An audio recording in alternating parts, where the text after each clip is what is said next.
Check, check, 1, 2.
What's up, y'all?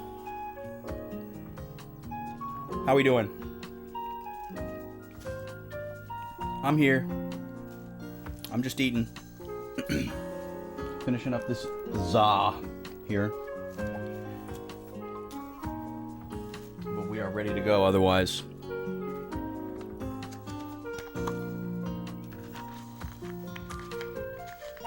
I thought about throwing up words on stream, but we're stacked against us. We got the odds stacked against us with only 3 people. So, we wouldn't really be able to win. It's kind of unfortunate. They should have something in the code where it, like, looks at your viewer count, and if your viewer count is, like, below a certain threshold, it should allow people to submit more than one word per, like, lock, or whatever they call those. Oh, it's a good song.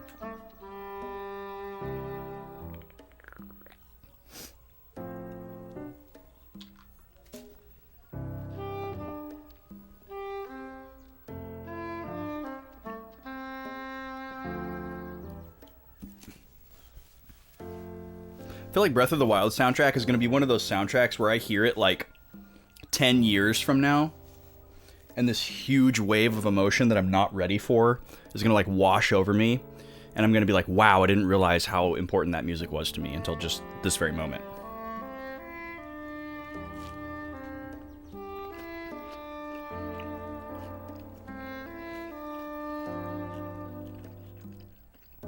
Because there have been a few moments in Tears of the Kingdom where like a song or a jingle from Breath of the Wild pops up, and it gets me. You know, I'll get like a goosebumps or like an exciting rush.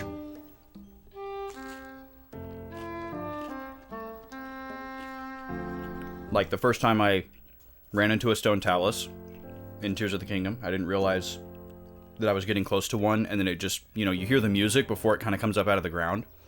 And I knew what it was because I remembered the music. Like, if you told me... If you asked me to hum the Stone Talus music from Breath of the Wild, I probably wouldn't have been able to pull it out of my memory bank. But as soon as I heard it, my brain instantly knew what it was associated with.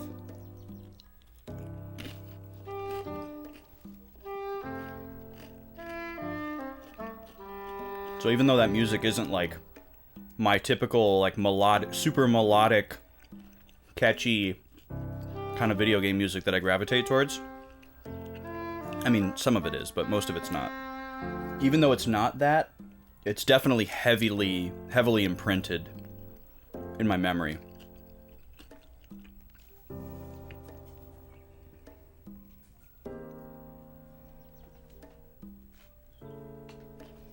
Alright, last slice. Last slice. And then I'll turn the cam on.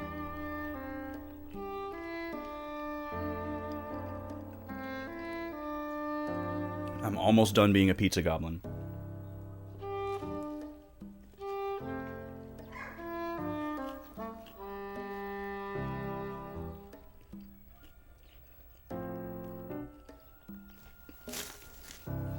Any snackers?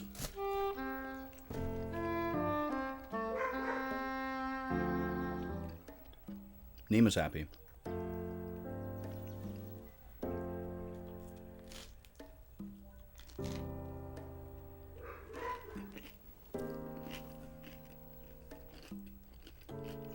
That's what it's supposed to say, MN. Good to know. Hello. Naga, welcome in. Hello.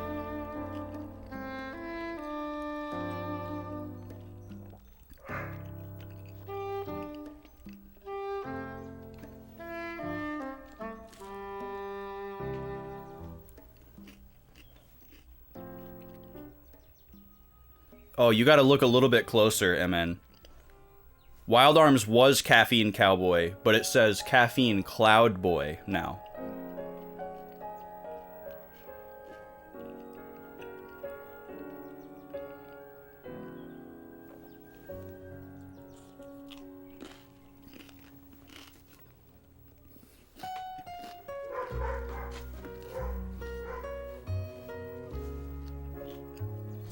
All right.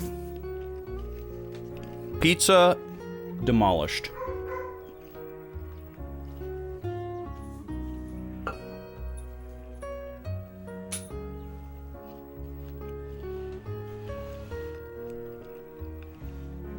Correct, Naga. It's a very crispy pizza.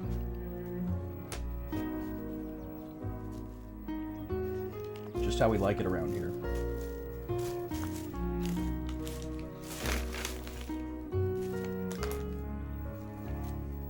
Very crisp, crackery, brittle crust. Very good. VV good. Yes, yes, a thin crust.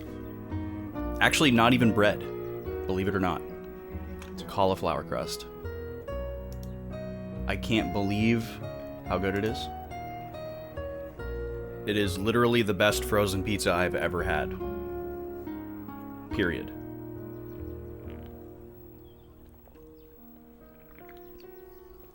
Well, I wouldn't say it's healthy. It's still a frozen pizza with like processed cured meats and heavily processed cheese and stuff on it. But it's like less carbs, I guess, which is really not a problem for me. It's healthier than a frozen pizza made with bread, but it's not really very healthy at all. But it definitely makes me feel less sluggish than a bread-based frozen pizza. So that's definitely something. All right, let's go to the big cam.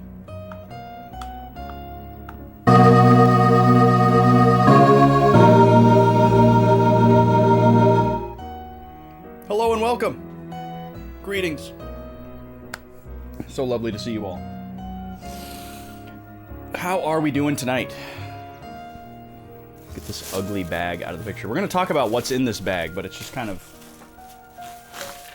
not pleasant to look at. Oh, the controller. The controller's there. Hello, controller. All right, we got our controller. We got our notes. Cauliflower rice. Yeah, cauliflower rice I've had many times. It's, I don't know, I would say it's just about as difficult as rice to make exciting. I mean, you cannot eat that plain. It is like, whew. Like, even if you just put, like, salt and pepper on cauliflower rice, it's, I mean, you're eating cauliflower, so there's not a whole lot going on.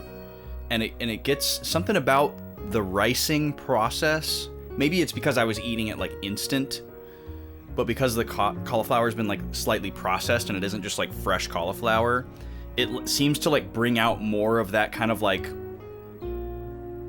yucky smell that's often associated with cauliflower and broccoli, like, especially as it, like, starts to go bad, or sometimes, like, frozen broccoli will get smelly like that. I couldn't do the cauliflower rice. But obviously, if you can't eat rice because of some restriction, you know, it's great that that exists. Okay. Sorry, I didn't mean to immediately start playing the game here. We need to go through our notes and figure out what the heck this game is all about. Again. So the last time we played this game, we streamed it twice after a long break, and then we took another long break. So we're really pushing it here. We played the game consistently since we started, up until March 24th. And then I took like a month off for VGMCon and recording with my band.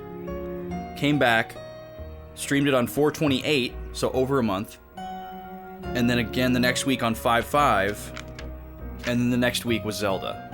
And now it's been like another month since we played the game. So, we need to get back up to speed here. Good thing we take these notes, right? Let's see if we can get refreshed here. This game sounds like Chrono Trigger for you? How do you mean?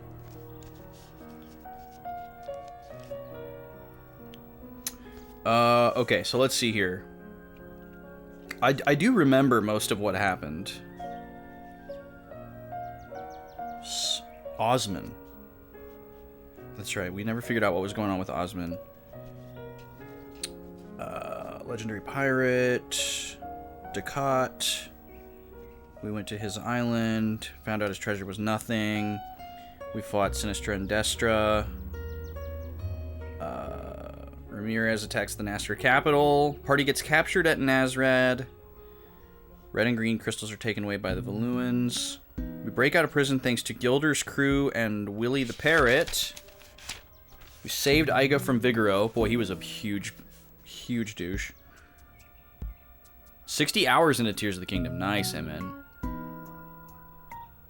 Oh, are you referring to the music, Nagawaka? Because we are not listening to music from the game. We're just listening to like a random playlist on YouTube that's like Animal Crossing music and stuff.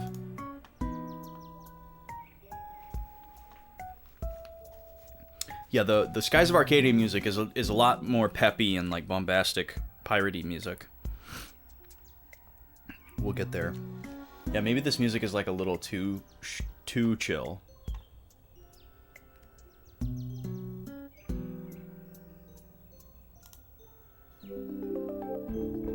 Speed it up a little bit. Okay. Enrique questions his mother, the Empress, and seems to admire Vice. Enrique looks the other way when we're escaping. And then when we rescued Fina, Enrique offers us his ship, and he comes with us, and he gives back the 2 crystals that were taken from us. So this kind of like broke the game wide open. We got a new party member, we got this new ship, the Delphinus, that's like a mini game in and of itself. It's like this giant battle cruiser.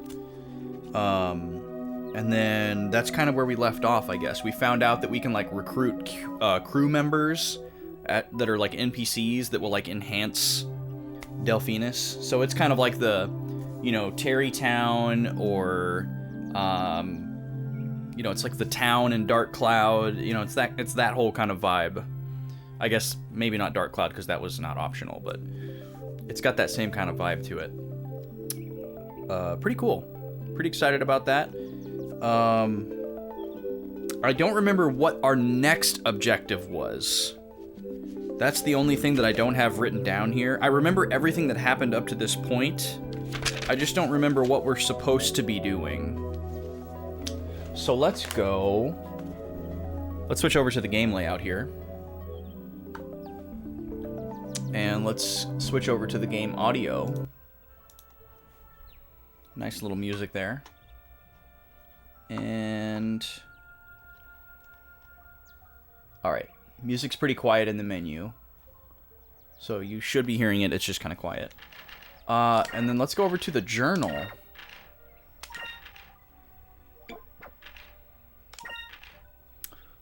Alright.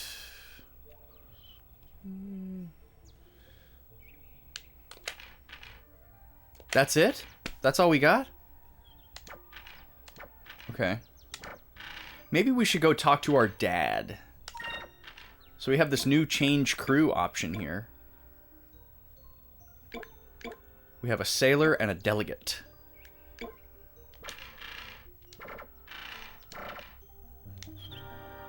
So why are we here? Oh, we're here because we needed to raise a bunch of money.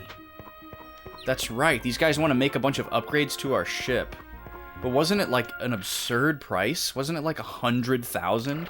And we barely have that much? Yeah. Oh, 75,000. Does this guy ask for something else that's 25,000? Yes, okay. God, that guy is horrifying. I needed to turn the game audio down in my room just a little bit. It's amazing how much louder this system is than the Switch. Kind of crazy.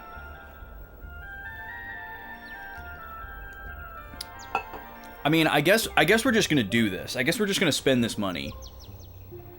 I'm gonna crack open the caffeinated beverage of the night. This is a new one for me. Oh, that smells good. We're gonna be tasting Arctic Vibe from Celsius. I just bought a variety pack of these Vibe flavors, and it only has 3 of them in there, which is unfortunate because I think there's like 5 or 6 different ones. We tasted the peach one last week. That was pretty good. I've already had the tropical one, which was also good. The tropical one was probably slightly better than the peach one. And then this one is supposed to be sparkling frozen berry, whatever frozen means. It does smell like berry stuff.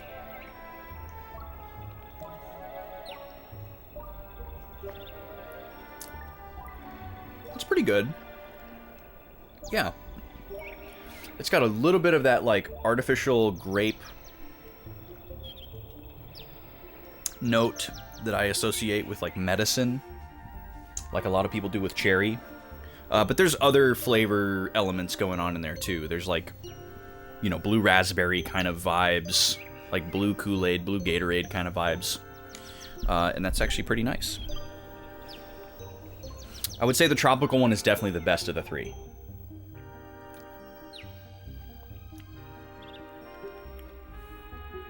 I gotta decide if this one is number 2 or if peach is number 2. Probably this one, because it's more interesting than the peach. Peach might be a better flavor overall, I guess, but it tasted just like a lot of other peach things that I've had, whereas this is kind of unique, actually. All right, here's 25,000 gold for Brabham. Yippee! Now I can fortify the hull of the Delphinus for you. You'll be going through stone reefs and sky rifts in no time. Yeah, you better put that money to good use, buddy. I'll need 75,000 gold to start building up your headquarters. He's got a nail in his mouth. That's a ton of money. We've never spent more than like 10,000 on anything. Don't worry, this'll be the best investment of your life. I wish this base wasn't so secret. I want everyone to see how great it's gonna be. The new hull of Delphinus will be done by tomorrow morning. Then you'll be able to go after those crystals. I'm counting on you, Ismail. Vice, I'm so excited. We're going to have our own base and the Delphinus will be able to go just about anywhere. The world will be our oyster. Legasp. Oh, I just remembered. We were talking about making a new flag, right? If everyone is finished, we can decide on one. What voice was I doing for Enrique? Did I write that down? He's so new, I forgot.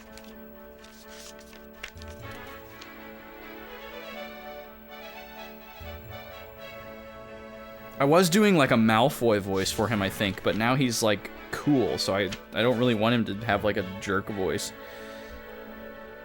I don't have it written down. Or wait, that's not where I was writing it down. Man, we started playing this game. Oh wait. I went way too far back. I was like, these dates are way far back. We started playing this game way longer ago than I thought. This is Wild Arms 3 stuff. I forgot it was the same notepad.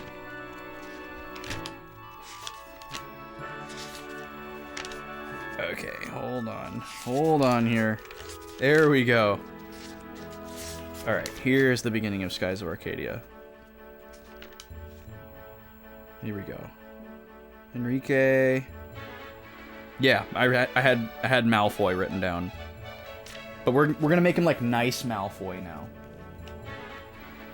Whatever that means. Forgotten all about that. Alright, Vice, you first. What? Me first? Well, I put a lot of thought into this. Don't laugh, people. This is what I drew. Being air pirates and all, I figured we should at least have a skull in the flag. That's a pretty badass flag, actually. Yo, Luca, what's up? Hi, Becca. How are y'all doing? Cheers. Happy Friday. Blue drink, blue flag. I don't know. Happy Pride.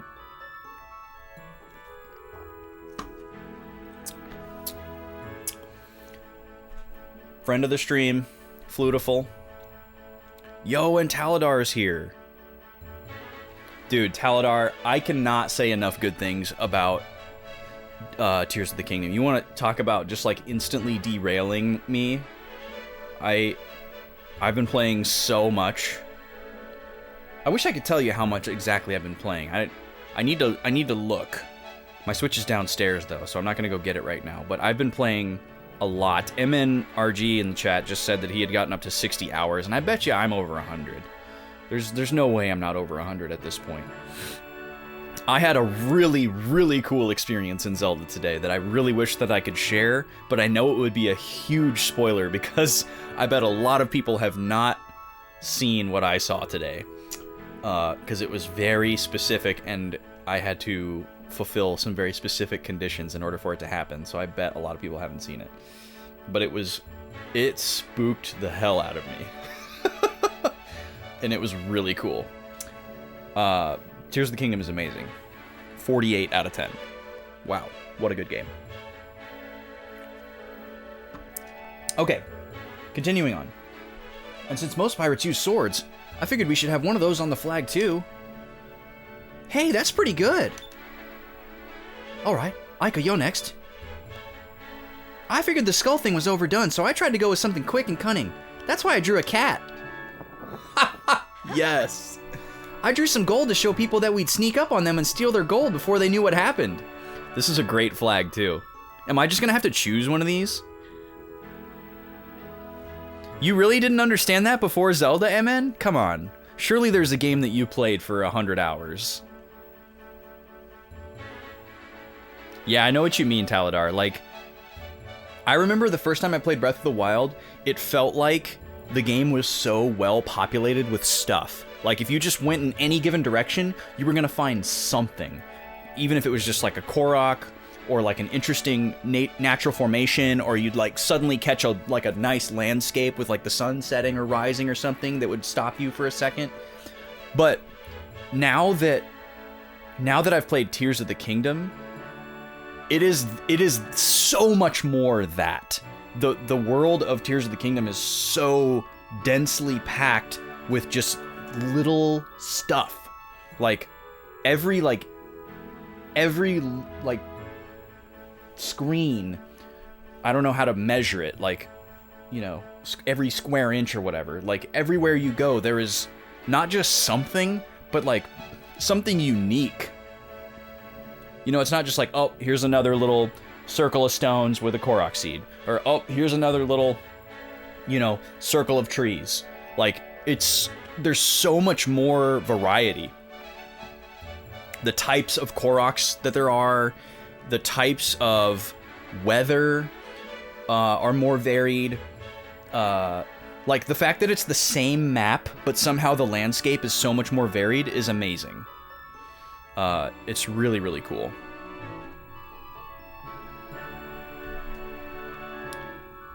I mean, I guess that's valid, MN? I don't know. Like, I feel like ADHD tendencies lend themselves well to playing games obsessively, just as much as not being able to, like, stick with them. You know, like, I feel like, I don't know, I don't feel like that indicates one type of player or the other. Like, it could be either. Like, you could be very obsessive and, like, get stuck, or you could have trouble, like, focusing. Like, I feel like it could go both ways. I don't know. But I mean, actually knowing you, I think I know what you mean. Like, you like to bounce around from game to game and get, like, little slices of everything, and you don't usually play the same game for a long time. I get that that's what you mean for yourself personally.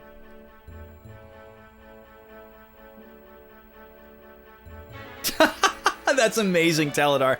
I had something similar happen to me, actually, where I built a super long bridge out of planks, and then I finally got where I wanted to go. I got it where I wanted to go, and I was planning to cross it, and then pick it up, and then use it again, right? So I crossed it the first time, and right as I got across it, like a Stalkoblin popped up, little skelly guy, and so I just went to go whack him real quick, and it just so happens that the thing that I had equipped had fire on it, and my backswing hit the bridge and the whole thing blew up. And so I couldn't pick it up and use it again, just because I had to get this guy out of my way. And I just happened to have a fire sword equipped, and I was like, come on. Yeah, it's great when that happens, isn't it? If only you could, like, use your rewind on the thing that you just built and accidentally blew up, and make it, like, come back together. Okay, back to the game. Haha, Aika, that cat looks just like you. Well, I had to give the cat some personality. Do you think I got a little carried away? Way too carried away. Alright, Fina, it's your turn. I like how everyone here is just a talented artist and flag maker. Well, I felt that the skulls were a little too scary, so I wanted to make something happier. The word Delphinus refers to an ancient creature that lived in the seas. I drew one of them to show everyone what our ship was named after. Look at that happy dolphin boy! Look at him go!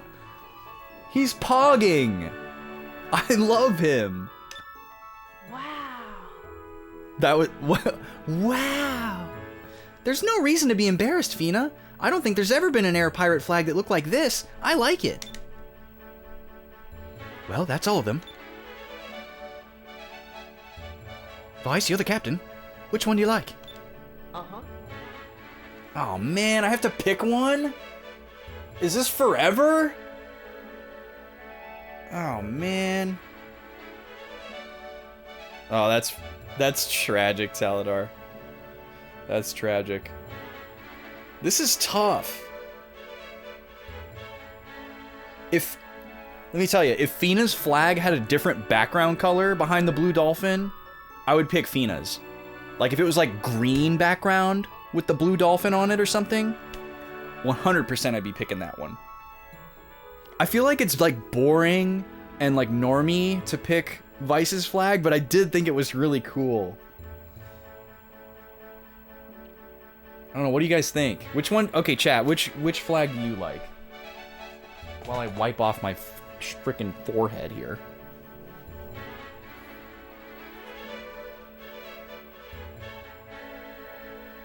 And if you didn't see them, I'll describe them to you. Vice's flag was a pirate skull with an eye patch on and a blue stripe on the skull, and then the skull had wings coming off of it, and then there was like a cutlass sword across the bottom on a blue flag. It's all blue.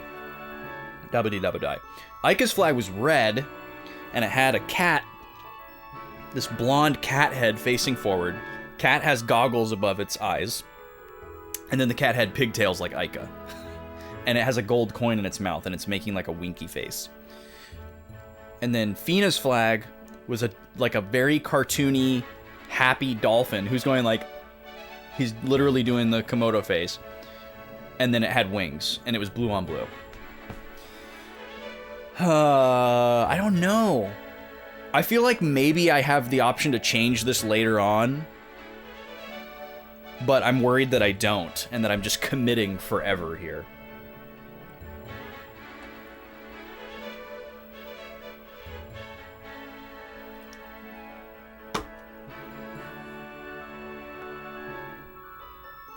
I'm not worried about, like, relationship points or affinity points or anything like that with my party members.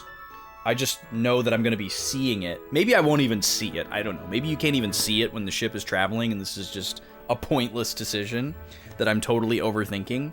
But so far, decisions have mattered, so... And this is the aesthetic, so obviously it matters in some immediacy. I gotta go with the default.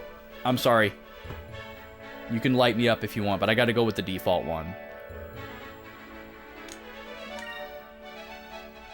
I hope I don't sound too selfish saying this, but I'd like to stick with my flag. It shows everyone that we mean business. I don't think there's anything wrong with that. It's very straightforward, and it shows what the Blue Rogues are all about. I agree. Then we'll use Vice's. I'll make a big one and put it inside the bridge. How do these people just know how to make a flag? How did we have the resources to all design a flag? Like, it's not like a coloring book. Oh, it's getting late. I'm starting to get hungry, too. Hey, everyone. Dinner is ready. You better not have spent my 25 grand on dinner. Well, looks like we're spending the night at our new headquarters, Crescent Isle. Crescent Island.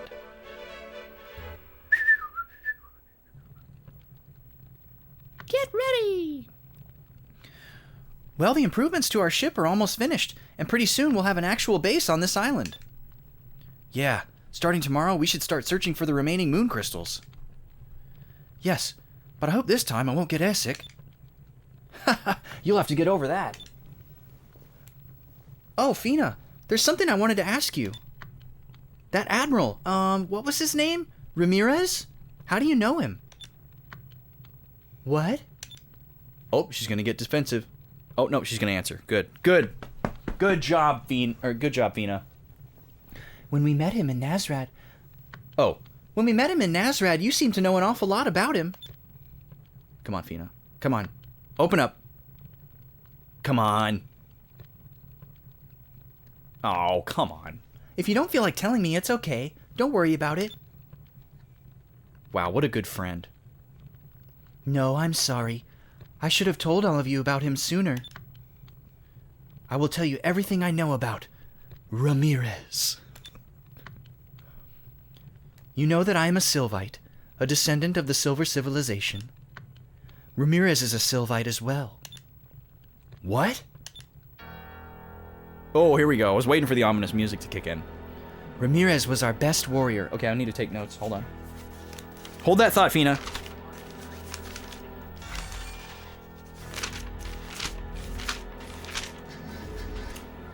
The song. Okay. Forked over 100K for Crescent Island.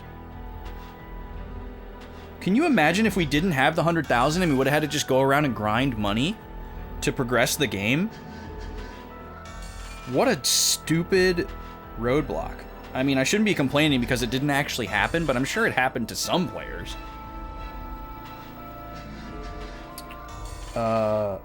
Fina opens up about Ramirez.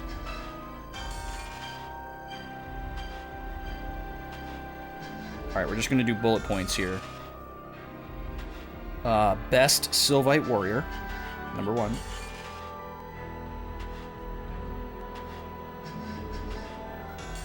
He can channel the power of the silver moon through his blade, making it sharp enough to cut through light. What? I'm sorry, could you repeat that, Fina? We grew up together. A long time ago, he was one of my best friends. He didn't used to be so heartless and cruel. He didn't used to be. Is that proper grammar? That's it. I don't think so. Can't be, right? Somebody get an English teacher on the line. He used to care for me like a little sister. When we heard that the Valuans were trying to reawaken the Gigas, Ramirez volunteered to come down here to stop them. He went on a journey to search for the crystals, alone. Shortly after he started his quest, we lost track of him.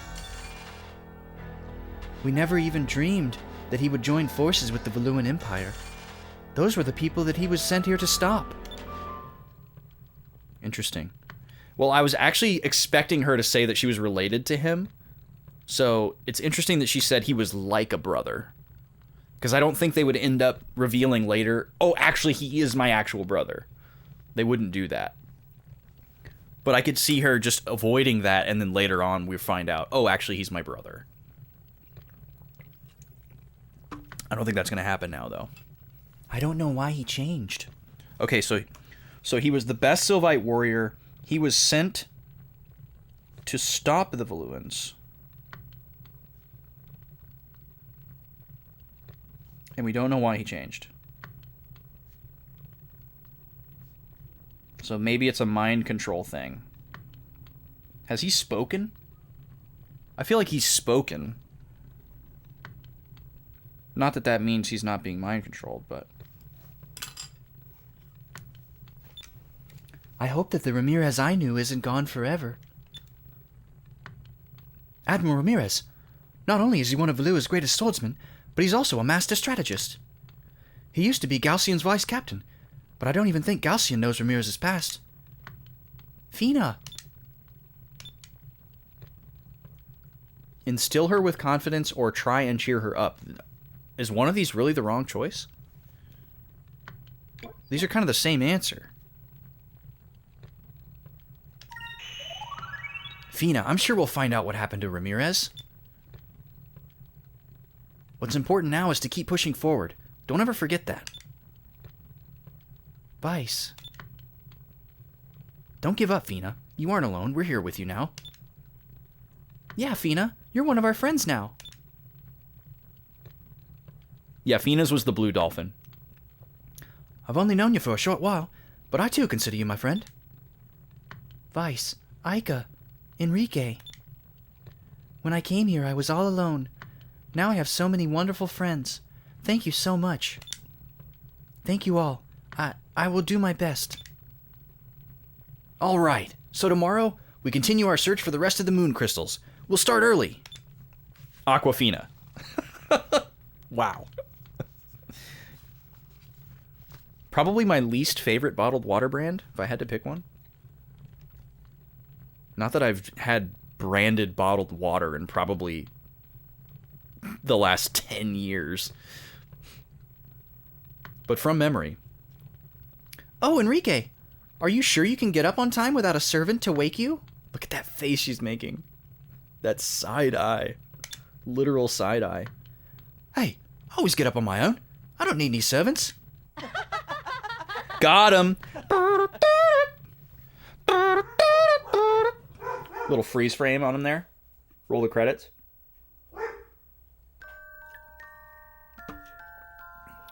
It's totally what they were going for there. A little one-liner to end the show. Nemo, what are you barking at? You barking at me making mouth trumpet sounds? Well, it's time. Fina, where should we head next? In the east, there is a land that basks in the light of the blue moon.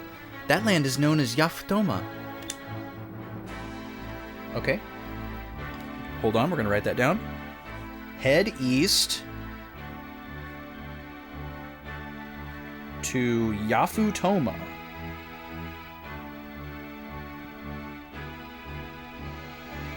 Which is an anagram of Yamatofu.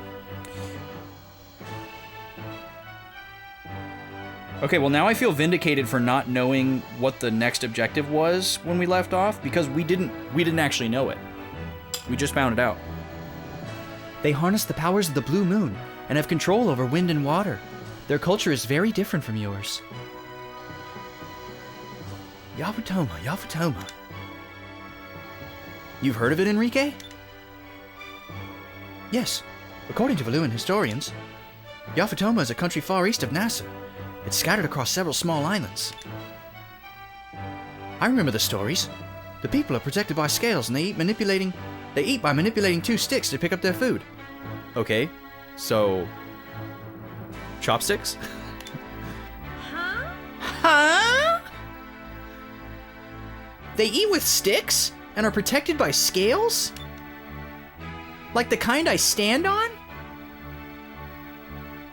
How are you supposed to eat with two sticks? And what do you mean scales? Are they monsters? Look at this picture of what she's imagining. That's freaking fantastic.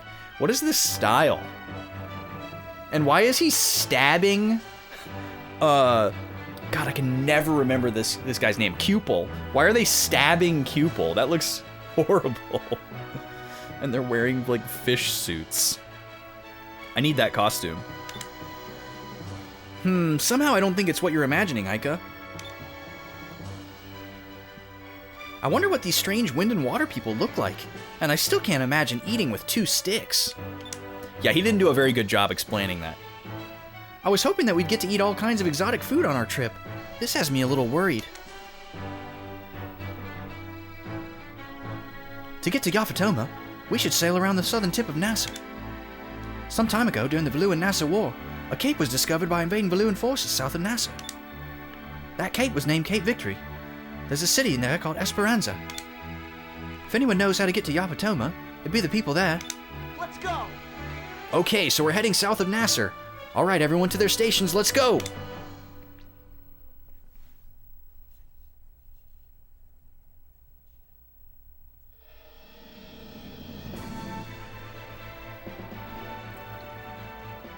Okay, so I want to check out my base here.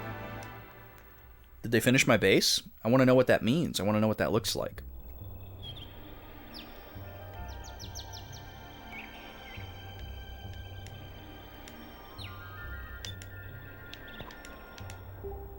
Building a base is going to take a while. I need to start with the foundation and work my way up. It'll be worth the wait, trust me.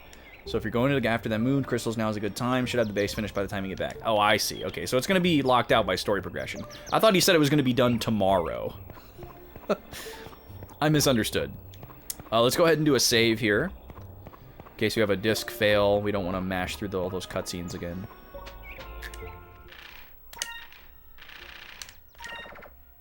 We hit exactly 40 hours last play session. It's definitely an inflated number, though. There's a lot of idle time before and after stream, and also during stream, so... Streaming games is definitely... I would say probably about 15 to 20% slower than playing the game offline. Maybe more, depending on the game. That also depends on the person, too. That's not like an empirical. That's from my own observations of my own playing. It's definitely hard to tell with certainty, though, like, because you're talking about different games that you've played, not the same game. You can't play the same game for the first time 2 times. Okay. So we're supposed to head east to Yafutoma, but we're supposed to go south down to the Cape of Nasser first. Because directly to the east right now is just a wall that we can't go through. So we're going to go south.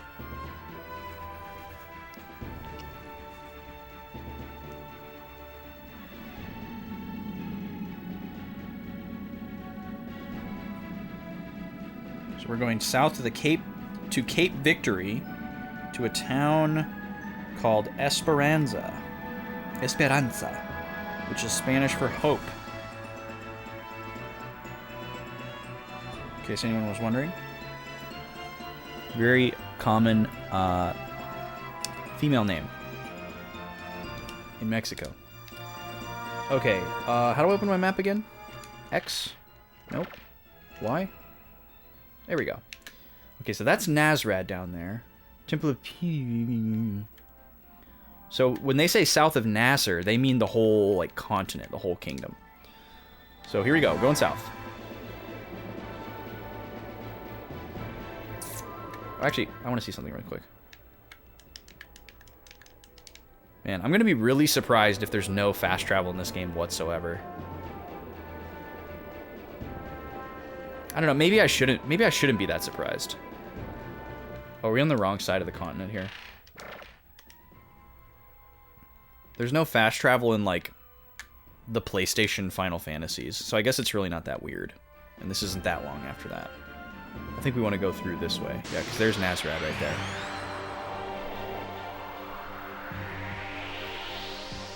Now we get to fight on this huge deck of our new ship. Blue, silver... Oh, actually... green... Yellow.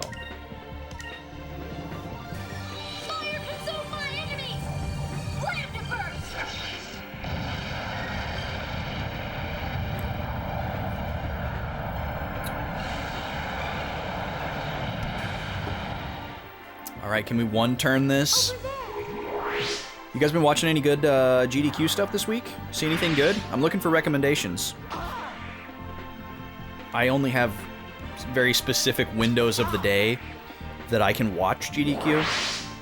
I'm fortunate to be able to watch it all, but the times that I can watch are kind of like odd hours for like the primetime stuff.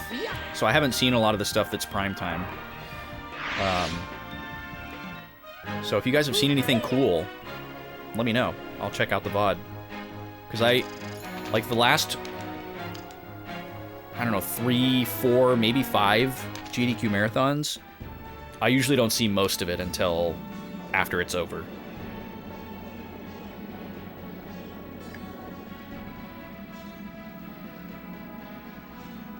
One of these years, I'm just going to take off the whole week.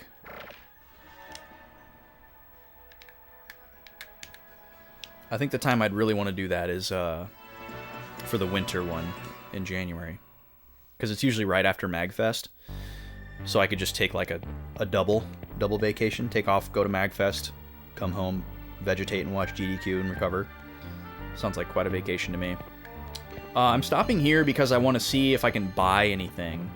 Even though, well, actually, I just spent all my money, didn't I? I have like 2,000 gold to my name. Yeah, it's not worth it.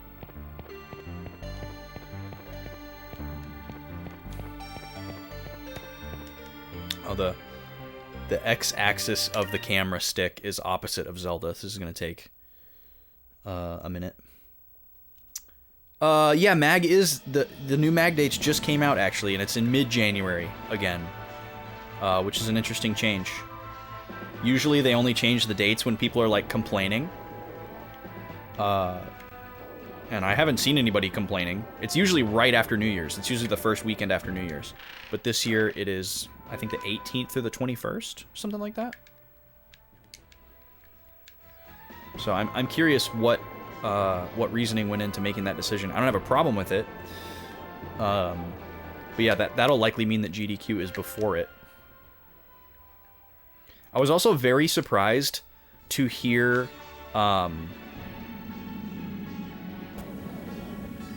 I was also very surprised to hear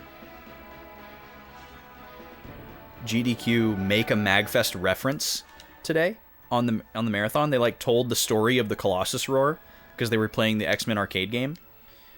And I thought it was really interesting that they chose to tell that story because GDQ and MagFest have kind of a long storied history because GDQ was trying to be associated with MagFest and start at MagFest, and then MagFest kind of like passed on them, / GDQ didn't like the internet of the hotel that they were in, and then later on, obviously GDQ became this like huge thing, and MagFest was kind of sad that they didn't solidify themselves as the venue for it when they had the chance. I guess there's no animosity there, so maybe I shouldn't be surprised, but... and obviously they're like a big sponsor for GDQ and everything like that, too. It's not like the bridge was burned or anything like that, but there was some drama there for a while, but this was like 7 or 8 years ago.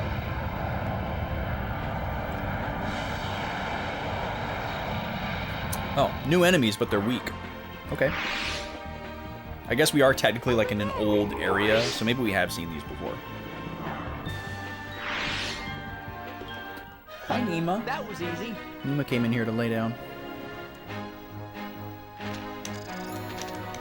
Yeah, I remember talking with some higher-ups at MagFest and hearing that story from them, and they were a little disappointed in themselves.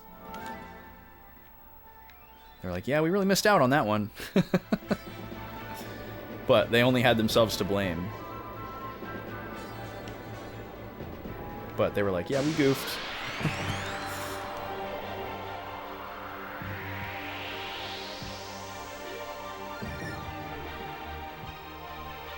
Thank God for Lambda Burst.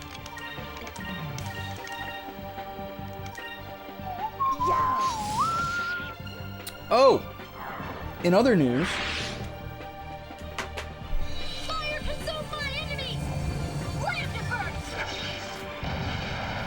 I finally printed off and looked at the menu. The menu. You guys want to look at the menu? The manual for this game. I don't own the manual for this game, even though I own it physically. My copy doesn't have the manual. And I had been saying since the beginning, you know, I should look at the manual. And it took me 5 months or whatever to do it. We did it! But I finally did, and I learned some really good stuff, actually. There's some really good information in here. And I didn't print out the whole thing. I just printed out the stuff that I thought was really relevant. And it explains the relationship between the elements in here. And it's actually not as intuitive as you might think. And it's pretty cool here. There's like a type effectiveness chart like you'd see in a Pokemon game, or I guess not in the game, but like on Bulbapedia. Look at this. I'm gonna bring it up to the camera here for you. So it's not just like one-to-one relationships. It's kind of strange. It's kind of more like Pokemon, where like certain types are good against certain types, and it's not always like the most intuitive, and some are better than others. So here, if you're really interested in this, you can just like take a screenshot or something, or I can send it to you, but check this out. I colored it in. It wasn't colored like this, I colored it in.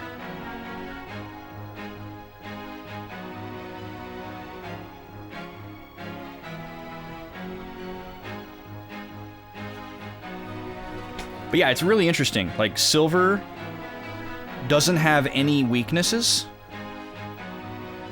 but it's good against yellow. And then, like, yellow Oh, sorry. Yellow is good against silver. So it's like, okay, yellow and silver are good against each other, which is interesting. But then, like, yellow is also good against 2 other colors. It's good against green and it's good against blue. So, for the most part, every color has 2 weaknesses and 2 resistances, except for silver. So that part of it is pretty straightforward. But, or like, it's balanced. But what they're weak against and what they resist doesn't always make sense. Like, for example, not every color resists itself, which is really strange. You know, like, coming from a Pokemon background, you would expect every color to resist itself. You know, like, there's no, other than normal type, there's no Pokemon type that doesn't resist itself. So that's really interesting. Sorry, let me get past this really short loop music. But yeah, green doesn't resist green. And blue doesn't resist blue. And silver doesn't resist silver. But red and purple do resist themselves. Interesting. And then another thing that's strange is even though every color has 2 weaknesses and 2 resistances, the total number of colors that a given color is good against varies. So for example, purple is only good against 1 color. It's only good against red. And it kind of sucks against everything else. It hits yellow normally and silver normally, but purple's bad against green, purple, and blue.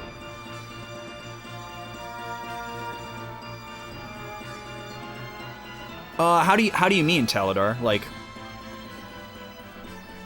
Like this chart is basically outlining attacking type versus defending type, what will happen. So I don't know if the answer to that question is yes for that reason, or if you mean something more nuanced. But yeah, red is good against 3 colors, and yellow is good against 3 colors. So those are technically the best elements for attacking. But green and purple are only good against 1 color. And I guess silver also is only good against 1 color. But silver's also not weak against anything.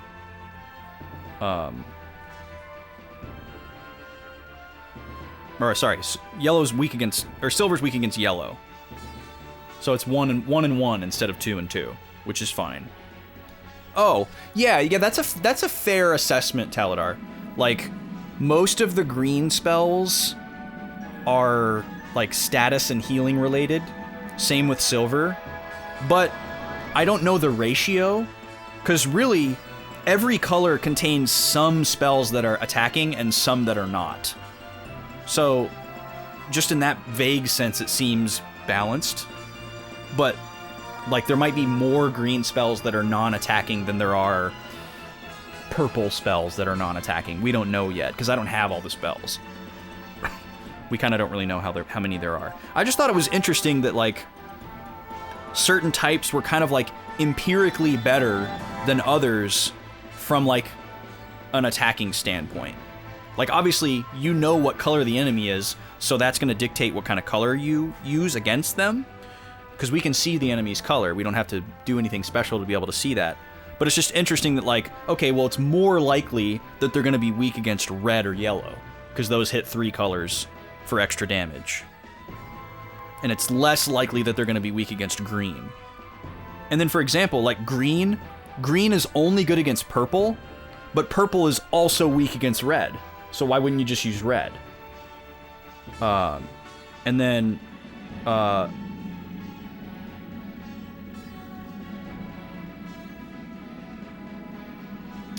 was I gonna say? That's the only instance where that happens, though. Like, purple is only good against red, and blue is only good against red, but those are red's only weaknesses, so that gives purple and blue some importance.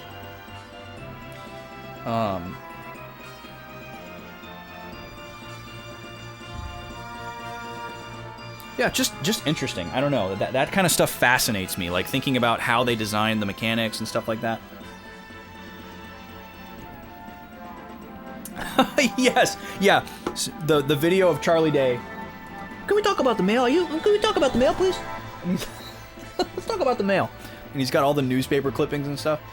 That's a classic. I haven't even seen that much Always Sunny, and I'm very, very well versed in that meme. Oh, we got a ship. Are you a good or are you a bad? You seem like a bad. Your ship has lots of guns on it. Yep, you're a bad. Oh, what's this? Oh, is this the Temple of It is. So I think we didn't go far south enough. We didn't go far enough south. Yeah, there need to be more colors than red. Yeah, we need to have purple, green, blue, red, and yellow and silver yarn, and then just that would be a very specific niche meme that would make like 8 people laugh on the internet. We got that Venn diagram of Always Sunny fans and Skies of Arcadia fans. That middle wedge is really small, but that meme would send them for sure. You could just go into like, you know, video editing program and change the colors of some of the yarn strings to be the other elemental colors, and then Photoshop like Vice's head on him with motion tracking or something. It could be done. I could probably get that done in a couple hours. That was fun. Maybe even less. Maybe less than an hour if I was really like focused and caffeinated. Ooh, 2 spells. Slipara and Attorney. Oh, we got an item from them? Interesting. Let's take a look at our magic real quick, actually.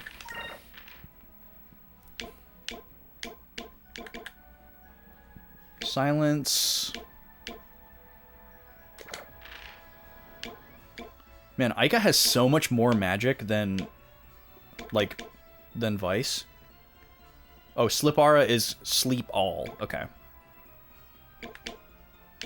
I guess we did grind with Ica and Fina separately because we were trying to get the Incrum all spell before the last boss. So they got a bunch of extra points in red and something. Or maybe they were both red. What is Eternity? Oh, it's okay, it's death. May not work on some powerful monsters or bosses, aka will not.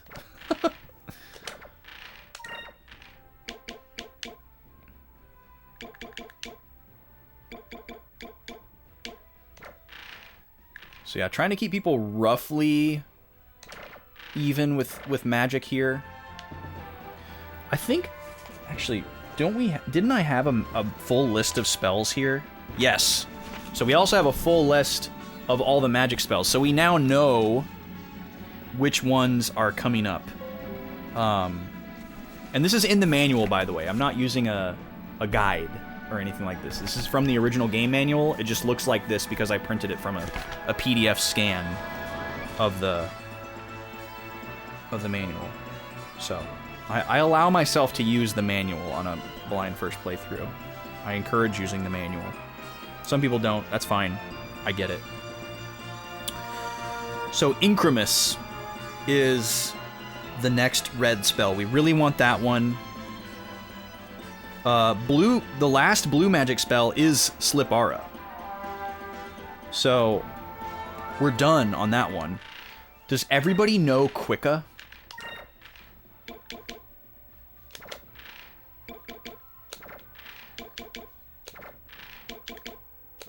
Everybody knows Quicka. I don't really care about Slipara. We already have it on one character, so I'm going to take blue off the table. We don't need any more blue. Now, the last green spell is called Noxy. Oh, wait a second. These aren't in order. Oh, that's annoying. They're not in order. Weird. Okay, never mind. There are more blue attacking spells. There's Wevium and Wevlin. Or is it Wevian? Wevlum and Wevlin. Wevly, Wevlis, Wevlum, Wevlin. It's like some pig Latin or something. Damages nearly all enemies on screen. Damage enemies in a large area. Yeah, we really need to learn Sacrum, which isn't sacrum a body part? Where is the sacrum on the human body? Can somebody tell me that? Somebody Google that. Where is my sacrum? SACRUM. We really need that. That's a heal all. We need that so bad. So maybe we want to double up on green. And then red magic. There's also 2 more fire spells. Right? Or 1 more. Pyrolin. Okay. Purple. Silence. Panic. So there's no purple spell that hits everybody. They're all single target. That's really interesting. Further case for red being overpowered. So maybe we don't want any more purple. I don't think anybody has purple equipped right now, but that's fine. Oh, we really need Rizalem. We really, really need Rizalem. So we need to focus on silver magic for sure. And then how about yellow here? Do we not have anybody with Drillnos? Didn't Enrique have it? No, he doesn't. Okay. It would be nice to get Drillnos. It's Drilln, but it hits everybody. Which is great. Weakening all of their enemy attributes by 25% is pretty awesome. The ultimate attack spell is also yellow. Major damage on all enemies in a straight line. Huh. Self-described as the ultimate attack spell. It's pretty cool. I'm happy that yellow is the best color. Base of the spine connected to the pelvis. Thank you. Also, the spell that restores 1,000 HP to the entire party. Sacrum. I wonder if they knew that. And then what else do we have for silver? Instant kill to all. Oh, this is... Okay, the last silver spell is pretty cool. It's guaranteed to cause instant death to the enemy if they are susceptible to it. And if they're not susceptible to instant death, they will do damage instead. That's pretty overpowered. Usually a death spell in a game, like, it's either going to kill them or it's going to miss. And most of the time it's going to miss. And there's never like a consolation like, well, this enemy is immune to death, but here's, 1,500 damage. So that's pretty cool. That's really, really cool. Okay. That's really good information.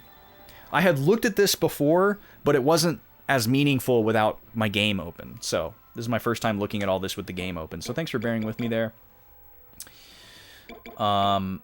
So we're not focusing on purple. Purple's off the table. We want to focus on green and silver. So anybody who's not on one of those two colors, I think we already have somebody on green and silver. And then maybe whoever's on blue, we can switch to yellow. That seems like a good idea. Or wait, we already have someone who's yellow, so we need to put somebody on red. Okay. Cool. That's actually great. Now we know exactly what 4 colors we want to be working on. Usually I was just arbitrarily rotating them so that we got a little bit of everything. But now we know what we want. And we'll tell you what we want. What we really, really want. Okay, is this the right way? Thank you for looking up Sacrum for me, Taladar. I wouldn't have been sad if nobody looked it up. Okay, we said we were going to switch off of blue, right? We want green, silver, red, yellow. So I think red is what we don't have right now. So we'll put Vice on red, Ika's on silver, Fina's on greena, and then Enrique's on yellow. Perfect. Superman on what? Fire consume my enemies! Lambda burst! Lambda burst! Are the Greek are the Greek alphabet letters associated with things? Like, is the Greek letter lambda associated with fire in some way? Like, do they have, like, elemental affinities? I know some of them are, like, associated with certain gods and mythos and stuff. And obviously, like, you know, Alpha and Omega are, like, beginning and end, but is there more to the Greek alphabet than that? Just out of curiosity? I'll have to look that up. It sounds like something fun to look up. Okay, this looks like the edge of the continent. Still not sure I'm going the right way, but this game is so loud. I'm gonna have to turn it down again.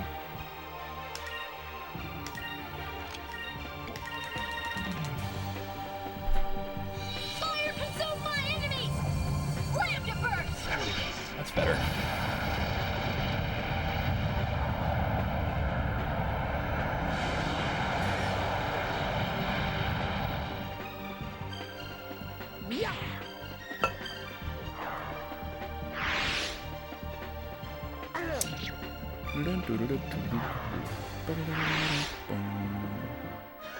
That was easy.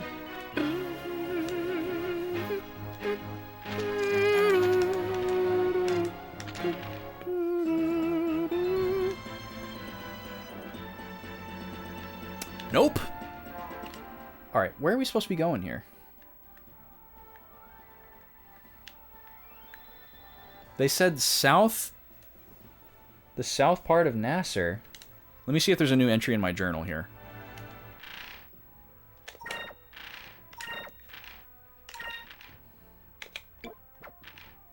Nope.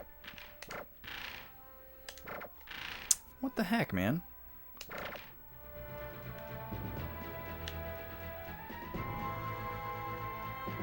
I mean, do I just keep going south?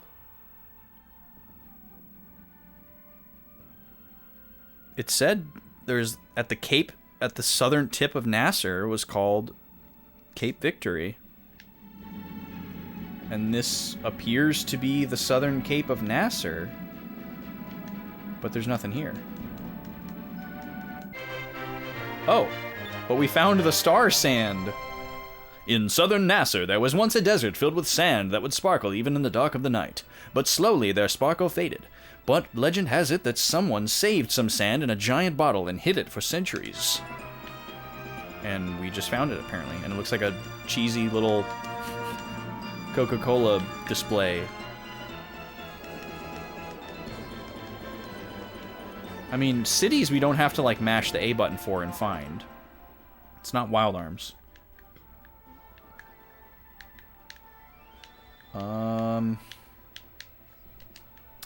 Well, let's do this. Let's go outside of this little area here.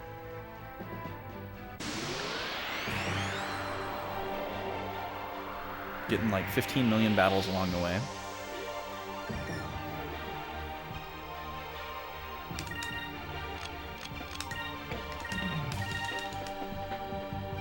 Fire consume my enemies!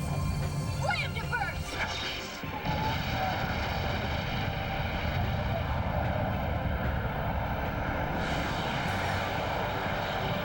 Yeah.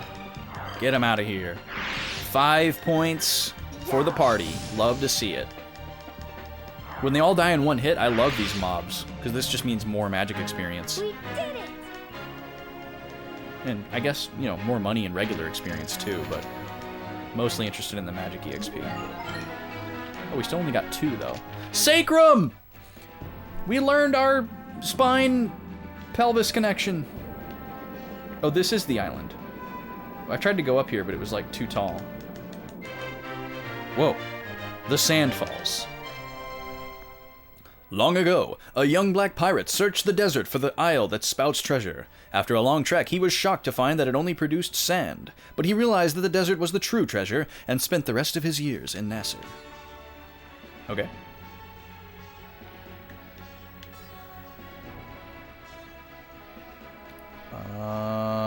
That's what that is. That's Maramba. I mean, it's not going to be further south than Maramba, right? This is all Nasser Kingdom. It says Cape Victory right there. Okay, so we're in the right spot. We're in the right spot.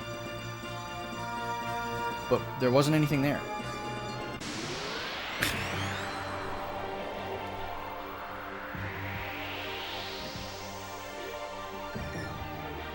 Oh, they don't see us.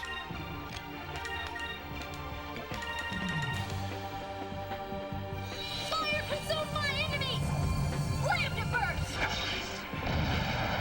Alright, so Aika can now heal the whole party. That is huge. We have needed that real bad for a while.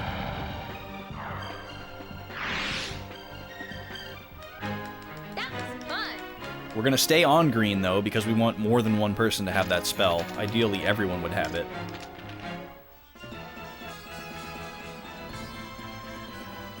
I wonder if this is going to be our final party for the game, or if we're going to, like...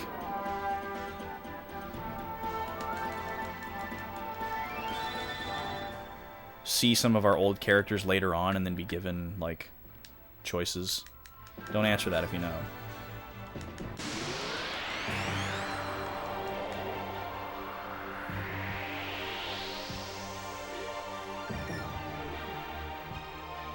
But that's what I'm thinking about. My guess is they probably will bring back some of the other characters.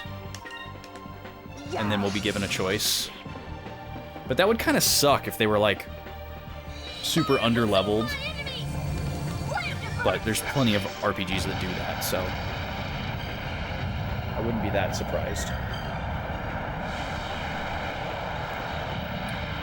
But I honestly wouldn't mind just having a set for and investing in them. Rather than wondering, like, oh, is this character better? How can I tell, you know? But it also would be kind of weird, I guess, to just completely remove two characters from the party. Forever. Okay, we gotta go a little bit farther. Lambda is associated with scales and balance. Okay.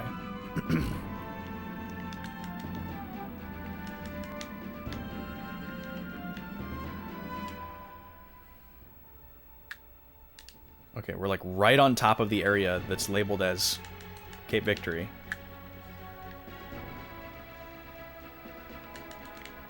Should I just be mashing the A button? Is it like underneath the land here? Or something?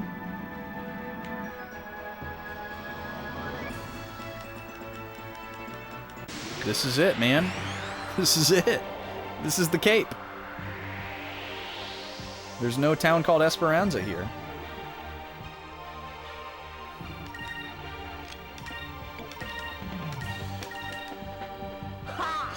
Maybe they just thought it sounded cool, and that's all there is to it.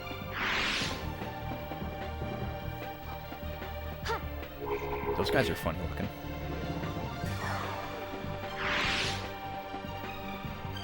Fire consume my enemies! Slam to burst!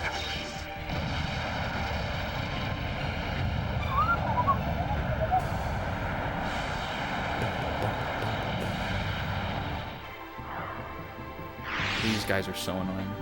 Oh, nice, Enrique. That must have been his weakness or something.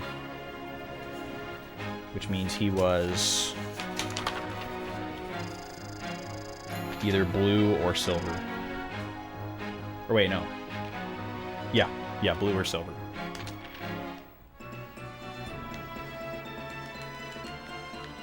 Where you at, Esperanza?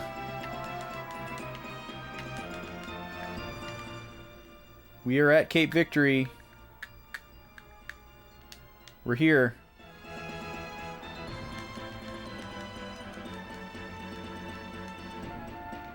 This is it.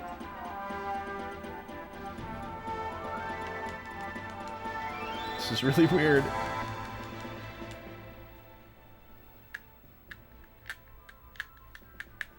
Says it right on the frickin' map.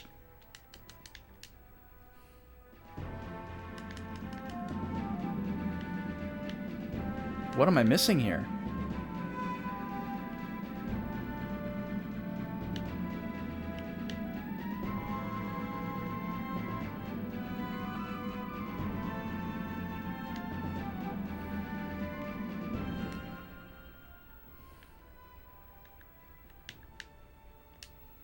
Maybe I misunderstood and it's supposed to be south of Cape Victory? And I'm supposed to go further south? That's all I can think. Let me go to the bridge real quick and talk to my party members.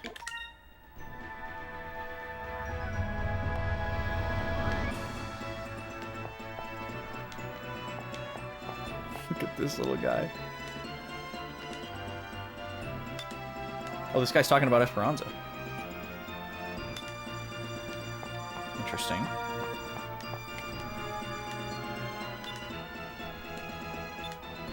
Wasn't expecting that.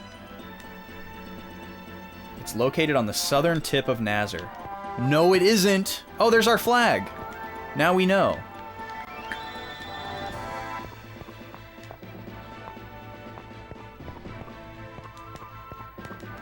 Wonder if we can ever change it. Alright. Let me look again.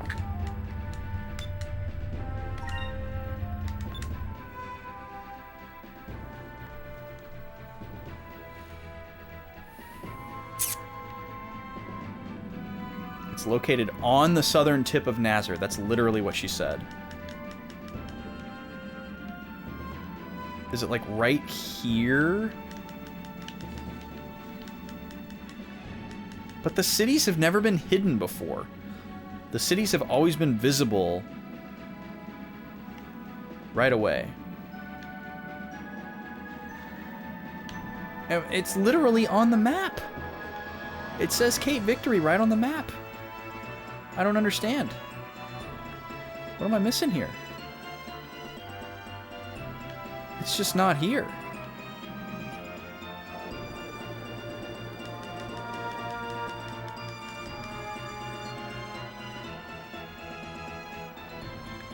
No, we're on the southern tip. So like if I pull up my map here, it's set, if you look on the right side here, it says Cape Victory right where I am. And that's where we're supposed to be. This is the southern tip of the continent that they're talking about. I don't see how we're not in the right spot.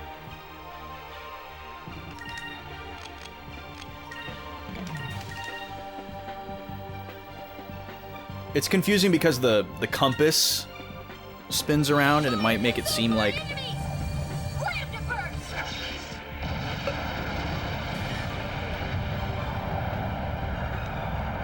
Maybe that was a contributing factor, I don't know. Beautiful. And I guess magic experience doesn't work the way that I thought it did, because we were getting 2 magic experience from a group of 5 enemies, so I don't know how the heck that gets calculated.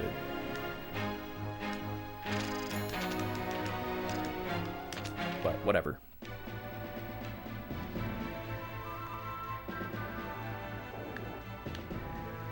But yeah, I'm stumped here. It's literally here. Cape Victory. We're here.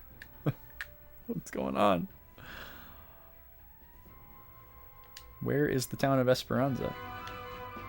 And it's not like there's a cutscene that's like, what's this? It's all gone. Somebody beat us here. It's all gone. And as I just like mosey around here trying to find it, I just keep getting in more battles. I'm sure it's not in any of those cyclones.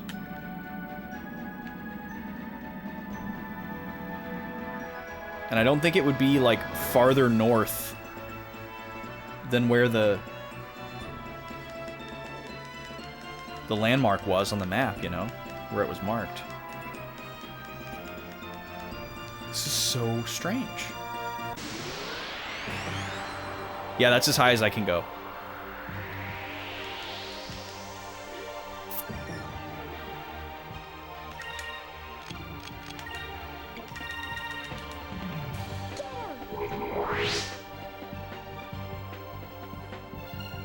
Fire consume my enemies! Flametiverse!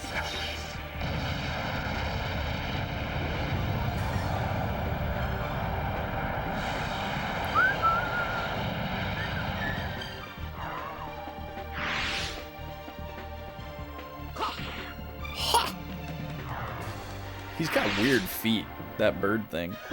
That was easy. He had like...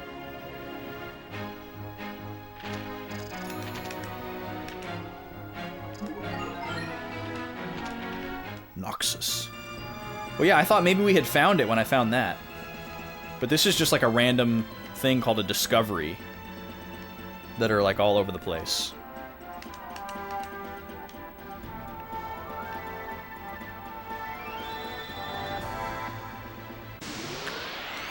We're getting in so many battles over here.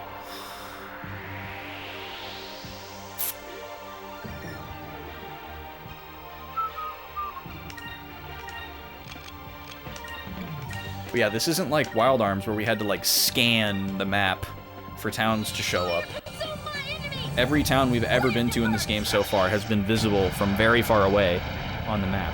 And the only things that we've had to like search for are those hidden discoveries that are not required.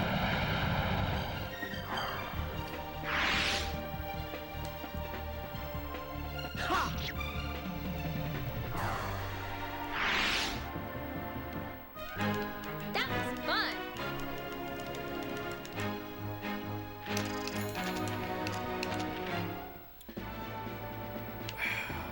Okay, back up again.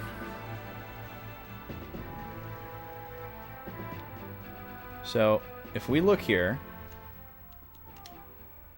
we pull up the map, it literally says Cape Victory right where we're standing. And then the thing in the bottom left of the screen is the altimeter. And it's literally wanna be starting something over here. It's too high to get over.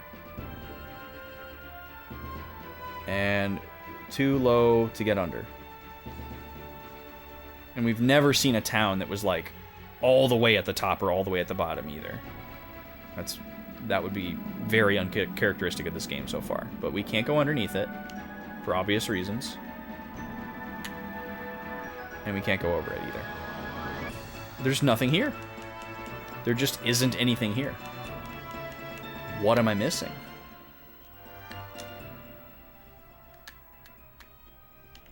I don't understand.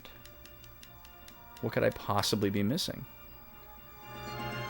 Yeah, we're stuck in the middle and it's a dangerous thing. Exactly.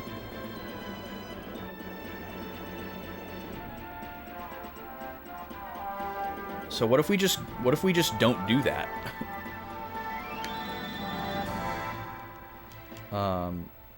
Because it's to the east of here, right?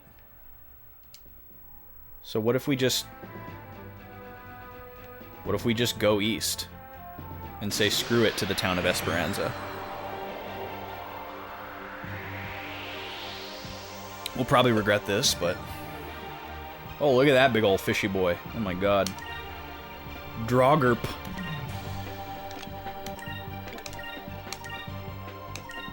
Alright, everybody attack that thing.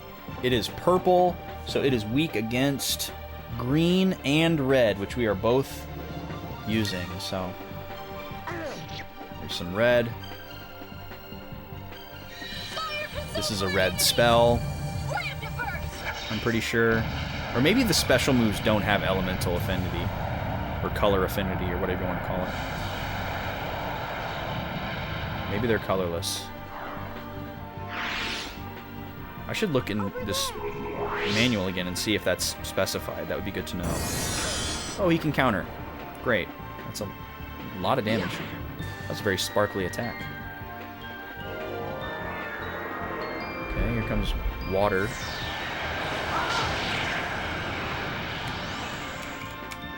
I wonder if... So, the color, I just am thinking about this. The color that we set our weapon to changes the color of the little border around our character avatar, like this one right here. And that's the same for how we tell the color of the enemy. So I wonder if our attacking type is also our defending type. Like, if I have Vice with a red weapon, does that mean he becomes weak to purple and blue magic while his sword is red? Or does he have, like, an intrinsic color assigned to him that I can see somewhere? Or is that just not a thing for party characters? That didn't seem to do more damage to Vice than it did to Enrique, but that could be misleading because Vice has better stats or something, and so maybe it offset.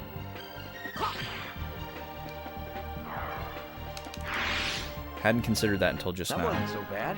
I also didn't realize until, like, the last time we played this game, oh, you can see the enemy's color. It's kind of a small detail, so didn't pick up on it right away. Oh, what is this? Esperanza. Are you kidding me? So, Cape Victory is apparently a pretty large area. Well, as far as we know, this is the outer reach of the map. However, the map has expanded in size since we started the game. So when we started the game, the map was only like this big. And then after we got this ship, the map was like, whoop. Yeah, it didn't show. We thought we saw the full boundaries of the map, but we didn't. So that could happen again, for all we know. Can we get the dock, please? There we go. Jesus. All right, we found Esperanza. It wasn't where they said it was.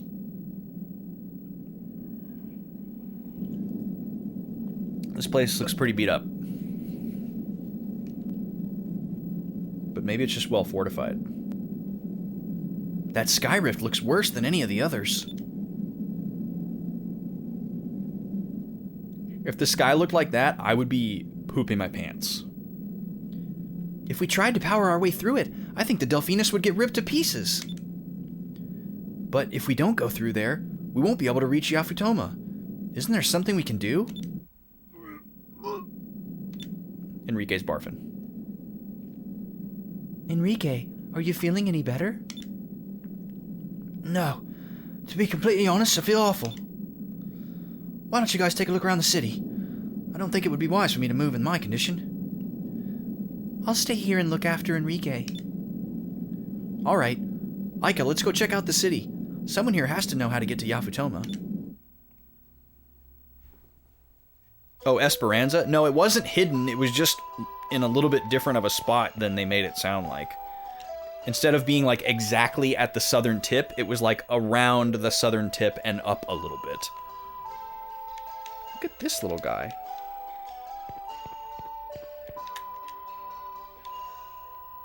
What are you? It's like an Electrike. A Huskra. Is this town sad? I can't tell if this town is sad or not. Degenerate ex-Valuan soldier. Wow, he's a degenerate.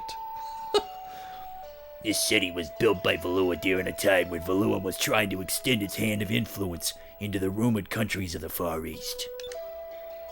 Everyone used to be full of hope here, but once people realized that it was impossible to get through the Dark Rift, that hope disappeared.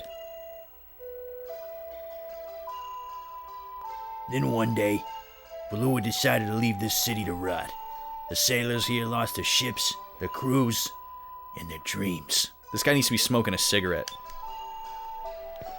So now I just kind of stand here and do this cool slouch thing I've been practicing, and I just kind of stare out into the beyond, waiting for peoples like yous to come along, and I tell them my story. Puts out the cigarette.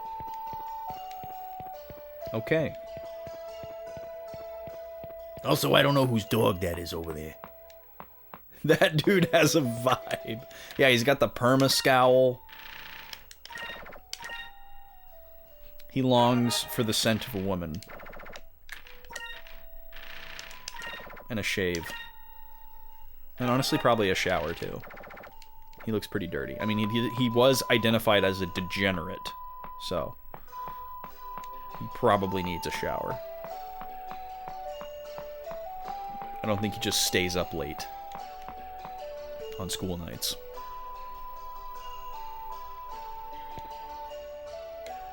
Oh, we got some rumble.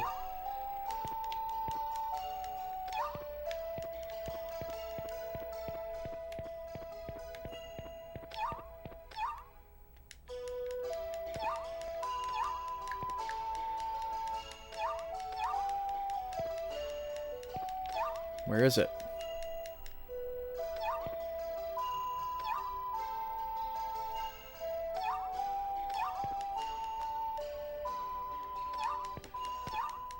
These are not that exact.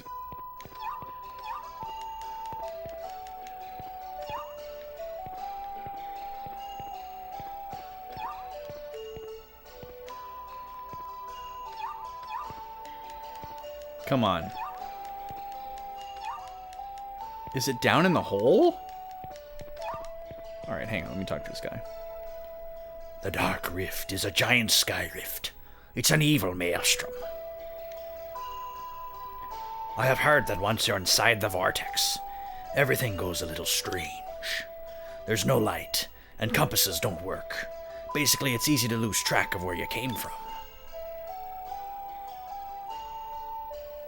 Well, at least that's what some of the survivors said. I don't know if they're telling the truth or not, though.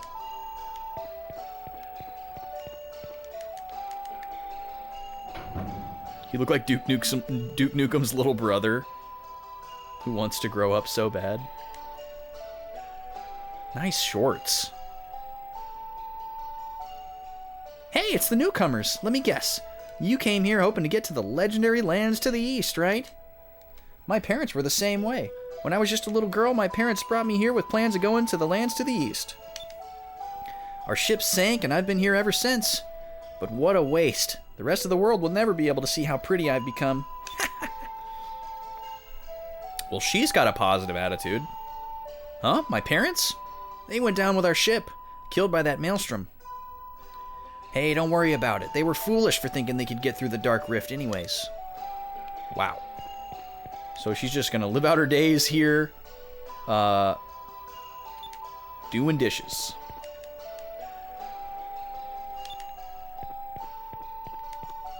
Well, enjoy your life in this metal box with your books. Alright, I gotta find this frickin' Cham. It's gonna drive me crazy. Luke Dukem. It is down here. The rumble's getting stronger.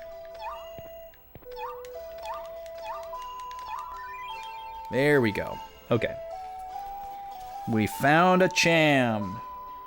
I'm pretty confident at this point that there's not more than one per area.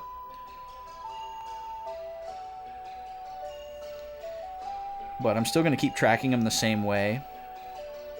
Or actually, I think there have been a few areas where we found more than one. I'll have to go back and look. Yep, we found 2 at Ducat's Island.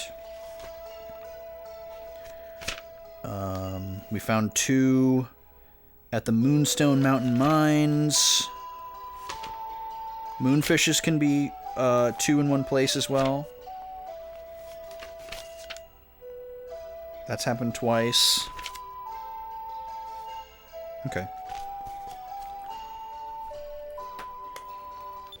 So yeah, you never know. No plans to 100% this game by any means, but this way, if I decide I ever want to come back and 100% it, it will be much easier for me to do so. Because when you go to look up that list of all Chams, you'll know which ones you've got and which ones you don't. Well, that's kind of cool. Yo, some money! We take that.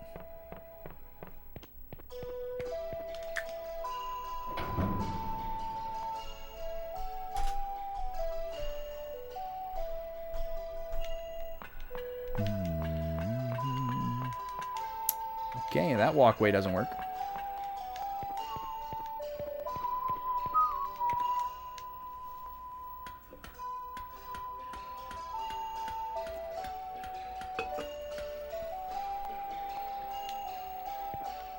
Yep, me too, Vice. That's how I climb ladders.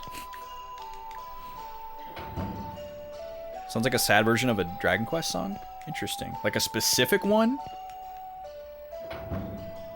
Oh, I can actually go in here? Oh, this is a hotel. Yikes. Can you imagine? Here's your room right here. 3 feet off the front desk. It's the size of a frickin' closet.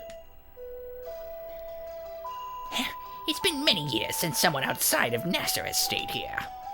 It's 280 gold for one night. Do you want to stay?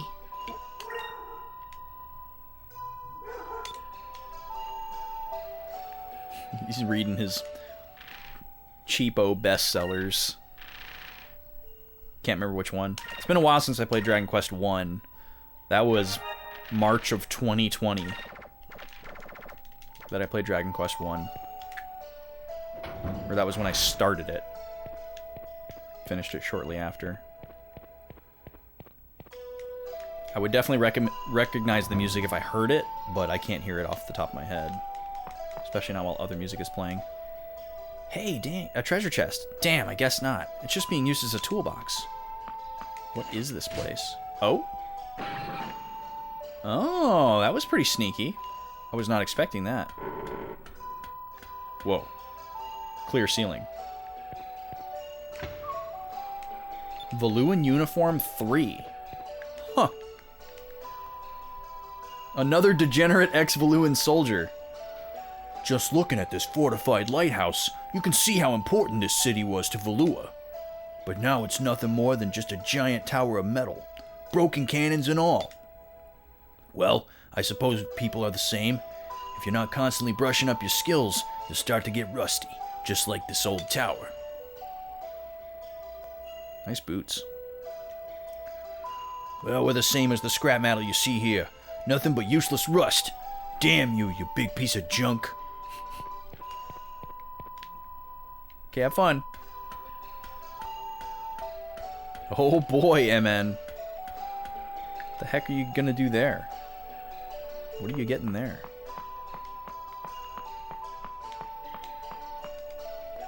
I've been in a fleet farm exactly one time. I was with somebody that needed something very specific. And we stopped there. And I just kind of like walked in and kind of like took it all in. Waited for him. A cable reel for XLRs. Okay, that's a pretty fleet farm purchase. It's completely rusted. This would probably explode if you tried to fire it. Oh, we got a moonfish.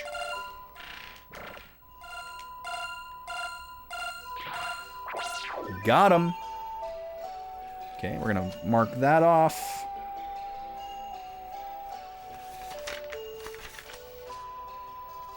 Make sure I got my system down here. Yep. Moonfish. Esperanza.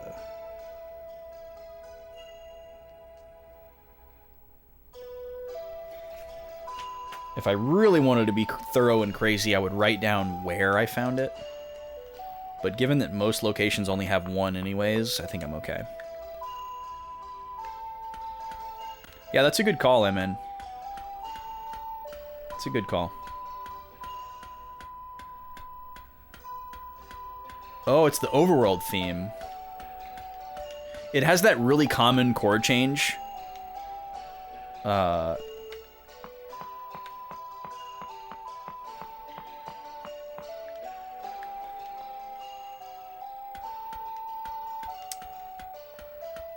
Where like the melody lands on a specific note and the chord underneath is like a, I think it's a flat 3. Let me listen to it again. Minor 1, minor 1, minor 5.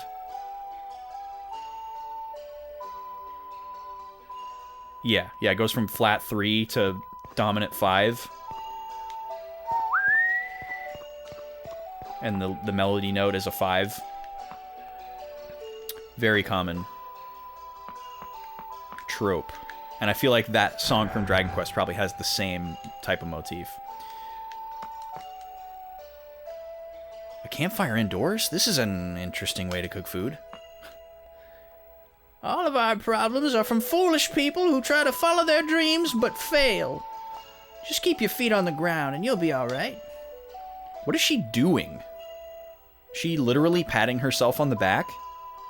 It's because people thought of going to the far-off lands to the east that they're stuck here, unable to go anywhere else. The fools. What is she doing? Come on in, let me talk to you. This is how I do when I'm talking. Sit down now, look at me when I'm talking to you.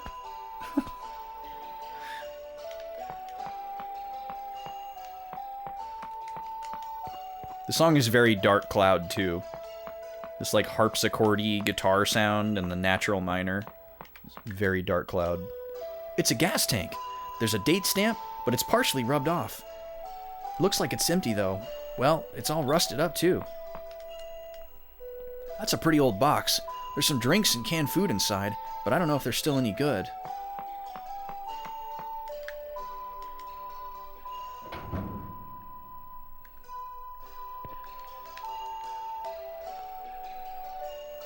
There's some old bottles and flasks. It doesn't look like they've been used in a long time.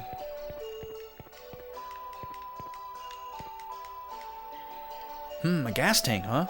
Those aren't really that common anymore. Maybe they don't use moonstones as fuel around here. Oh yeah, I didn't even think about that. When he said gas tank, that just registered as like a normal thing, but they don't use gas here. Do you know what Esperanza really means? It means hope. Oh, Spanish exists here. Okay. Hopeful sailors from all over gathered here to try to get to the east. Look at his hairy arms. But now the city's filled with nothing but despair. Oh, the irony.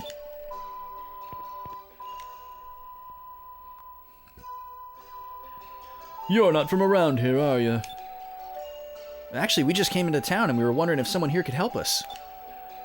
So you came to me. Well, that's just great.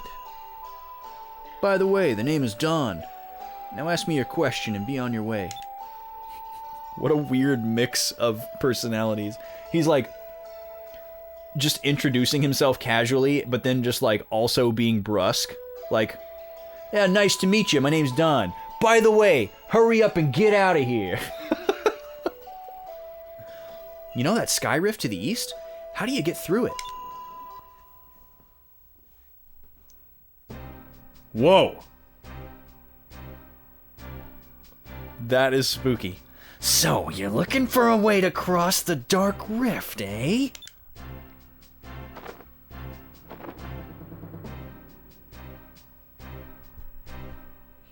Yikes. He perked up. So the world is still full of fools. Leg gasp. What?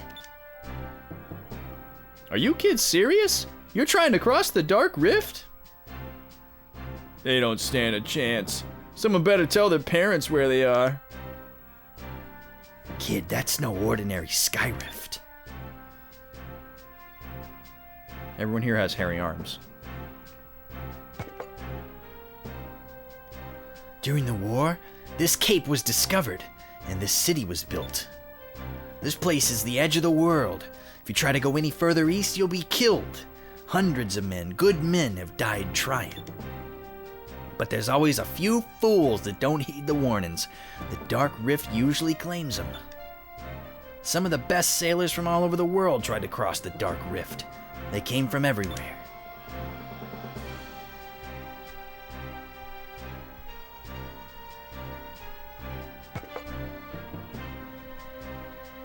One by one, they tried to pass through the Dark Rift.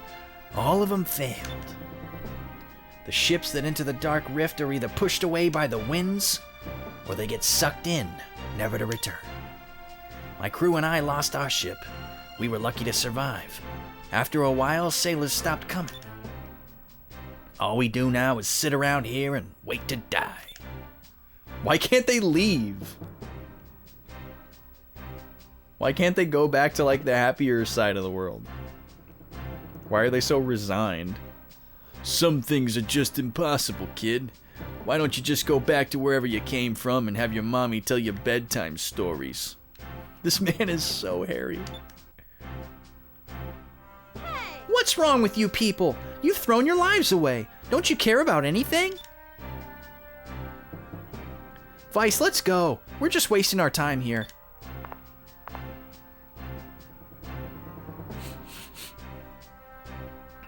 Thanks for telling me about the Dark Rift. Before I go, I just want to say that I've never met a more pitiful bunch in my life. Dang! If you lose sight of one dream, replace it with another. Think about how much you could have accomplished in that time if you've spent here. Just because you couldn't cross the Dark Rift, are you just gonna sit here for the rest of your life? Because you tried something once and failed, are you going to throw the rest of your life away? There's a whole world out there to see. Don't you have any desire to sail again?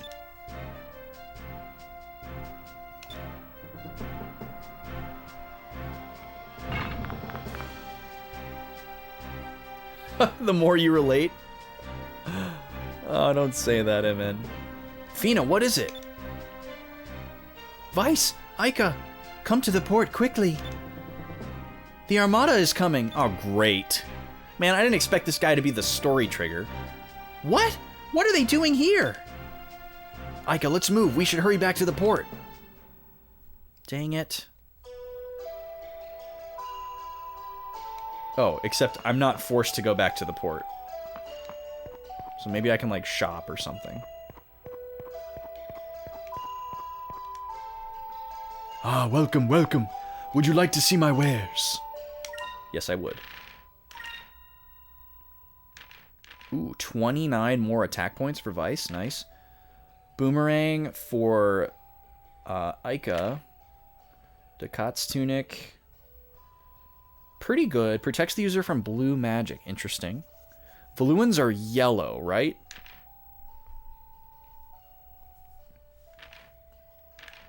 Okay, this is better armor for Vice. For physical defense. Miracle Robe. Vigor Rose Chain. How do they have this? Nocturnal Sight.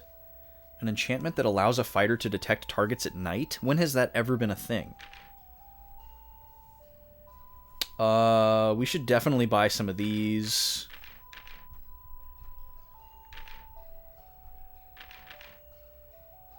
Oh, they have ship parts too. Oh, wow. This stuff is pretty good.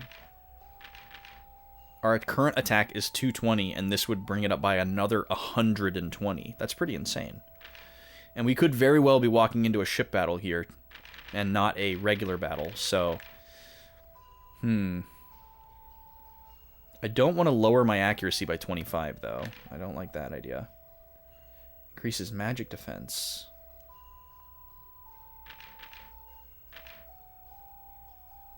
Increases regular defense. Man, we don't have enough for all this stuff. Okay, so what do we want? We kind of want both of these. I want this. And I'd like to get this weapon for Vice as well. The armor and Aika's weapon I can live without. But I don't even have enough for 2 of these, much less all 4. What do I have to sell? Anything? Oh, we've got some old weapons we can sell. Okay. Okay, let me make sure I have everything... all my best stuff equipped. I've heard that there are very rare fish that live in and around the Dark Rift. In fact, there are fish that haven't changed since the days before the old world. I wonder what they look like. Interesting. We don't even know what the fish do. I didn't see that in the manual anywhere. Okay.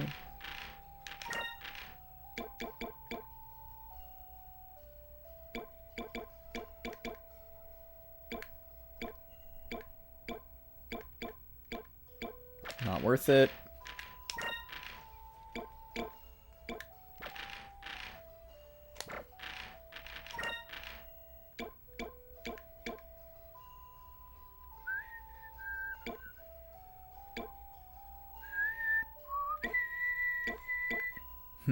So this is a higher hit ratio, 40 more points to hit ratio, but 11 less attack points. I don't know how to, like, assess that. I don't really know what accuracy does in this game.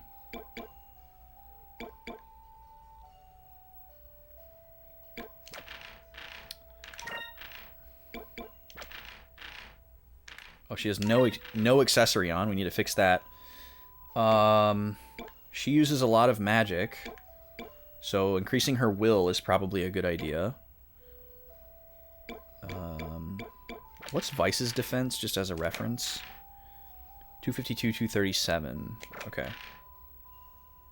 So yeah, she's much farther behind on that front.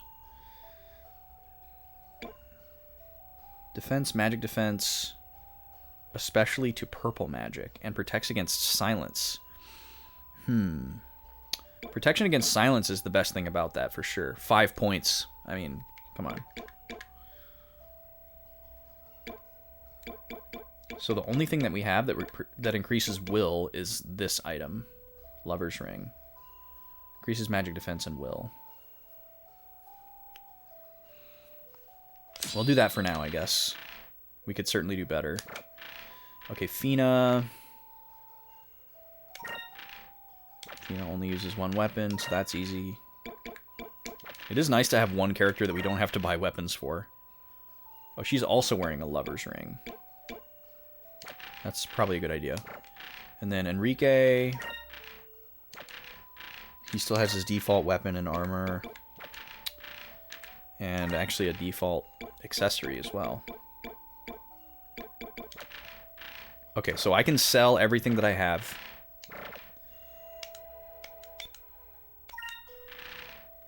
Weapons and armor-wise. I'm not going to sell the ones for Drachma, though, just in case.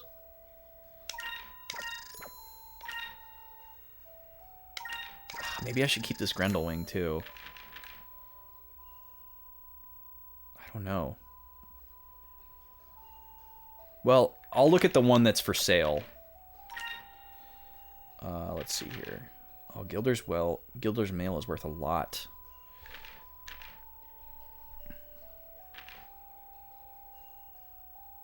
Designed to protect the wearer from enemy attacks, as opposed to protects from magic.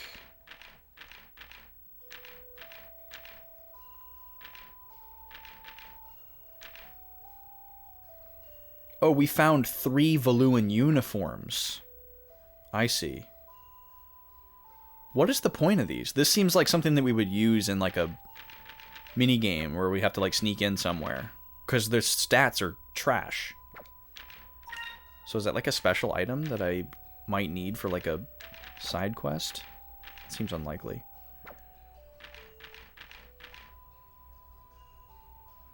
None of this is really worth that much.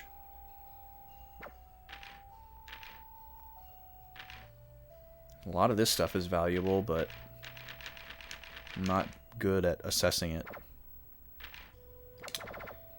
Oh, shoot. I was already in the menu. Buy. This doesn't increase her hit at all.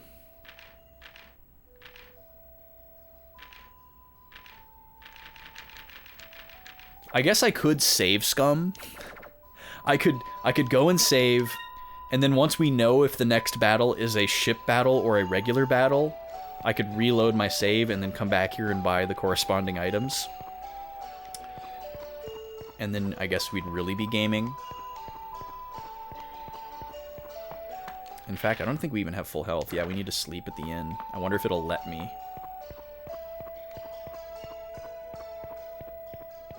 Let's see.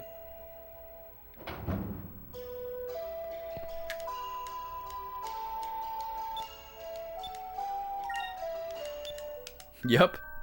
Guys, we gotta hurry to the dock. Okay, well, let me go shop. And you know what? It's getting late. Let's get some shut-eye. We'll go to the dock. We'll go to the dock tomorrow. Okay, before we go out to the dock and see what's going on, I gotta take a quick break here and use the restroom and take care of a couple things. So this will probably be like a, I don't know, 10-minute break or so. So I'll run an ad pack, cut down on those pre-rolls. I'll put some tunes on for you. And thanks for being here. I'll be back in just a little bit.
Okay, I'm back. Thanks for waiting.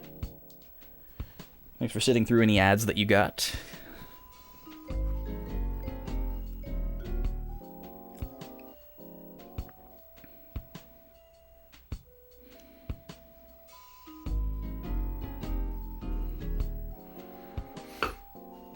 All right, let's get back to it.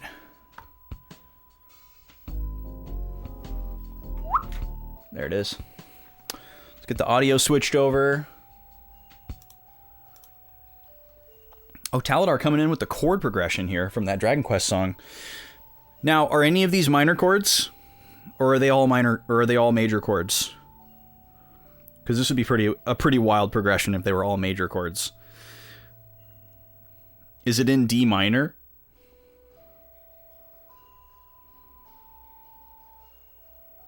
Or is it D major?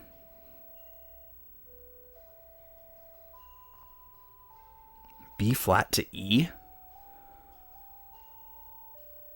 What the heck? That's really wild. So is it in A minor? And that's like a little Neapolitan thing? That's still really weird though. To go Neapolitan 5 and then 4.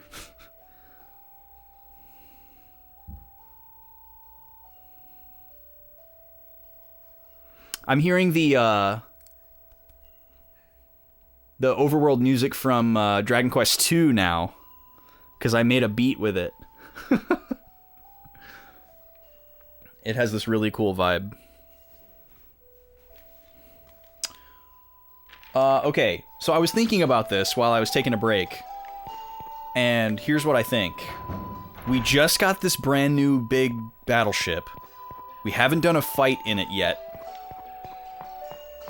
And I think if the fight that we're about to do, if we're even doing one, I think if we're about to do a fight with just our regular characters, we already have everything that we need to do better at that battle. So I'm just going to assume that this is a ship battle, and I'm going to buy ship stuff. That's what I've decided.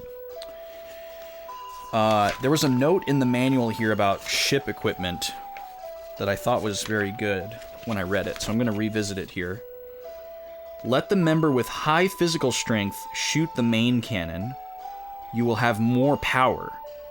Likewise, let the member with high spiritual strength shoot the magic cannon.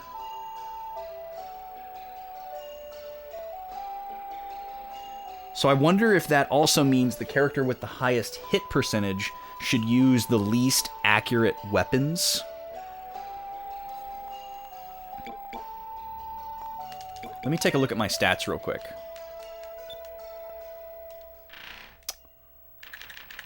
Also, I want to look at my ship's equipment.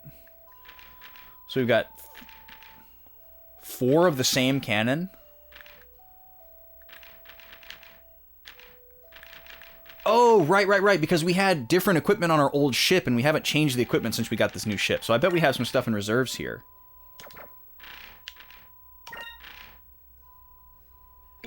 Oh, these are just accessory slots? Wait, we had a bunch of extra stuff. Did we just lose that because it was all attached to our old ship? That kind of sucks. That really sucks, actually. Okay. So yeah, we have 4 slots here, and they all have the same thing. So we definitely need to invest in some variety here. And then we've got some accessories. What do we got here? Improves defense. Increases quick. Increases quick. I feel like we definitely want both of these. Quick seems really good. Our defense is really bad, though.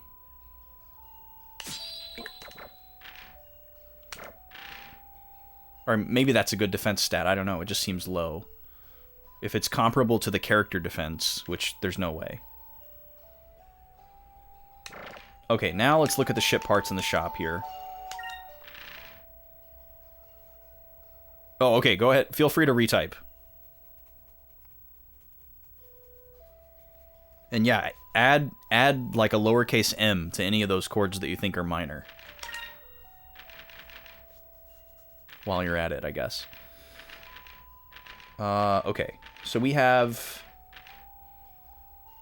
a defense increase.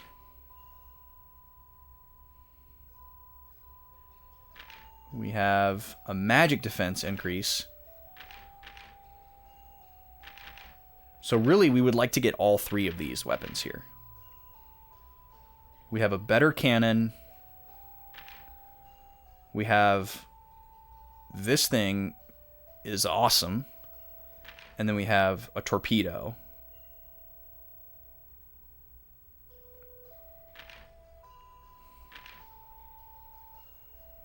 So really, it would be nice to have two of this 2-inch or 10-inch cannon.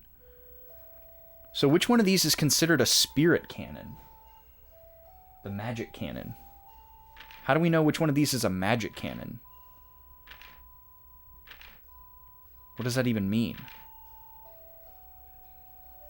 Cannon, secondary cannon, torpedo.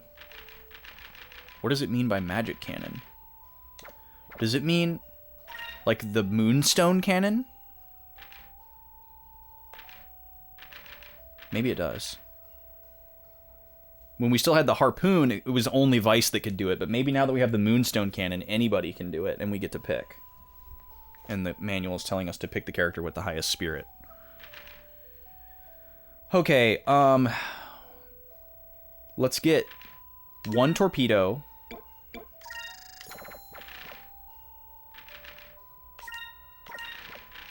Let's get one cannon coil.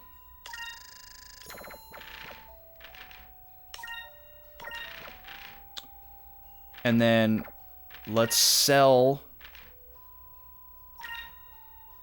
See, look, we have all this stuff in our inventory. Why can't I equip it? Little Jack's main cannon. So is it like, does the Little Jack still exist somewhere?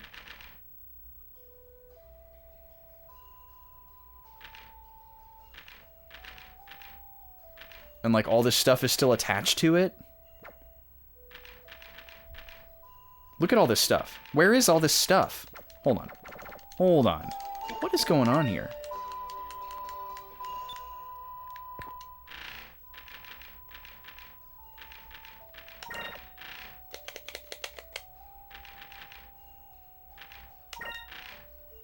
But none of that stuff is available here. That's so strange. Very confused by that.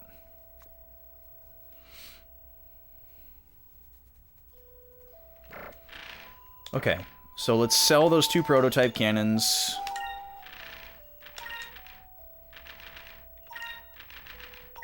Those are worth a ton.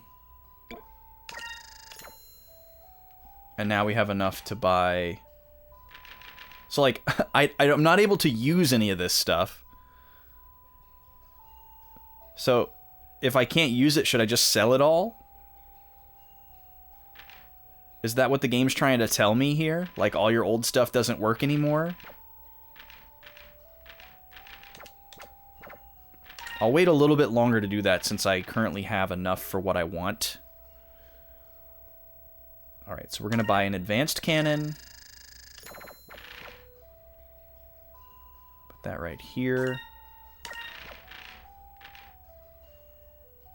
Oh, we're just a little bit short. Oh, but I can sell that one that I just got rid of. And I want to get one more of these cannon coils. Sell this.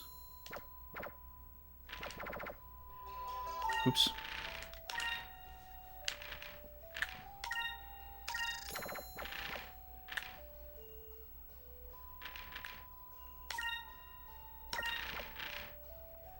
Okay.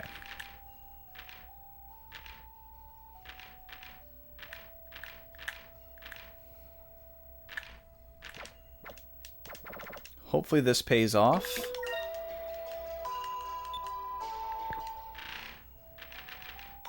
So we now have 2 of the same one and then 3 different offensive options here. Plus our special attack.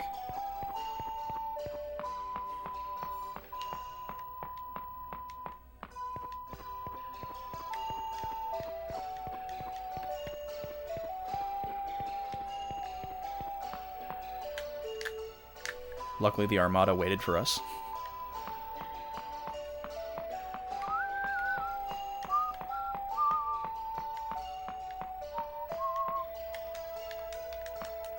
What's up, Enrique?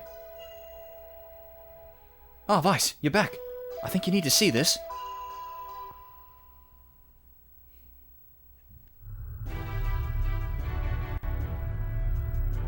Yeah. Oh, also, I forgot to say hi to you, Lobster. I saw your message as I was coming back from break. How's it going? Yeah, video games. The Auriga. Dang it, I missed the smaller text on that. That huge armored ship belongs to Admiral Gregorio. Oh, thank you, Enrique. I have a page way back in my notes where I'm keeping track of all this stuff. Not because I think it's going to matter, or because I think there's going to be like a test or anything, but just because it's fun. So Gregorio is the second admiral, so he's like the third strongest person. We already beat Alfonso, who was the first admiral. We've currently defeated the first, third, and fifth admiral. We had a brush with the fourth admiral, Beleza. She was the one who was dressed as the dancer girl and then betrayed us. But we didn't actually defeat her, I don't think. Maybe we did. And then Gregorio, I don't even have a voice casting for him, so I don't think we've interacted with Gregorio yet. I'm gonna take some quick notes here. People of Esperanza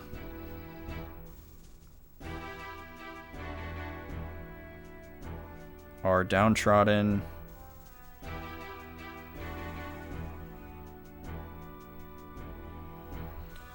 Think Far East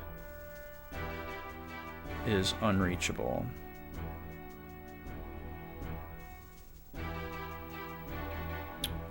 Big storm stops everyone.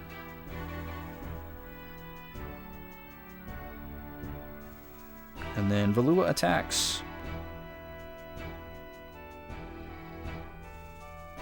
We are on the run from them, so that kind of makes sense that they caught up with us, even though we don't really know how. But yeah, we stole like a huge ship and we have their crown prince, so it only stands to reason that they would be coming after us here. Okay, new page.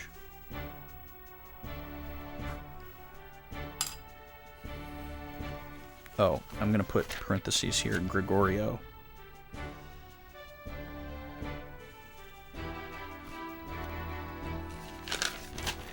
Okay. Gregorio is the best defensive tactician the Valuan Armada's ever seen. They even nicknamed him Onwall. Interesting. He's forming a blockade around the town. Oh, I'm gonna assume this is a toilet head guy. Prince Enrique! I was right. I've come on behalf of Admiral Gregorio. He has an urgent message for you. I see. Well done.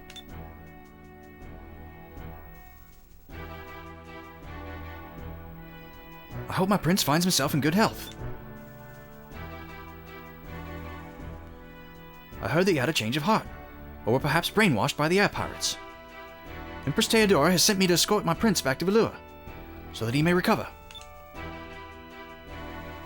If my prince refuses to comply, my ships will regrettably begin firing upon the city tomorrow at noon. Your humble servant, Gregorio. Uncle Gregorio is asking me to surrender. Uncle? Yeah, this is new information. Gregorio was an admiral in the Armada even before my father passed away. He helped raise me when I was growing up. He's always been like an uncle to me. Okay, so he's not blood uncle. I know that he doesn't want to fight, and he really does want me to surrender. But I can't go back. Not after everything they've done. Even if it means I have to fight him. Enrique? Let's rest up for tomorrow. Gregorio's the most honorable man that I've ever met. He won't break his word. I understand. We should rest on land tonight and keep you off the ship until tomorrow. The last thing you need is for your uncle to see you throwing up over the railing in the heat of battle. Great. Now you're starting to sound just like Ica. I'm sorry. Come on, let's stay at the inn tonight. We're gonna need our rest. Yeah, I don't think I'd be able to sleep. I don't know about you guys.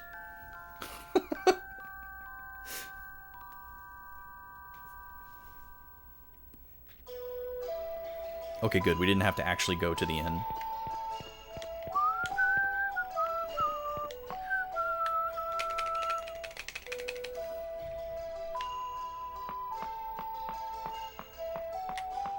Hope we didn't sleep in. How exactly do we know what time it is?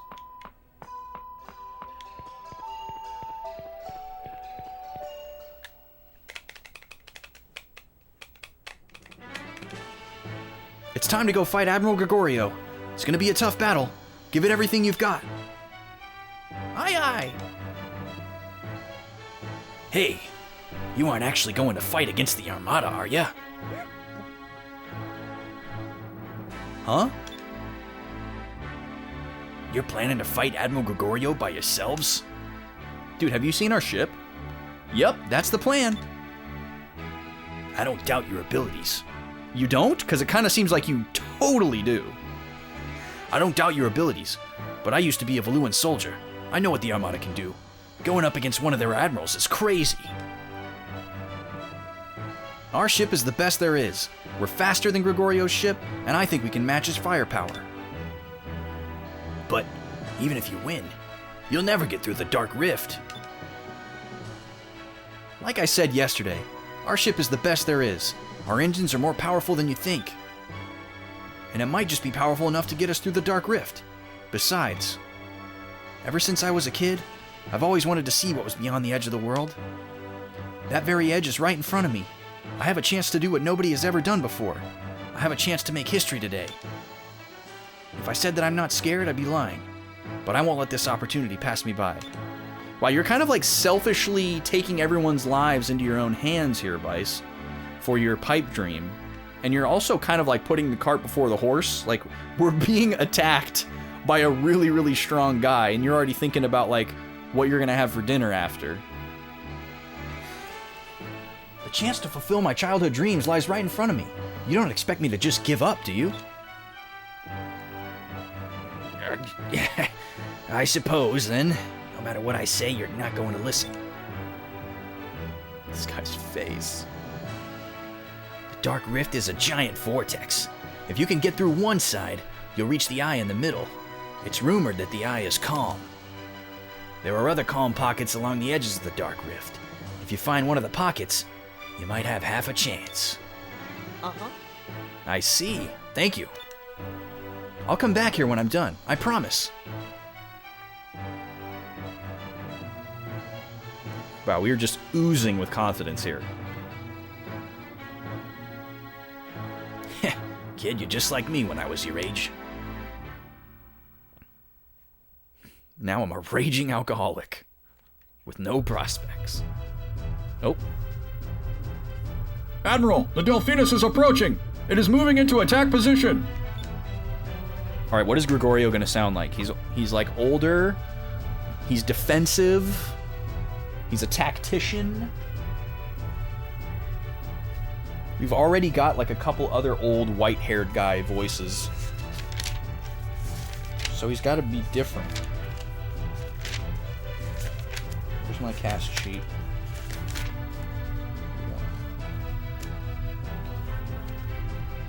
He should have a commanding voice. Oh, let's do Sean Connery. That's easy enough.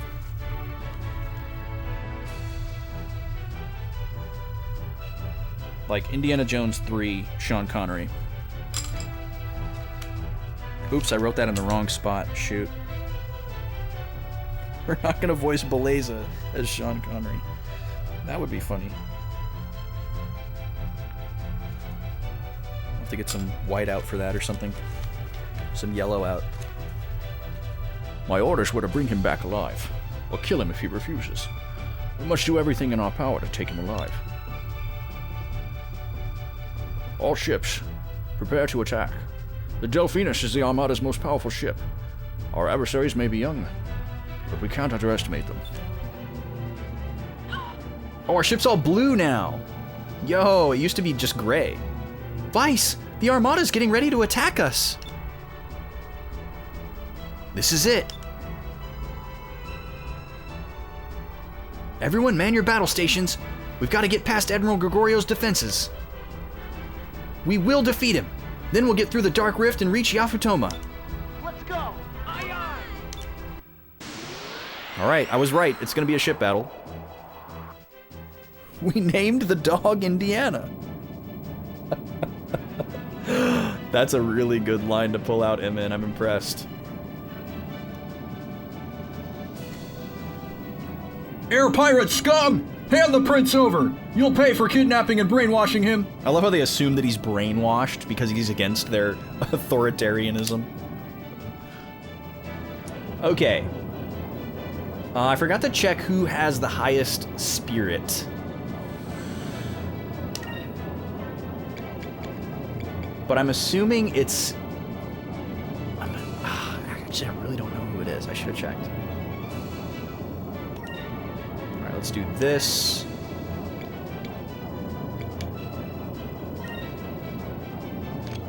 I want to give everybody a chance to attack here.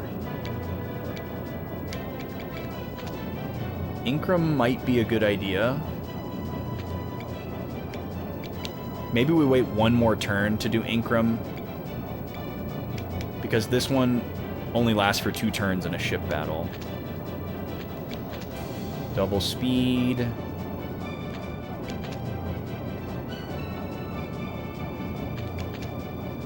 So when it says special equipment needed, does that mean like we have the special equipment that we need, or does it mean that if I try to use it, it's gonna fail? Because I don't have that equipment yet. And like, it's trying to warn me. I mean, we've used these before, haven't we? Maybe we haven't. I don't know. Okay, we need 20 S. Oh, we can go to the crew menu now. What does this do? Whoa! Whoa! Okay, so you can get in-battle effects from these guys? That's awesome! I was not expecting that at all. That's pretty cool. Alright, we're just gonna go all-out attack on this first turn here. Let's do... Oh, hold on. Let me redo Vices here. We're gonna do this right here. Ika's gonna do... this right here. Fina's gonna do... Oh, that one takes 7? Okay, change of plans, Ika's gonna do torpedo here.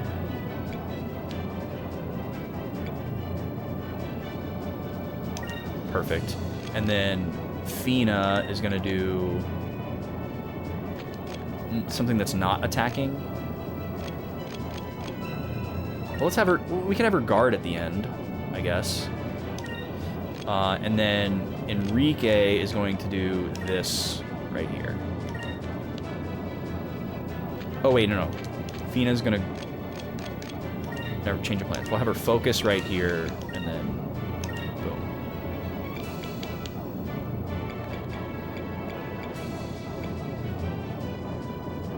Let's see what that does.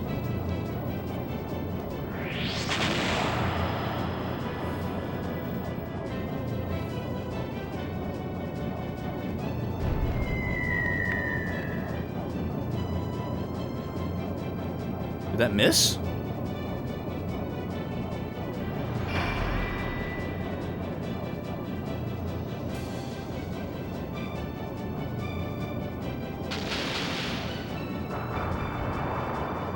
Okay, got some damage in. This thing has a lot of health. There's our focus.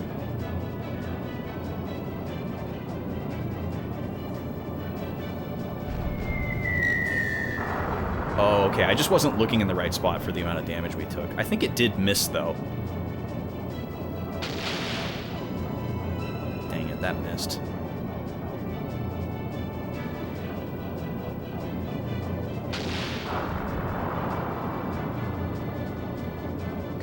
know what that was.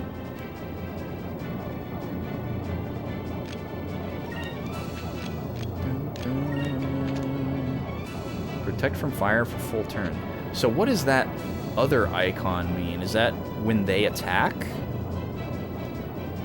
Or is that when they dodge? I think it was just when they attacked. Okay, let's do that there. And let's do this.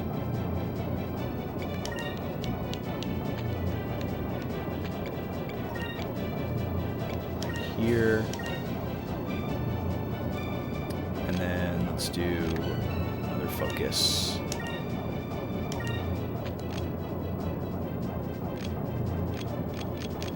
We'll do 2 focuses.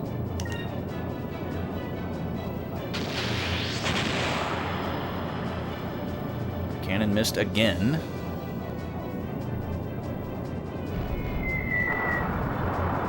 Ow. Look at that nice little press box, captain's cabin area that they have up there. It's like a big gold rectangle.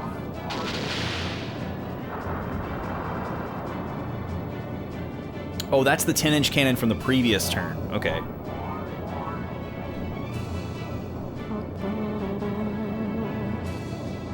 Maybe we'll cast Incrum before we do our special attack. That could be pretty cool. It's probably a smart idea. We're trying to build up to 20 SP. Okay, making some good progress here. I don't like when they get behind me, though. It spooks me. Nice, we got a dodge. Our ship looks like a basketball shoe. Okay.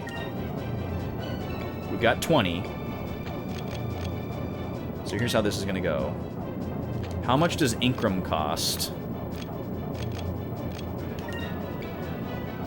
It costs 4. So should we just do it anyway, or should we wait one more turn and get the boost? I think we should just do it anyways. Oh, okay, that symbol is the same as this, so that's the only turn that we can do this attack. I see.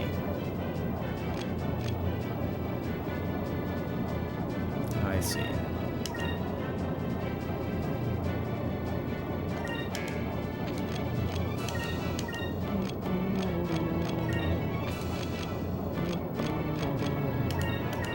We'll just focus a bunch otherwise. Let's see how this does. Our regular weapons have like 200 attack power, and this weapon has 800. So theoretically, it should do almost 4 times as much damage. So that would be around 12 to 15,000.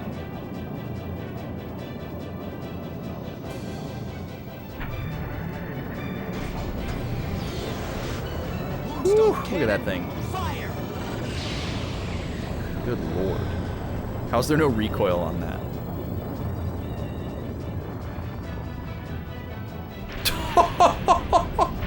33,000! I was way off. He's just done. That's it. Wow. That was amazing. Speed wax? That's a funny name for an item.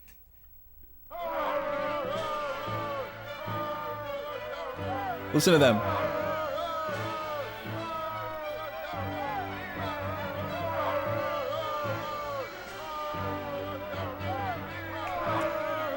That is incredible. When did that guy get glasses? God, I need to find like an isolated rip of that sound effect. Why are they so proud of us? Oh, they're backseating.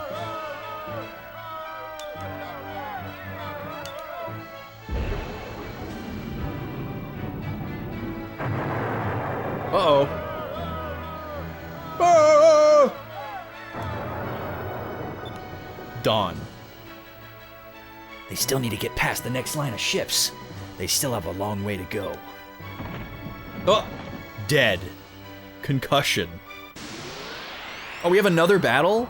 We're actually fighting another line of ships? Come on. Oh, so that probably wasn't Gregorio, huh? That was just a regular old ship. I see. You'll never defeat the second fleet of the Imperial Armada! I see. So this is the same ship, presumably, but with less opportunity shots here, and also we're missing health. Well, it seems like the strategy to go with is just save up points for the main thing, for the big gun. So why don't we just do like one shot and then everybody else focus?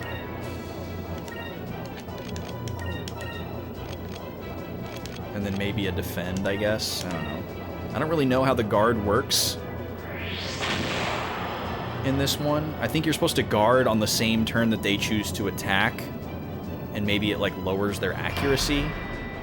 Because yeah, whenever you use guard, it does that, evasive action.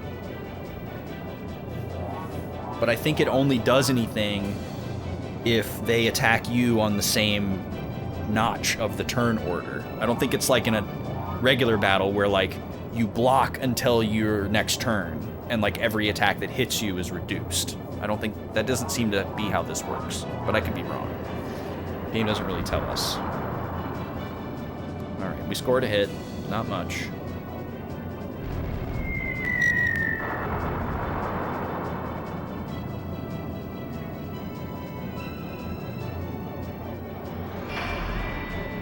There's the evasive action.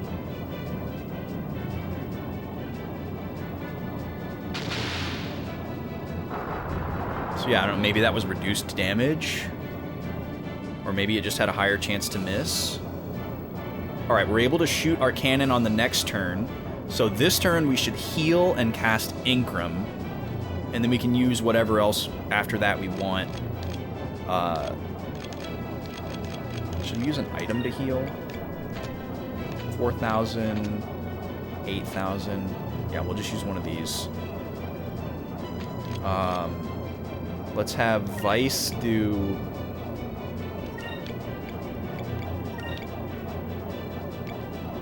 just a single attack. And then Ica can do Incrum. And then Fina... Oh, maybe we could try Drilln as well. Sure, why not? Try to increase the damage. And then Enrique can use the deluxe kit. Let's see how this goes. A little bit of damage.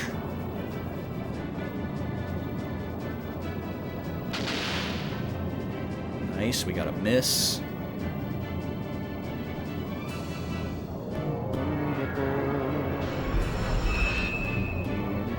Okay, so we just increased our attributes by 25%. We're going to try to lower theirs by 20%, effectively giving us a 50% boost.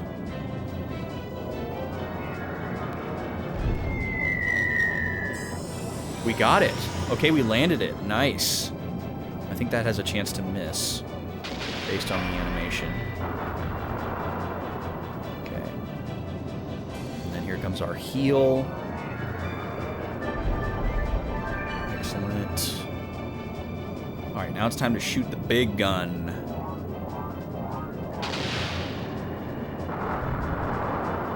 They're doing a lot of damage to us. Okay, we're gonna close in and look for an opening. Yep, that's what we want. And we're gonna shoot the S cannon. Hopefully just blow them away, breaking Benjamin.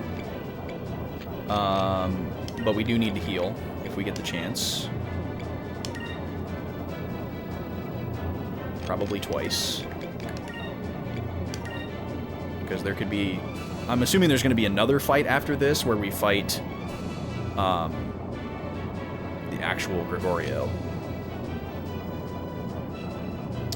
and then let's use an attack here.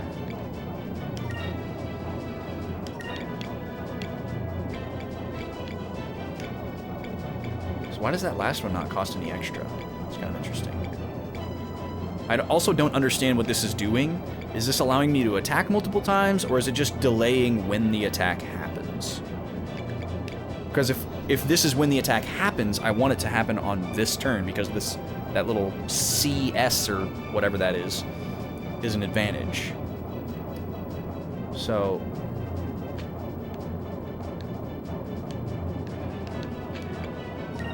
maybe I'll just do this one. All right, here we go.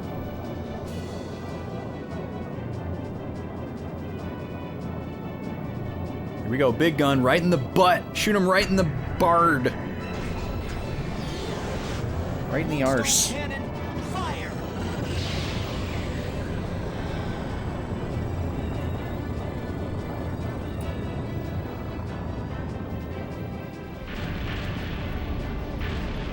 See ya.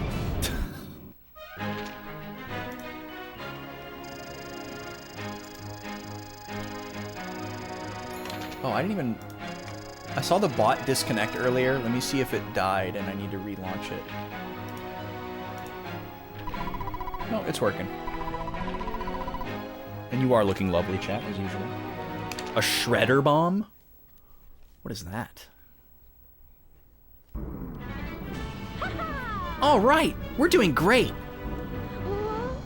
Gregorio's ship dead ahead. He'll be in range shortly. Yeah, no time for the repairs to happen. Yeah, it's alright. Uncle Gregorio, I can't let you take me back. Yes. All right, full speed ahead. It's now or never.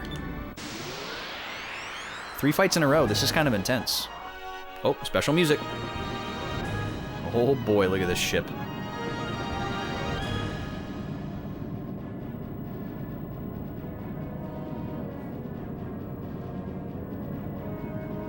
Prince Enrique, please forgive me for taking up arms against you, but you leave me no choice.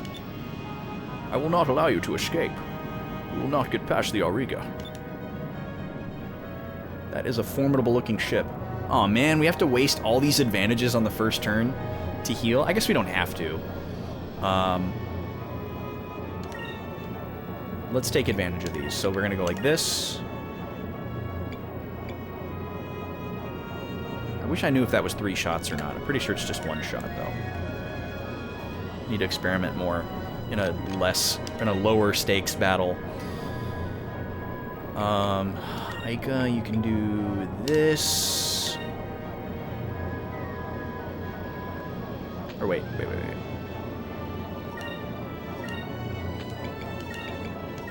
Let's do that. Fina, let's have you use... What does this do? Okay, I figured as much. Let's do that. And then let's do this right there. There we go. Let's see how this goes. Our opening gambit.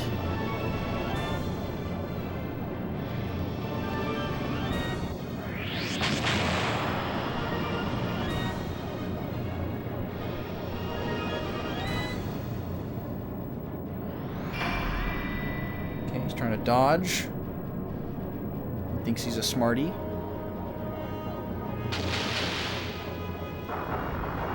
Just barely got him for a tiny amount of damage. This guy has huge defense.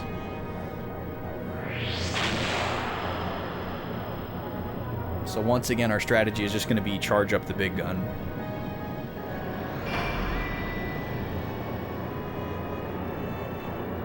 Did he miss? Torpedo missed, and then he hit us. Okay.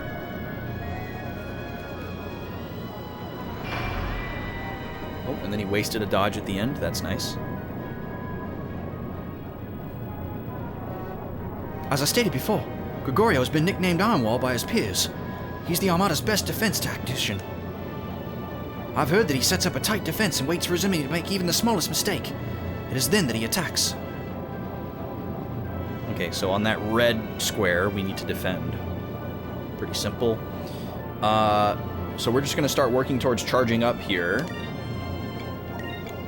We'll keep doing some basic attacks, but we'll focus mostly on charging, and we'll use one more deluxe kit. So let's see. We'll have Aika do the heal. We'll have Fina focus. Oh, wait, no. Focus here. And then we'll have Enrique also attack. Oh, shoot. I should swap him and Vice.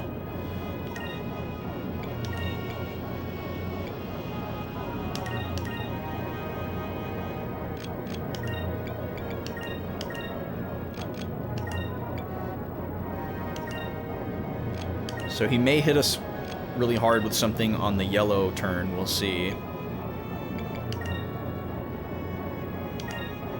I'm using the torpedo just to try to conserve SP. Alright, so we're basically at full health now, if not actually. It's hard to tell visually. Okay, he's going to try to dodge.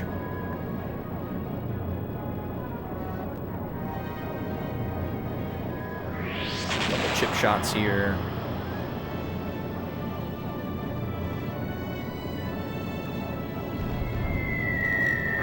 Okay, that's a pretty big attack.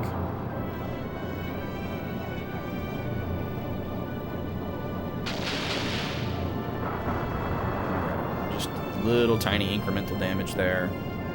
And then a focus. Alright, well, we went around his dodges pretty well. To the best of my understanding.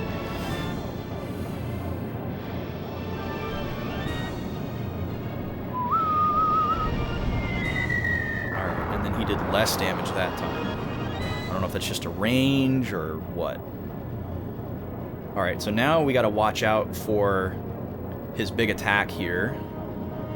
So we'll be sure to have somebody guard there. And then next turn, it looks like we're gonna get a chance to shoot the big cannon if we make the right choice. So what do we want to do here? We should probably heal up. I'm gonna have Vice be the one to guard. Oh, we could set up our Incrum and our Drilln here too. Okay, this is perfect. We should have enough points to do all that.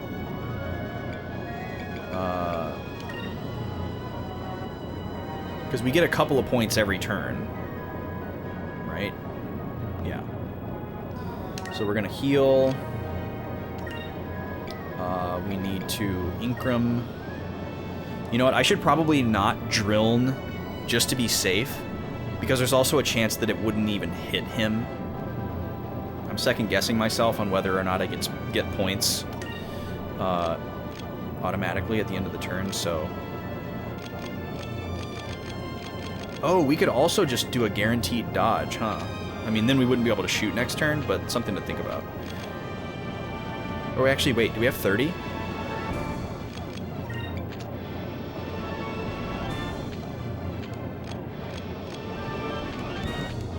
No, we only have 25. That would have been a cool plan. Oh well. Okay, so Vice is going to guard here. And then Aika's going to Deluxe Kit. Fina's going to Incrum. And then Enrique, what are you going to do? I'd really like to have him use Drilln.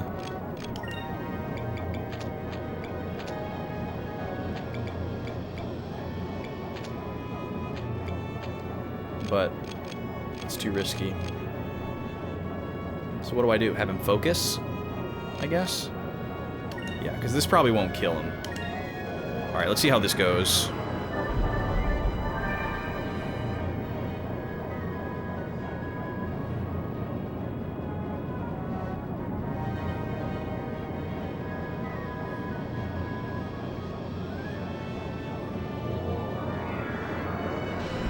Okay, we got a defense boost there, which is good.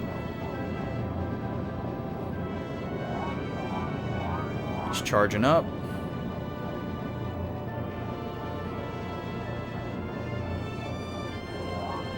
We're charging up. Shoot, he's gonna shoot before we do our defense. I thought we were faster than him. Oh, maybe not. Okay, he's charging up again. Here comes our evasive maneuver.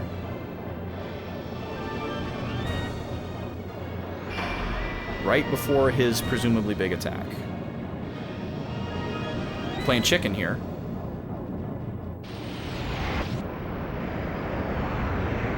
Oh god. That's not good. Oh, interesting. He did equal damage to us as to him. I can't believe it. He just rammed us with his entire ship. He's crazy. Vice, watch out. He's not letting up on the cannon fire either. Huh. So I guess we did that wrong, and so we don't get a chance to shoot? So what were we supposed to have done differently? It was perfect. We had evasive action right before it happened. Were we supposed to shoot him to interrupt it, maybe? Huh. That sucks. So what do we want to do here? We should probably dodge all attacks this turn.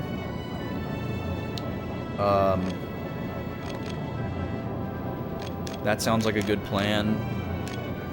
And then maybe we could fire off one of these.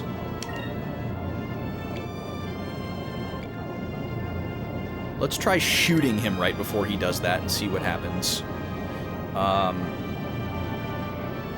Because even if we dodge all cannon fire, we're still going to take damage from the ramming. Let's see.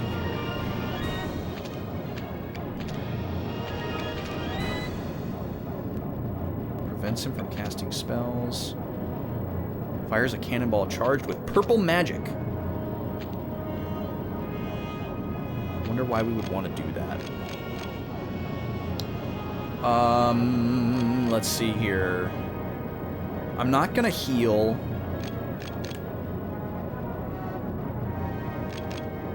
So she's the fastest character. Let's just have her go first.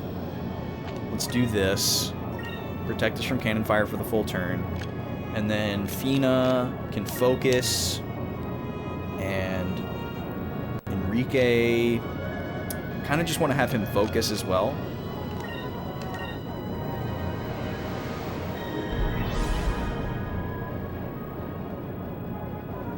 Wait, what are you saying, MN? What is my take on the game 1-2 Switch that I own? I don't own 1-2 Switch. Are you referring to the game 1-2 Switch? Because I don't own that game. Oh my god. Stop.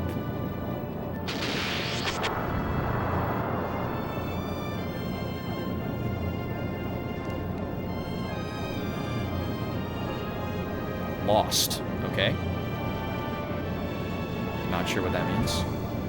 I guess that means he, like, shot it and knocked it out. Oh, yeah. Yeah, it got me. Oof. Wow. I'll be recovering till next week from that one.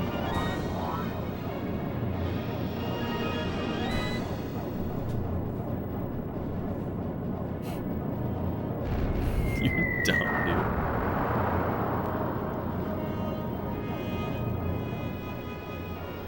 Alright. It's okay, I can be mean to him, guys. I know him. Damn, we need to do something about that ram attack. Only Gregorio's heavily armored Auriga can pull off an attack like that.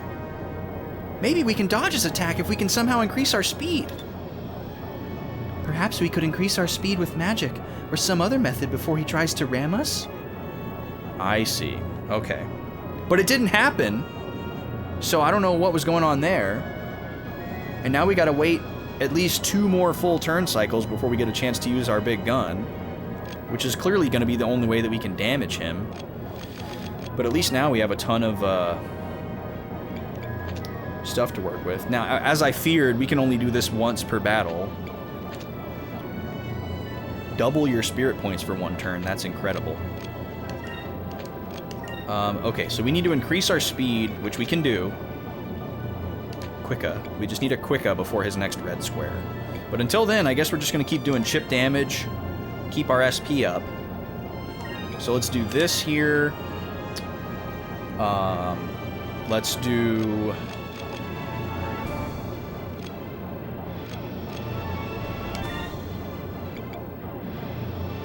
this here.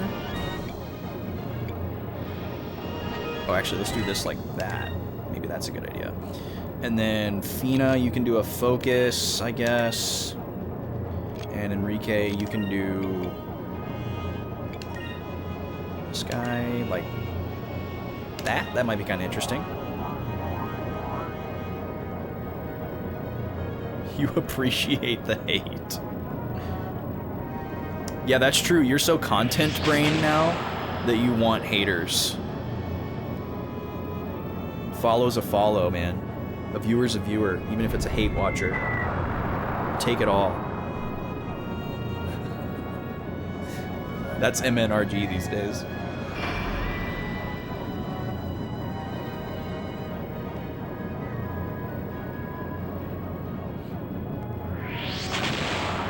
There goes my torpedo. He's charging up over there. His attack missed. Beautiful.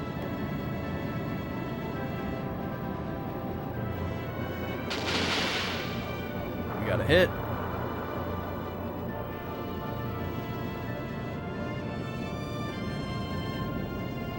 He lost his cannon. Amazing.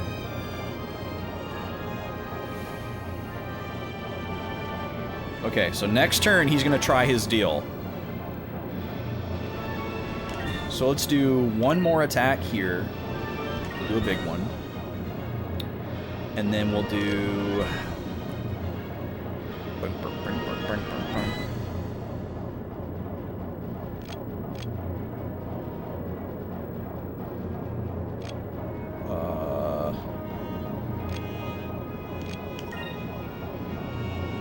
let's do this right here.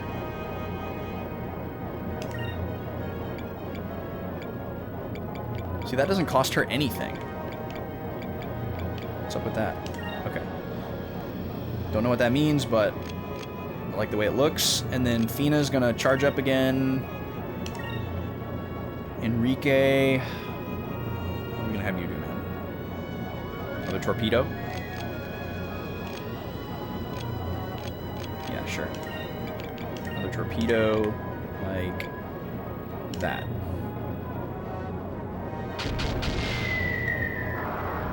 Nice, got some good damage there.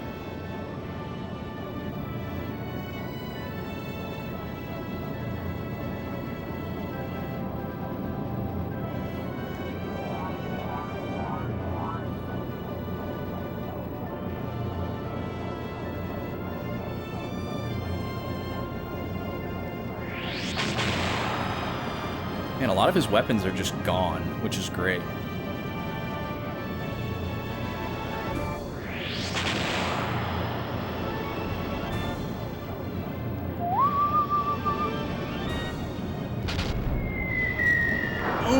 That's some really big damage. Ow. We did not like that.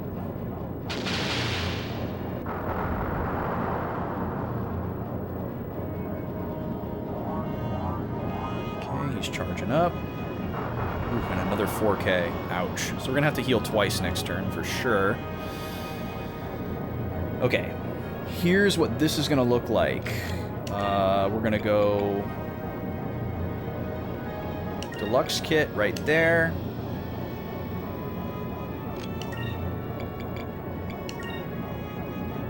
Okay, we need Quicka to happen before that, so it's not going to be Ica. Maybe we'll do another deluxe kit after this, or maybe right before. We'll have Fina do the Quicka right away. And then we'll just do another heal right here. How about that? So let's see if this Quicka helps us dodge. We just doubled our speed for 2 turns.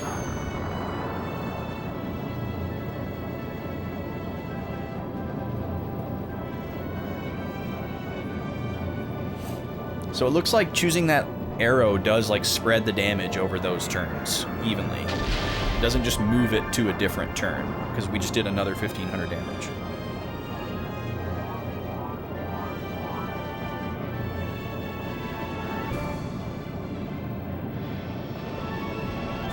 I'm not cracking as good today as I was on Tuesday. I was cracking so good on Tuesday.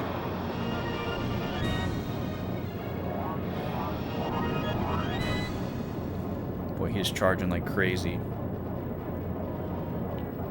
Alright, is he gonna do it? We're at full health. Our speed is doubled. Yep, he's going for it. Do a barrel roll! We got past him. Nice. Okay, so that's the trick.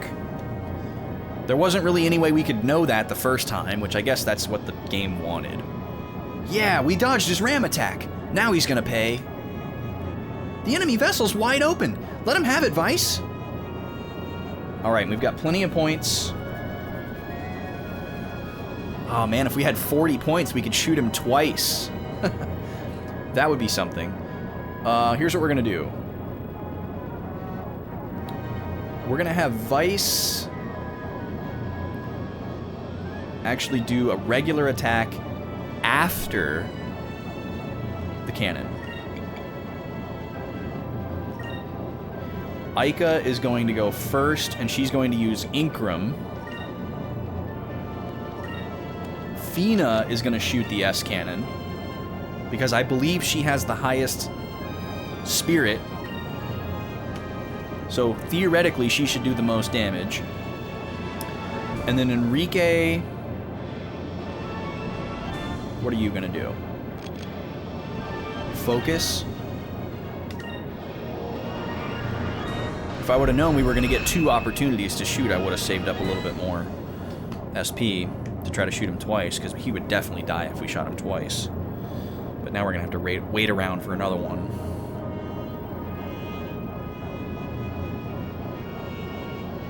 Alright, here we go. It's boosted. This should be huge damage. Stone cannon, fire! Maybe it'll be enough.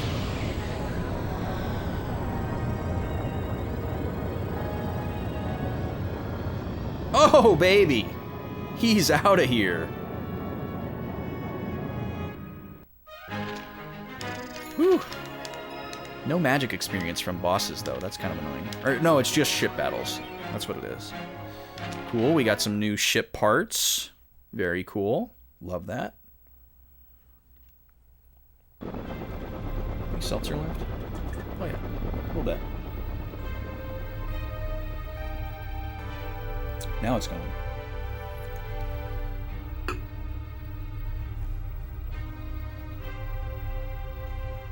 I always thought that if we were ever in battle together that we'd be on the same side. Prince Enrique, is there anything I can do to make you reconsider? No, I've made up my mind. I'm not going back to Valua. I know that you've noticed a change in the Empire as well. They are headed down a dark path. Trying to rule the world with an iron fist will be Valua's downfall. This world, this sky, it's not Valua's to rule. It belongs to the people. And to right the wrongs that Valua's committed, I've decided to travel with Vice and his companions. Tell that to my mother, and also that I pray every day for her good health. Boy, he's doing like the bless your heart here. This is goodbye. I must go. Be well. Farewell, young prince. It's cool that Gregorio kind of like respects him a little bit.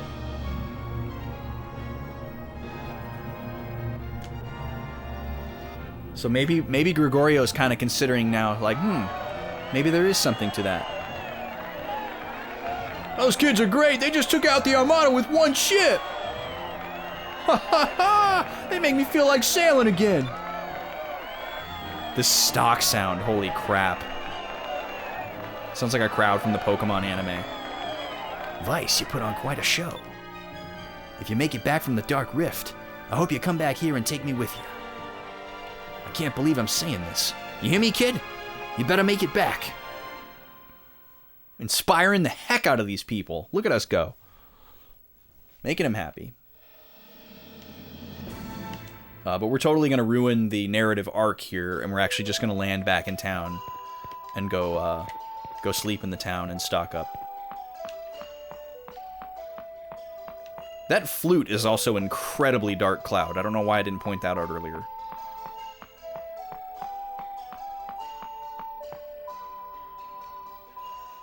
Ah, with the rubato, like, slow down. So good.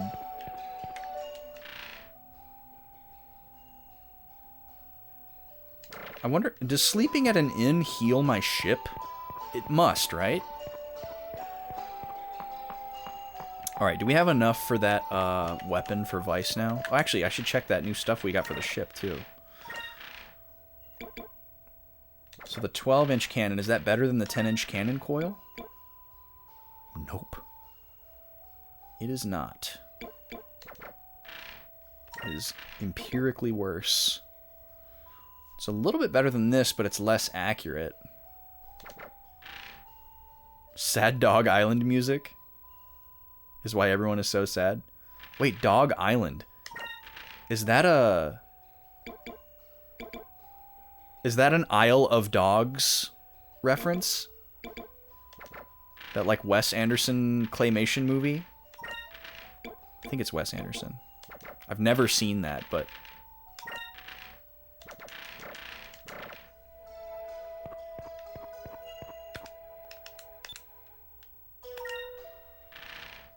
Oh, the sad dog when we first arrive. Okay. Gotcha. Oh, yeah, we have enough money now. So let's buy the Admiral Cutlass. We're going to keep it red. Do we want any of this armor?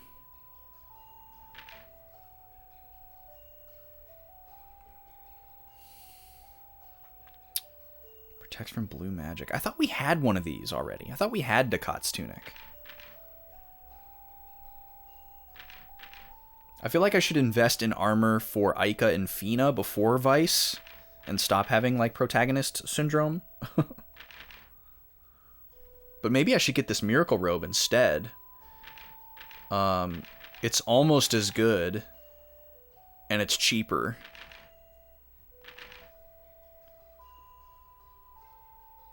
Let's try that. Let's get 2 of these. One for Aika, one for Fina.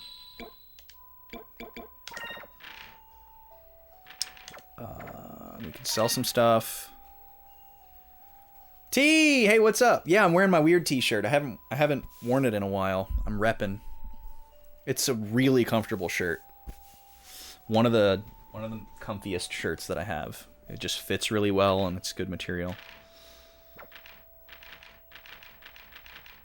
I wish they had more shirts. You like the color? I'm like mid on the color. Like, it's just like a khaki parchment kind of off-white. It's got a graphic on the back too. Check out the back. It says, what does it say? I don't know why I'm trying to look. Tell me what it says. It says something drink weird? Something like that? Since they're an Austin brand, they have to have the, like, weird thing in there. Oh, it just says drink weird twice. Got it. Thank you, Lobster. Yeah, I forgot what it said on the back. But yeah, the, like, tan and orange thing is kind of cool. I like it if I wear some, like, really colorful, like, shorts or sunglasses to kind of, like, contrast it. But it's just a little more muted than what I usually do. I'm usually a pretty colorful dresser. Okay, what did I say we were going to sell? Oh, we got one of these still to sell. Yeah, let's get rid of this thing. And then, this thing is worse than everything that we have. We just got this as bounty, so I'm just going to get rid of that.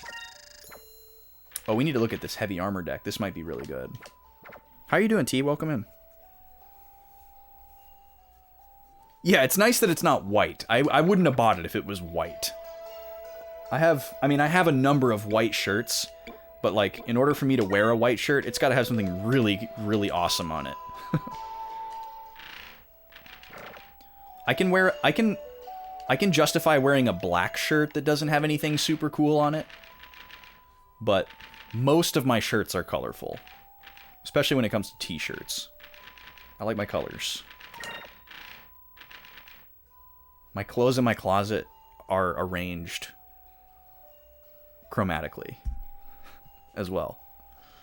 My wardrobe is like by type. So I have like polos, button-downs, long sleeve button-downs, and then all my t-shirts on the bottom, and each one is chromatically. They all go Roy G. Biv, and then white through gray to black, and then like the like off-white brown after that. I should have organized my game collection chromatically. Oh my god, no. No, alphabetical forever, please. That would be super weird. Like, I guess technically my Super Nintendo games are arranged chromatically because they're all black. All the spines are black. And most of my PS1 games are chromatically. I have a few green labels, but all the black labels go together. Oh, that's really sweet, T. That way they could know kind of roughly where stuff was. That's awesome. It's a good idea. Yeah, I just got to a point where I was like, okay, I have a stupid amount of shirts, and I don't know where to find what shirt is what. So I was like, I'm gonna have to like put these in an order. This is the thing that improves defense. So is it this one better? Yes, it's way better. Okay, there we go. So we want to use that. Excuse me. And then we're increasing quick with both of the other ones. So what does he have for accessories? Magic defense, and that's it. Okay. So do we want this weapon for Ica? Not really. 12 points? I mean, come on. It's not that much. Ducat's tunic. Wait, I thought we bought 2 of these. Oh, we did. We just didn't put one on Ica somehow? Okay, we need to fix that. What will you do? That guy's smile is great.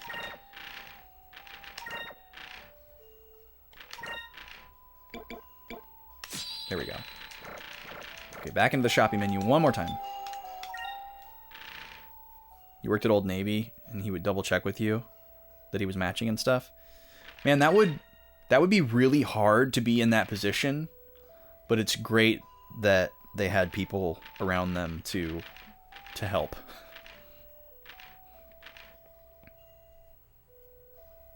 Let's see here. Dodge and defense. Oh, okay, so this increases accuracy by quite a bit, actually. Alright, I think we're done here. I think we're good. We could get this armor for Vice, but he's already got way more defense than everybody else. I'm gonna guess that it's good. Oh, he's an older guy. Gotcha. Hanging out at open mics? Wow, so cool. And he was a bass player. Wow. T rolling with the hip crew. Vaughn actually has a little bit of blue-green color blindness. He gets some shades of blue and green kind of muddled together. They kind of all look the same for him. Sometimes he would have to ask me. He'd be like, is this blue or green? Oh, they all have different dialogue now. Let's see if this guy joins my crew.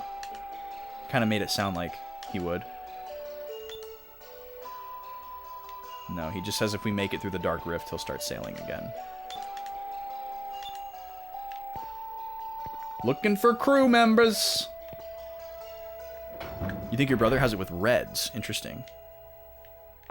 So, like, does red get blended with another color and mixed up? Or is it just, like, shades, all shades of red look the same? I really want to know what this lady is doing. Okay, that's a stretch. But what is this? She's just doing this. She did that the whole time we talked to her. She's trying to work out a crick in her neck with a really bad technique. Alright, let's save and get the heck out of here. This guy's stretching too. Is everybody just like sore in this town? Or are they so bored they just work out all the time? What's going on?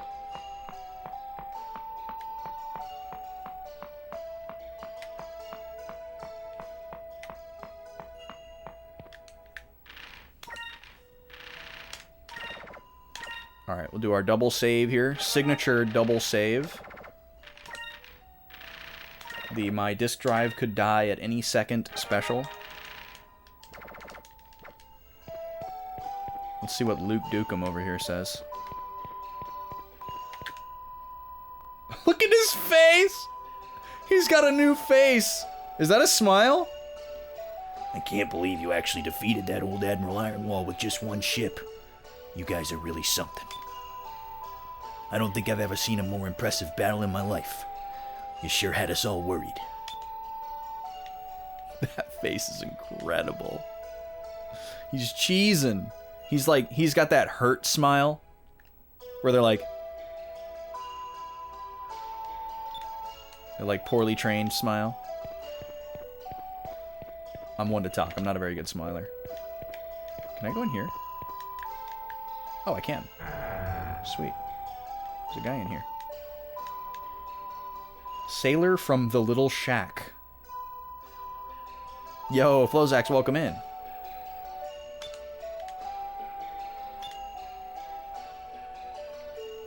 Wow, what a place.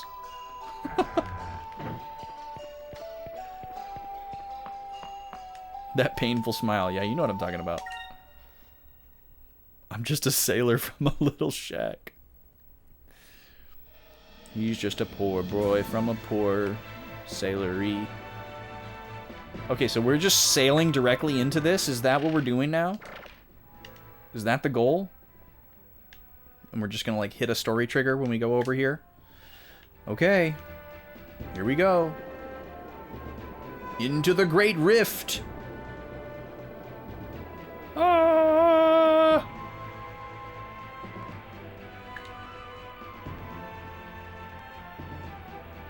I feel like I'm not moving.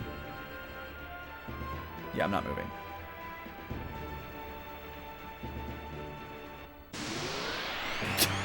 Living that NPC life.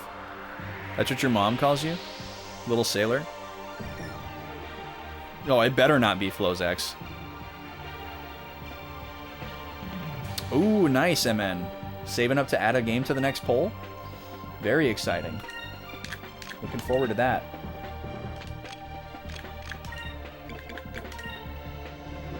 If you're looking for a game to add to the next RPG poll, I can definitely tell you 2 games that are going to be on that poll. I haven't thought of my third yet, but for the other 2, I'm going to be recycling the same 2 that have been on the previous polls, which is Final Fantasy Tactics and Dot Hack Park 3 Outbreak. Okay, here we go. Here's the beginning of MN's campaign. MN is determined to get me to play some really crappy game. So that's the path he's chosen to go down. So if you want to help him,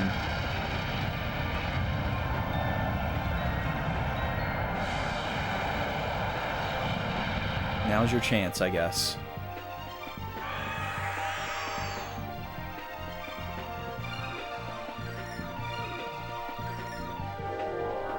Oh no, he's doing quick up.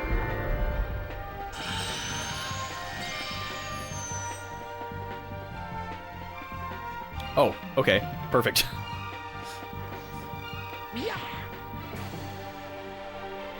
Over there.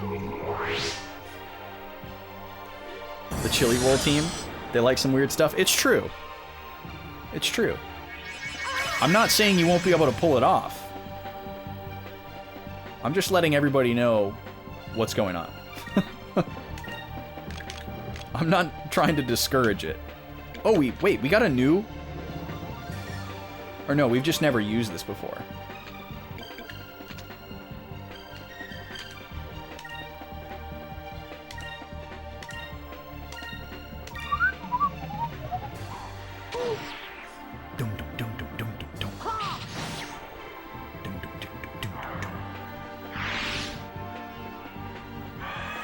But yes, as you try to dream up the next game for the poll, just keep in mind it's got to be a physical game in my collection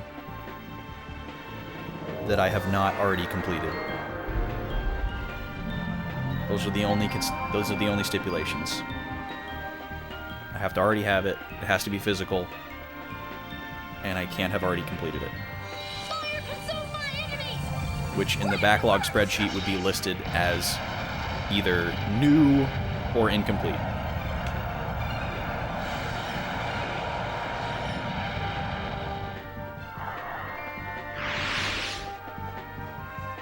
He's still alive?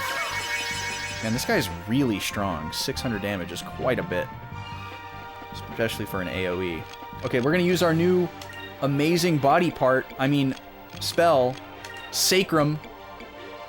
Oh wait, she didn't learn it? Who learned Sacrum? Was it Fina? Maybe it was Fina.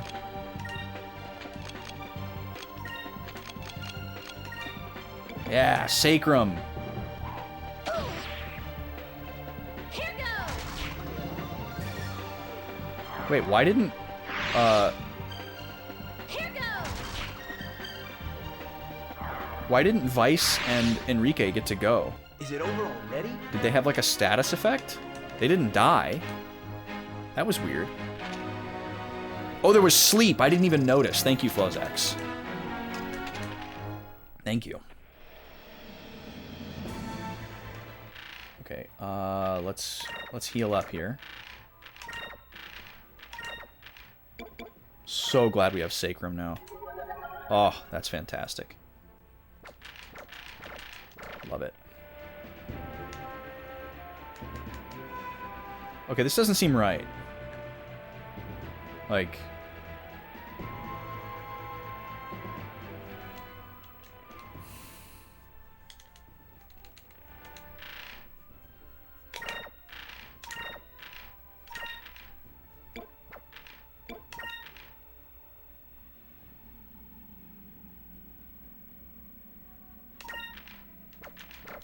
So the journal entries aren't really helpful at, like, telling me what I did last.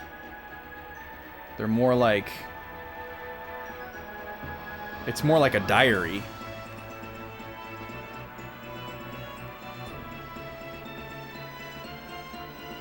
Oh, is that something?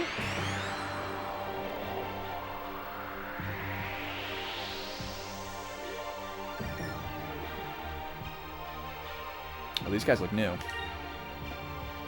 Iridzu? No, these aren't new. That name sounds familiar. Oh, T, I drank the thing. I got rid of the can already, but I drank that Celsius Arctic vibe. It was good. It was good. I think I liked it better than the peach one. Oh, these guys are new. Tsurak. Okay, Iridzu, that's a different enemy. I couldn't tell at a distance. I think I liked it better than the peach one just because it was a more unique flavor. The peach one tasted like a bunch of other peach things I've had before, but it was still really good. Come on, disk drive. Come on. Whew. That was a long one. A Celsius tier list? That's not a bad idea, actually. I still think the tropical one is probably the best of the three, but I need to have it again because I kind of forgot what it tasted like. But at least from my memory, I think I like that one the best of the three. They're all really good, though. But I would say the Arctic one was, like, the most interesting. It's probably, like, the most unique flavor. It's kind of like a blue raspberry, kind of like blue Gatorade kind of flavor mixed with, like, a little bit of grape. It was good. That was fun! It's always sunny in Arcadia. Hell yeah, thank you, Taladar. That sounds awesome. Yeah, it was nice and blue. A little bit of purple, mostly blue. Did enjoy.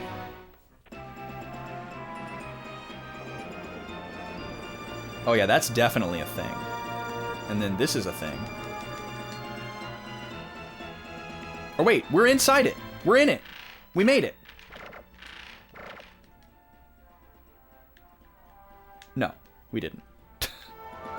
I don't know what's going on. I understand nothing in this game. I'm so turned around. I mean, we want to go east, right? And this hole is directly east, so we're going in the hole. The Dark Rift. It looks like we can get inside the Dark Rift through here. Enrique, are you ready? Yes, I'm ready. Don't suppose I have much of a choice at this point. We must get through the Dark Rift no matter what. Don't mind me. I'll be fine. This is neither the time nor the place to be complaining about air sickness.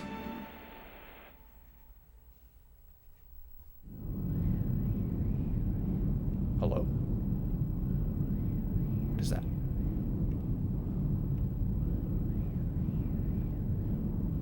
What is that? Oh, it's a save point. Interesting. First time we've seen one of these.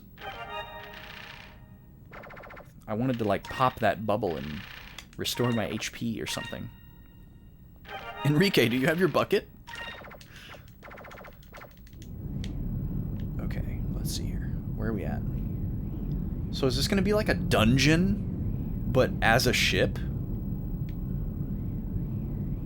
Whoa. Flying into the hole. Flying into the hole.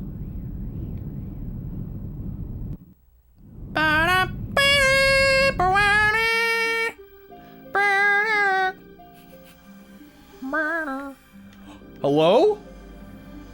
Whoa! This is wild.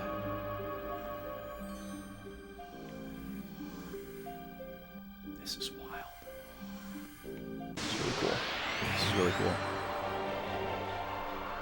Kind of looks like we're at the bottom of the ocean. Trippy. Oh boy, what fresh hell are we gonna have here? Well, I don't like these guys at all. They remind me of some of the cordyceps in Last of Us.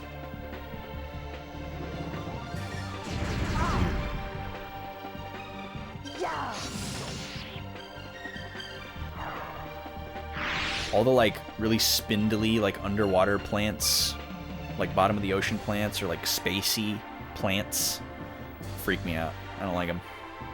Or like microcellular plants.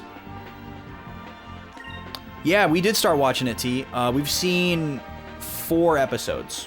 Have you seen any of it? You guys been watching it?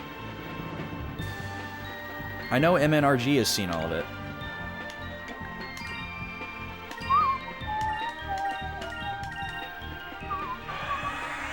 We're enjoying it so far. I can't watch it right before bed, though. So I haven't been watching it as often as we were watching White Lotus. I have to, like, do something afterwards, something significant afterwards, between watching that show and going to bed, or I don't go to bed well. Yeah, episode 3 was really good. I was surprised how much they changed that part of the story. But it was, I mean, it was like great TV.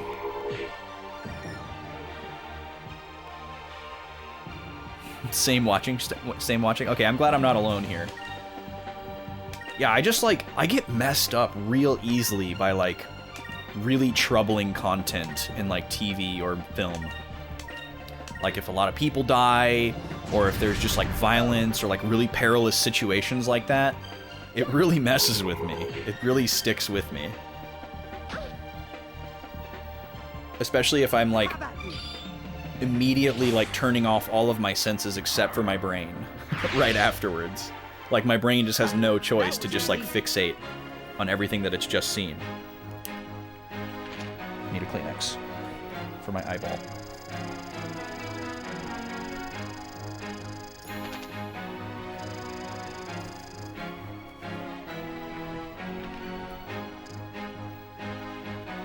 Really troubling content is what puts you to sleep? Absolutely not. Yeah, then you process it in crazy dreams. Yeah, exactly. Even if you don't remember it, like, you probably do. Moss Armor 1. Oh, okay. I just got an item. Is this, like, for people? Oh, we have Ducat's armor on Vice. Okay.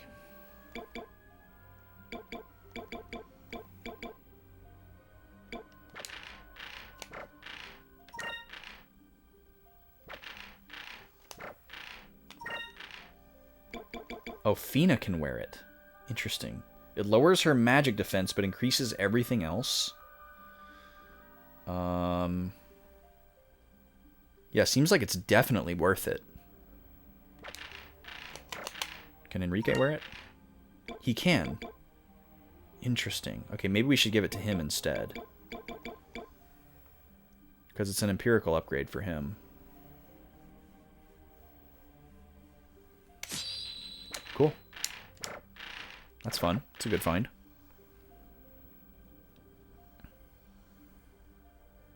Definitely watch with care. Yeah.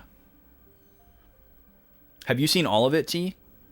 Or are you all like in the middle of watching it? So is this going to be like a Lost Woods, like labyrinthy kind of situation? That's kind of the vibe I'm getting here.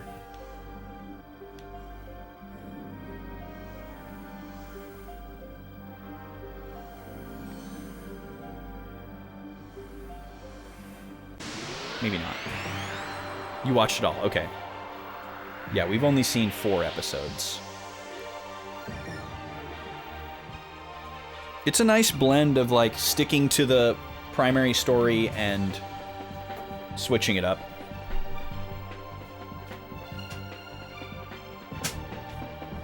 Here we go with the Gamecube.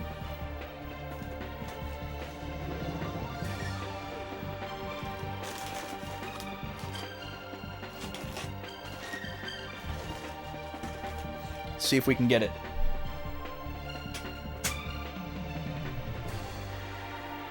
Give it a few tries here.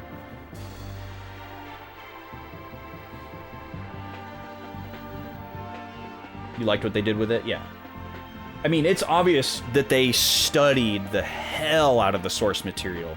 Because, like, the accuracy of, like, the feel of all the environments, like the lighting, the framing, all the little details of, like, how the buildings look and the streets and everything, like, it's so exactly the same as the game. Like, the treatment of everything is exactly the same, which is incredible. And then the fact that they have the same music composer, like the vibe is, like, perfectly matched, which is pretty incredible. Because I feel like that's one of the biggest thing that's missing from most video game movies, is they don't nail the vibe.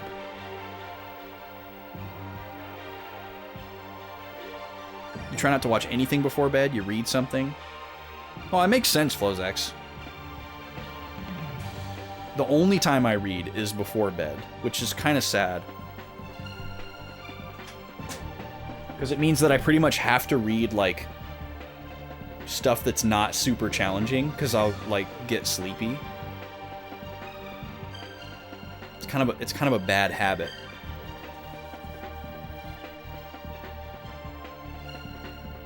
Never skipped the opening for that show. Reading's great for bed, except you drop on the floor. Yeah. Sometimes it's good for me for bed. Reading before bed is definitely a good way for me to, like, clear my head of, like, a show or a movie or a bad day or whatever. Or even just, like, I had, like, a really hype, like, energized day, and I'm, like, coming down, and I need to, like, set that aside so that my brain will go to sleep. It's good for that too. Come on, GameCube. Oh yeah, fiction all the way, baby. The pile on your bedside table is getting big again. Yeah, I'm a really slow reader. Like, it's very rare for me to read, because I usually only read before bed, and I only do it if I'm, like, specifically making an effort to, like, go to bed a little bit early so that I can read. So it doesn't happen very often. And it doesn't happen during periods where I'm, like, really busy, usually, because I'm usually, like, taking every last minute before bedtime to, like, work on something or do something or catch up on something. Alright, I'll give it one more shot here. One more shot and then we reset. But yeah, I'll just do, like, a chapter or 2, depending on how long chapters are in the book, and call it good.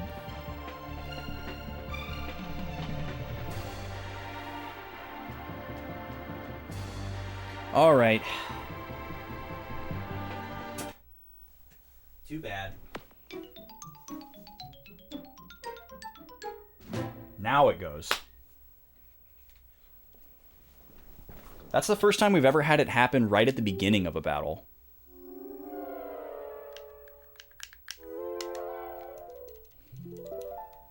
Hurry, load the game before it dies again.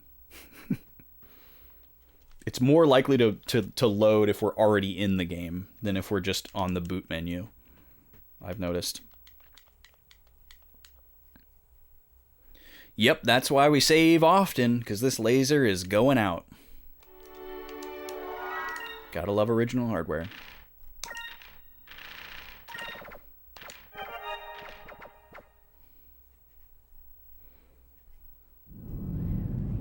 Okay.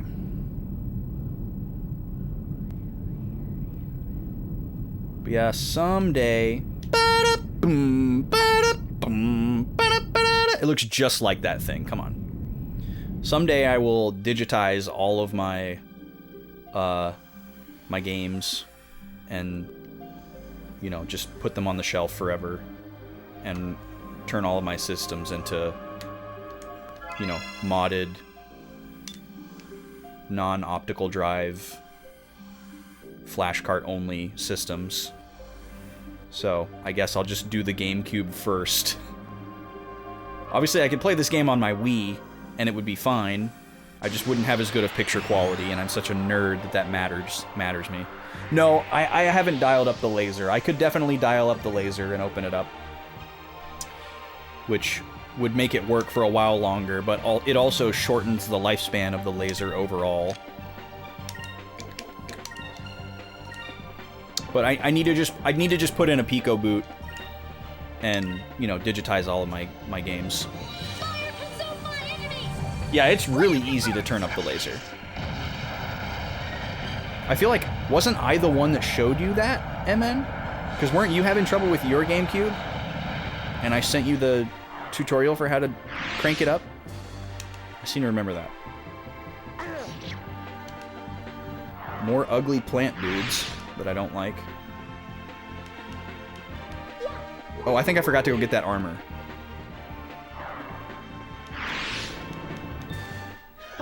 That was easy. Yeah, it's really easy to do. You just take the bottom panel off of the GameCube and like one other piece, and then there's just like a little screw thing that you can turn with like a screwdriver, and you just barely turn it, like just like a 16th of a turn, and you keep doing that until you what am I doing here?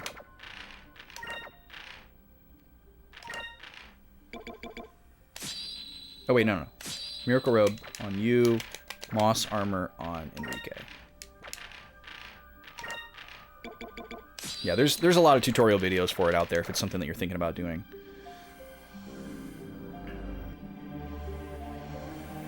But yeah, I need to just put in a Pico boot.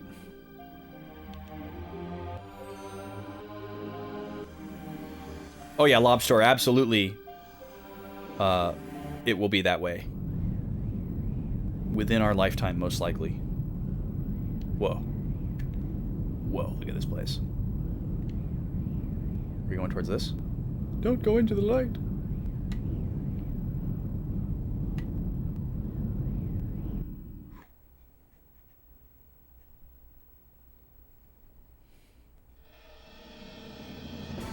It looks like we've come out of the Dark Rift on the same side that we went in on. Okay, so it is like a Lost Woods type of situation. I'm glad he told me that, because I wouldn't have realized.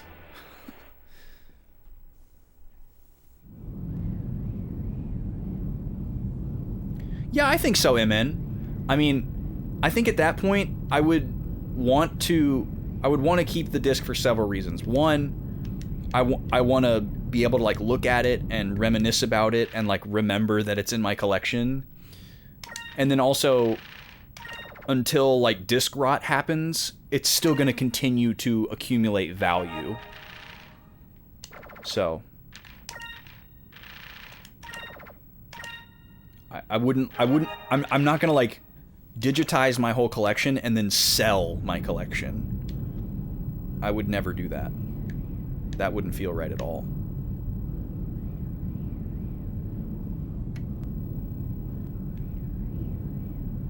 And the cartridges won't die for a really long time. The cartridges might outlive us. The discs, it's debatable. We don't really know yet. Okay, so let's try going in here.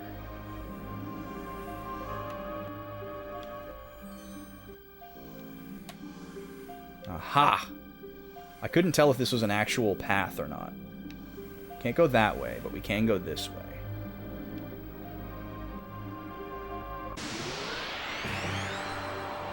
You do that with a Sega Saturn. Yeah, there's some really valuable Saturn games, so I could see that being worthwhile. Just digitize them and sell the physicals.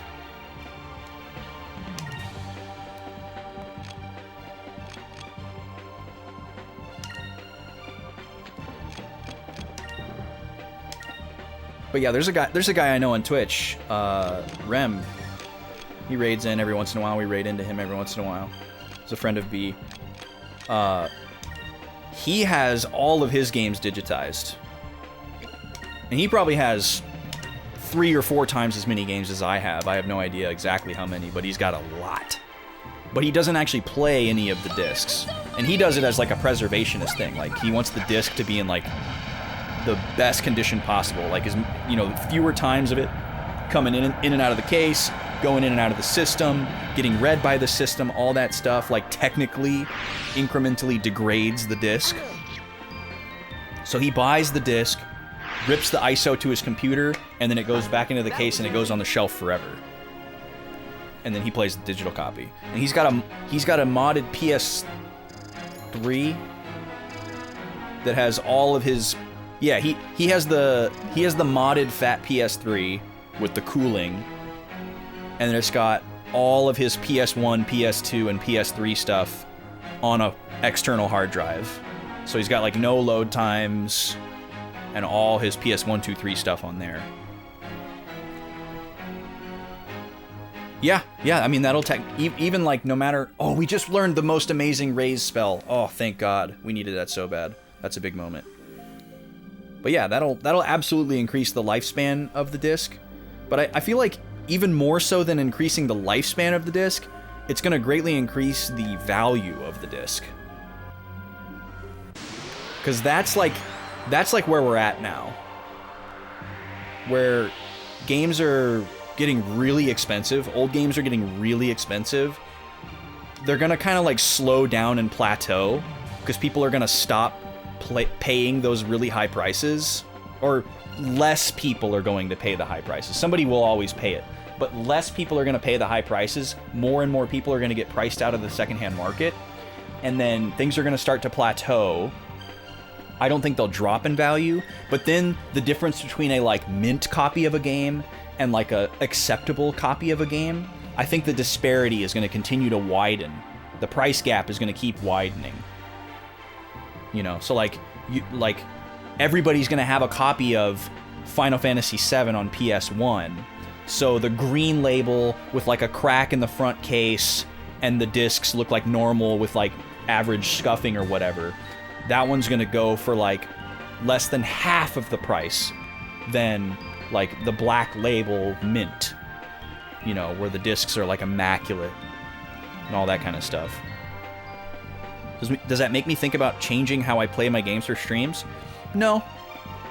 I don't really think about that stuff right now. Like, still my primary focus with all my games that I have is just playing them. Yeah. Like, with the amount of strides that the collector, preservationist, curator, whatever you want to call it, market is making, I'm not really worried about, like, future-proofing my games. Like, I've already accepted the fact that there's no way that I can keep them alive forever. And I feel pretty confident that even if I decrease their value the level of care that I treat my stuff with is gonna outlive me. And, you know, sure, maybe I'd like to, like, pass the games on to, like, a child someday. But, like, there's so many unknowns there. Like, I don't know if the kid's gonna be interested in that at all. I don't know if the games are gonna work anymore by the time they're old enough or interested to play them. The market could completely collapse and they're completely worthless. I could get into financial trouble and have to sell it all. Like, there's just so many, like, unknowns there where I don't really want to, like, plan for that. Like, oh, I want this game collection to live on for 100 years. Like, I don't think that's really realistic. I think about it a little more selfishly and immediately, I guess. It's like, it's for me. It's not really for anybody else. Like, I just want to play these games. So I'm going to try to play them. So, yeah, exactly, T. Like, I have some valuable games here, but, like, that's not why I have them, right? I don't have them like, oh, I'm going to buy this game because it's like gold bullion, you know? It's going to, like, hold its value, and then it's like a safety net for me. Like, I buy the game because I want to play it. And, you know, not all of them are valuable. The ones that aren't valuable have value to me because I want them. I want to play them. Like, there's probably plenty of games up here that are worth less than $10.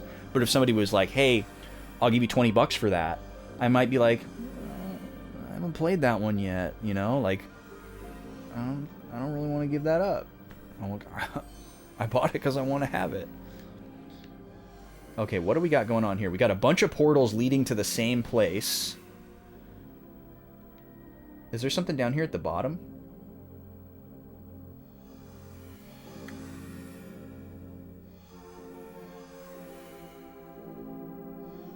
This seems pretty special.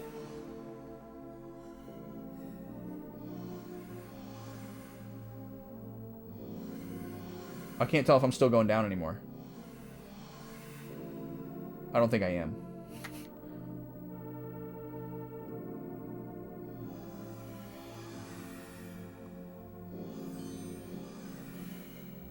Alright, what is going on here? This music is like Earthbound or something. So are these like...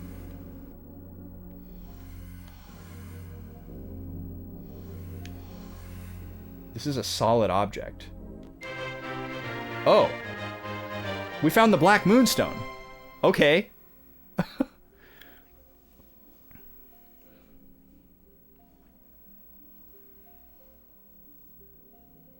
Yeah, amen to that, Flozex. Digital Library of Alexandria scenario scares you. Yeah, I get what you mean, Lobstore. Like, we got to make sure that all of this stuff lives on in some form. Like, there's already so much lost media. But I feel really confident that there's so many avid people already working on that I don't need to make that my mission in life. So... But yeah, most things probably won't be lost. At least, like, in our current understanding of how technology works. Like, we don't really know, like, how long can a piece of data sit on a solid-state hard drive before it just degrades. Like, we know that data does just degrade over time, but we haven't really figured out why. So that's kind of spooky and weird. But other than that, like, as far as, like, our basic understanding of technology, like, it seems like it's going to be pretty possible to preserve stuff for the foreseeable future. You know, unless, like, you know, some, like, crazy gamma radiation event, like, kills every hard drive or something, you know, which is a horrifying thought. You got to do your Barbie racing ride? Yeah, there you go. Is that one of the ones that B played? I can't remember what that Barbie game was called, but that was a vibe. It's like a JPEG that's been passed on over and over and over and over again. Yeah. Yeah, exactly. Like when you look at a picture file that you have saved on your computer, that you've had since like 2011, and you look at it and you're like, wow, this looks like ass. Like, it makes me wonder, like, is this actually what it looked like in 2011, and we just perceived quality differently, and it looks exactly the same as it did in 2011? Or has the quality of the image just sitting on a hard drive for 12 years degraded?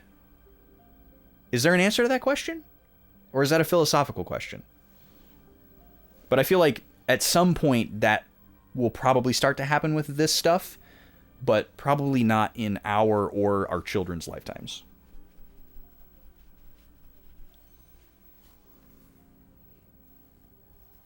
As long as you have software to decode it. Yeah, I don't know though. It's hard to say forever. It's really hard to say forever. This rare black moonstone holds tremendous power. It can turn positive energy to negative, and vice versa, but a practical application for this ability has not yet been found. There are rumors of a lost black moon, but the truth remains unknown. But this just sits in here. So what, do I go to every single one of these? This is some like Stranger Things-ass music.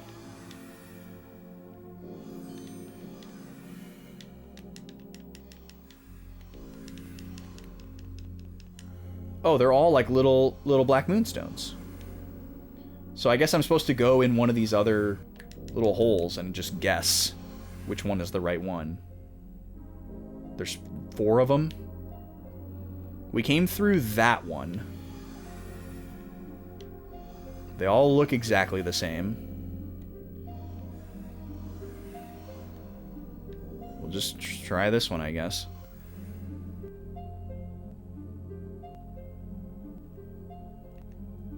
Spooky music.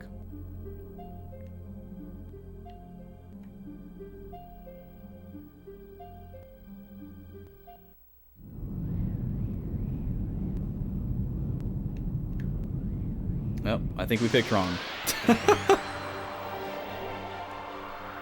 It's about the writing and rewriting of that data that you degrade, that degrades it faster. Copies are not as well put together as the original. Right. Yeah, I totally get that and agree with that.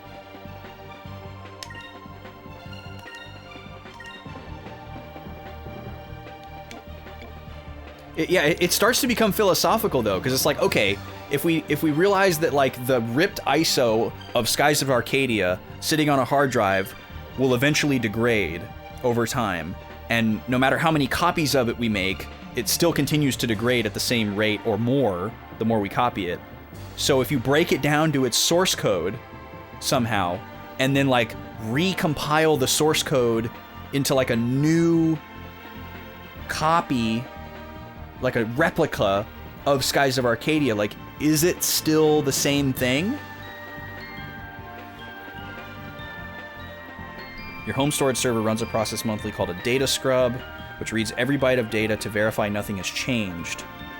So you have an offsite backup. Yeah, I guess I don't know enough about something like that, but like that sounds too good to be true. I have a hard time believing that there's an absolute one-to-one preservation method for data, but maybe there is. Come on. Come on. Come on. Yes.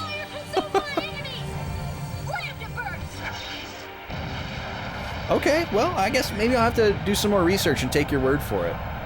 You seem confident. I'll take you at your word for now. But I'm certainly maintaining skepticism. A Flat Fiend. It's Flat Fiend Friday, y'all. That was easy. The swords are cool.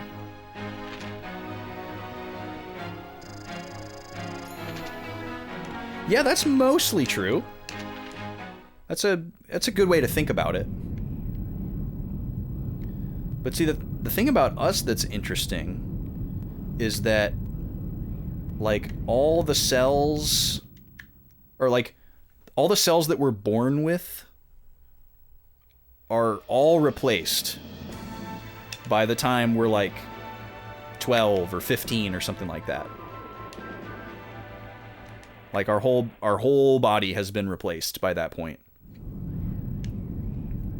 So then that becomes like a philosophical question too. Like, are you still the same person? You don't have any of your original cells left that you were born with. They're all new. Are you a new person?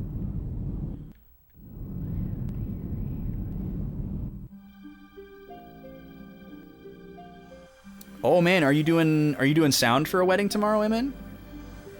Or you going for fun, or both, or what's going on?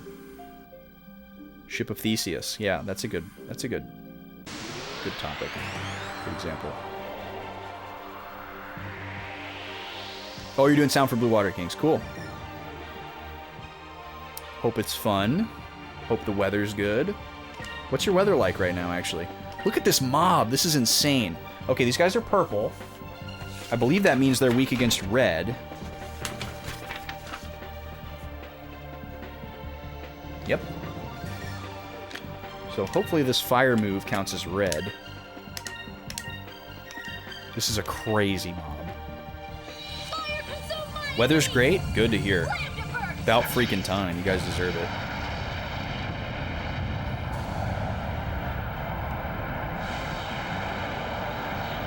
Woo, that's good. Still 4 of them, though.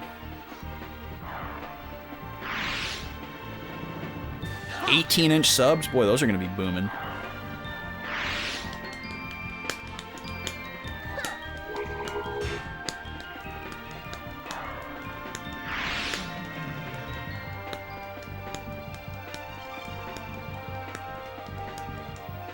EV Evolve 50. What is that? Never heard of that. I mean, granted, I don't know a lot about EVs, but for some reason I'm expecting to have heard of that. Come on. Uh-oh. It's trying. Nope. Let's see if we can get it.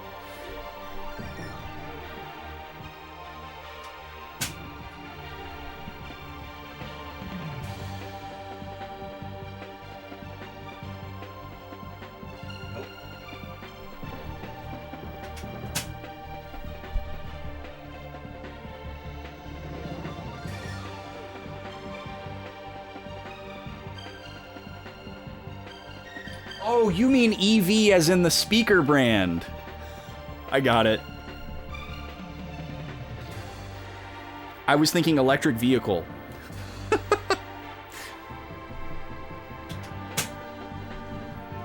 I got you.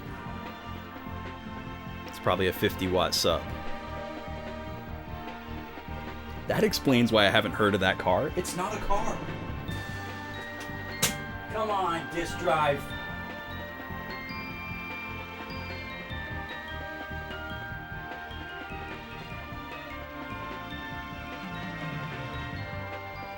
It's weird. I think if it's in a battle, there's like a chance that it can come back. But it seems like if it's at the beginning or at the end of a battle, you're screwed. Because it doesn't even it's not even trying.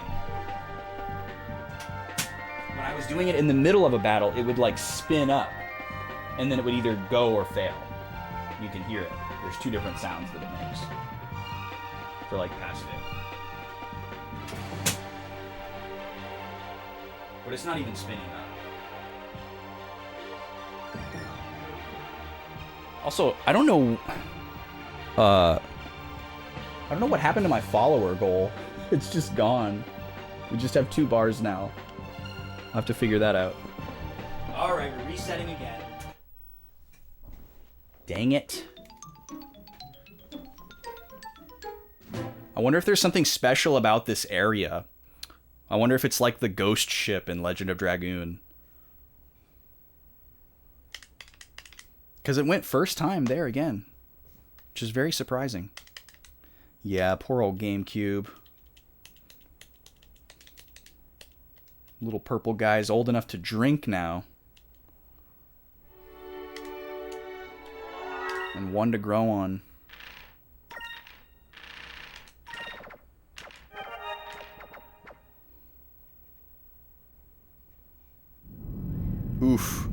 Yikes, Flozax. Yeah, definitely not doing that. We'll just get it started. I could see myself in my kid brain thinking that that would work too.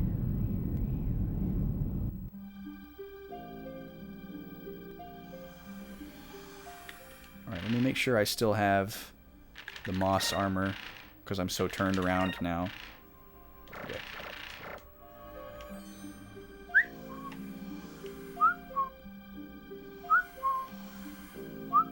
See, I would enjoy something like this if there was a way for me to, like, solve a riddle or, like, reason it out to, like, get the answer to what the real solution is. But the fact that it's just trial and error and I'm getting encounters all along the way sucks. I mean, it's just okay. Video games got a video game, I guess. Like, it's excusable, but it's just, like, lame. Flat Fiend, I love that so much. Flat Fiend Friday. I need another seltzer.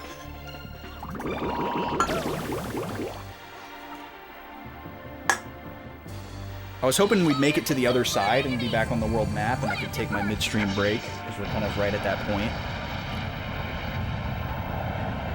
But between the disc fails and trial and error here, it could be a little bit longer.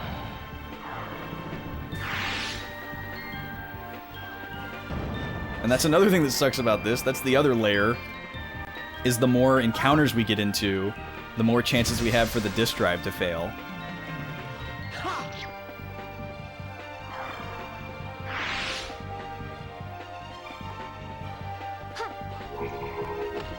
And every time Ica uses Lambda Burst. Take this, Yuka. Only fancy people call people Kerr.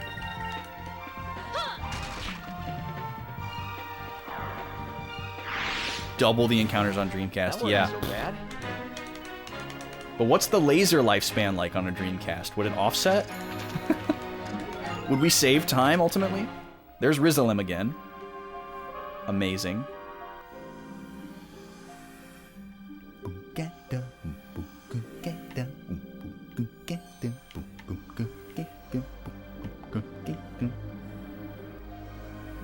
Alright, do we need to get the Black Moonstone again?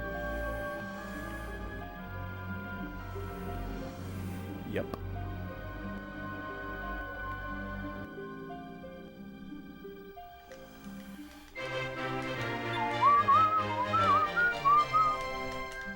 Alright, let's try a different hole.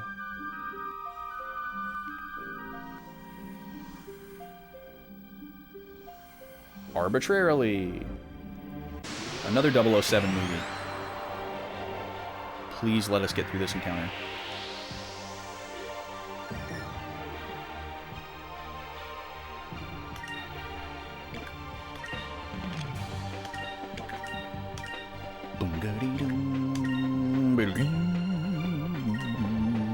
I should be thinking about that third RPG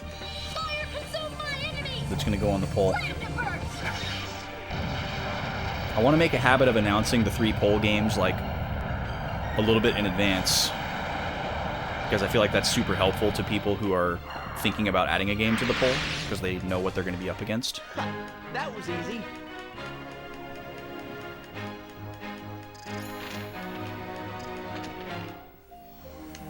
Okay, we made it through the battle. Come on.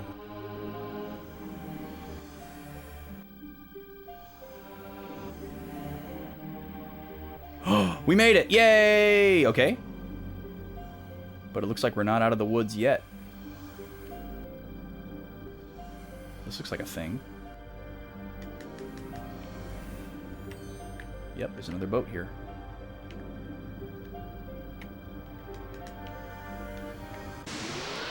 Jesus.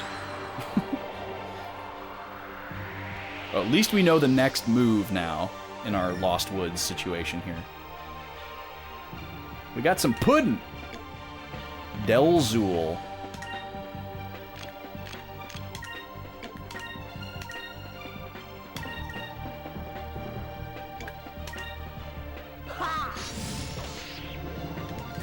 Ew.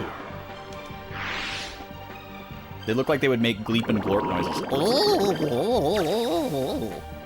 You guys know Gleep and Glorp? Or Gleep and Gloop? I forget their names. That old Hanna-Barbera show. God, what was it called?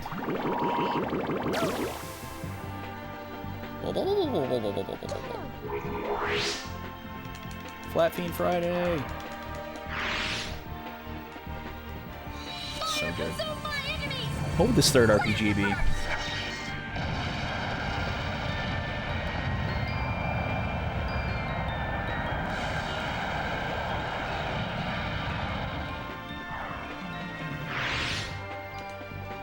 Critical hit.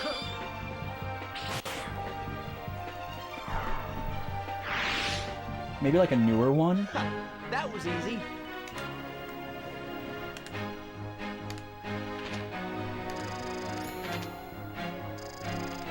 Rhyme's not really an RPG. Could put a newer Tales game on there, I guess. But I'm not like super excited about that. I want to put like stuff that I'm like really excited about on there.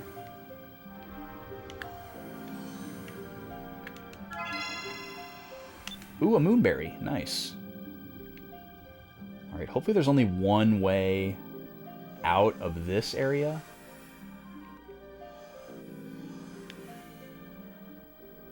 I'm just assuming that every ship has an item, so...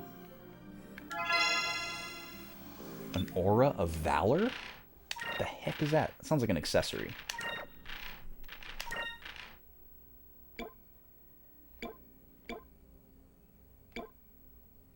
I don't see it.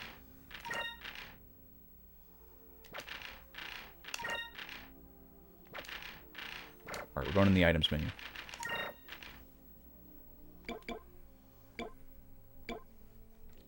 Gruel. Despite its grotesque appearance, it tastes pretty good.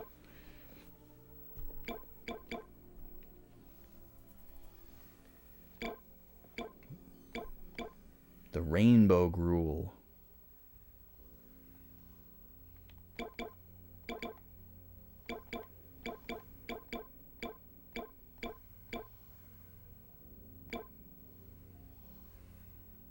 Increases will by 3. Nice.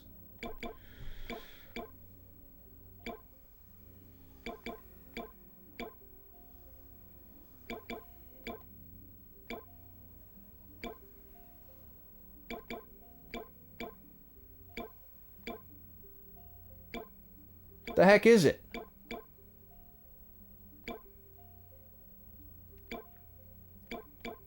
It's nowhere. Aura of Valor. It's not here.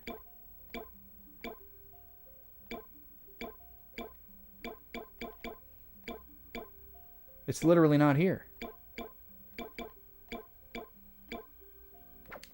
You guys see it? And I'm missing it?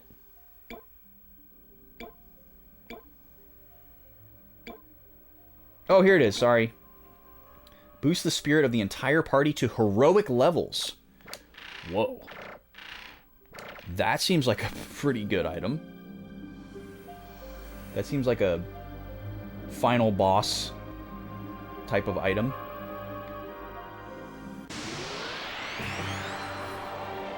I can't believe the Dreamcast game had double the encounters. That's awful. It's insane, just like what was normal in games at one time. Like arcade difficulty being acceptable, like super high encounter rate, super punishing stuff, just all different kinds of like padding. And though that was like perceived value in a certain way. No respect for player time. I mean, that's what's interesting about it though, right, Lobster? Because it wasn't really thought of in that way. Like, that's just how video games were. So if you liked video games, it was probably because you didn't mind that, or you liked that, or you agreed with that sensibility. Like, I don't think anybody that was playing games at that time was like, this game has no respect for my time. Like, we just didn't have that, like, we hadn't developed that, like, consumer-centric mindset. Where the heck do you go from here? Maybe this isn't the right way. Maybe this is just a random dead-end room. Do we go up? Oh my god. It is true that we felt like we had infinite time. Like, when I was playing games from, like, the age of, like, 10, 11, when I got into RPGs, until, like, 16, 17, and even a little bit beyond, into my 20s, I wanted games to take forever. That was, like, how I perceived value. I didn't want it to, like, punch me in the face super hard and make me redo stuff over and over. I always disliked that. But I wanted the game to take forever. I never wanted it to end. I was, like, the idea of an RPG taking me, like, 200 hours instead of 40, like, was exciting. But now it's unfathomable. Like, I don't know how I spent 180 hours playing Xenoblade 1 and getting 100%. Like, I'd never be able to do that now.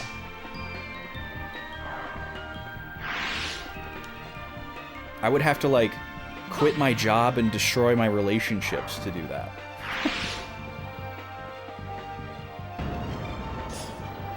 Well, yeah, Zelda's different because... Well, also a modern game is different. Because, like, spending 200 hours on a game like Breath of the Wild or Tears of the Kingdom is so much easier than spending 200 hours on something like Wild Arms 3. Because, like, Breath of the Wild and Tears of the Kingdom are so polished, and they're made with that long game in mind.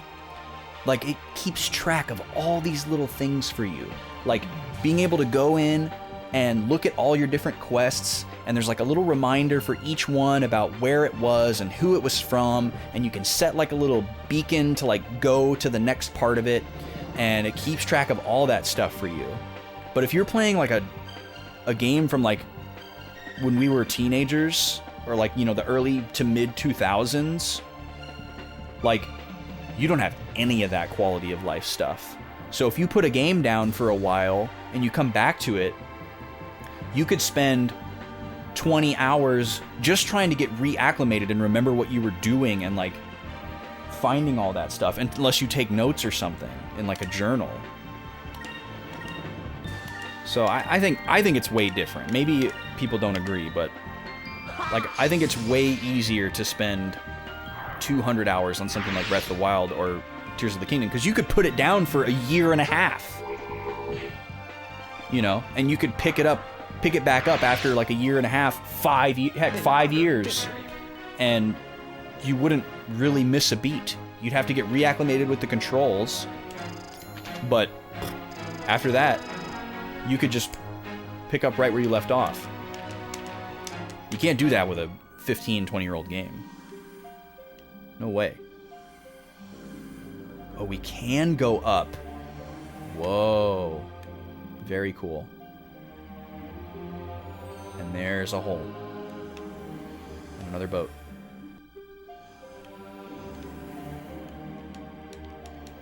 Oh my god, dude. Your RPG of choice back then, Golden Sun. Yeah. Yeah, I mean, yeah, you could spend so much time playing Golden Sun. But imagine if you... Oh, it's a Zivelin Bane. He's in the ship. Okay. We got this. So we're going to... What's his color? His color is red. Red is weak against purple and blue.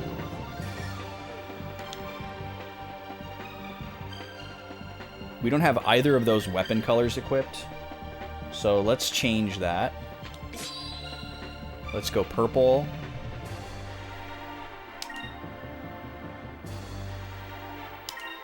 Aika is going to use Inkram. on Vice. Fina is going to use Sacrum. Oh, we don't have enough. Dang it.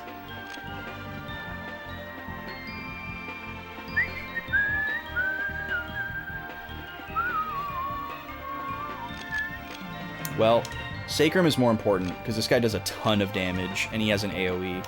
So we'll do Sacrum. And then Enrique, let's switch you to blue.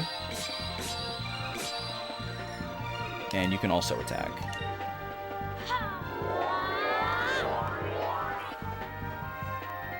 Product of its time, wasn't meant to be judged by the lens of modern. Well, absolutely. Yeah, of course. It couldn't be. Like, yeah.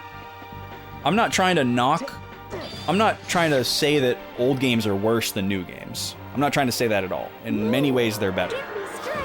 But I'm just saying now it's way harder to spend a huge chunk of time on an older game if you don't play it continuously. At least for me personally. Because if you're an adult, like if you're an adult and you have like a life with like a job and personal relationships and responsibilities and whatever, like if you play a game for like 30 hours and then you put it down for like a month and you don't play it and then you come back to it, like there's an adjustment period. And if the game doesn't have like built-in quality of life tools to like help you with that adjustment by like keeping track of objectives and things like that, like the adjustment period is going to be longer. That's all I was trying to say. But yeah, I'm not trying to say that old games should be judged by modern standards. I'm not trying to say that at all. I think that's ludicrous. Okay, now we can do Inkram. Everybody got healed.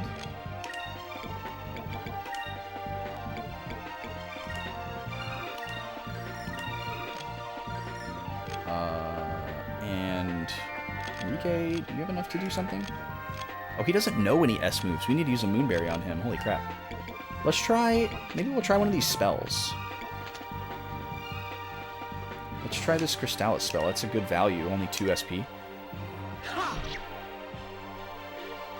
Yeah, obviously, like, you gotta be a little bit sadistic. You gotta be a little bit masochistic.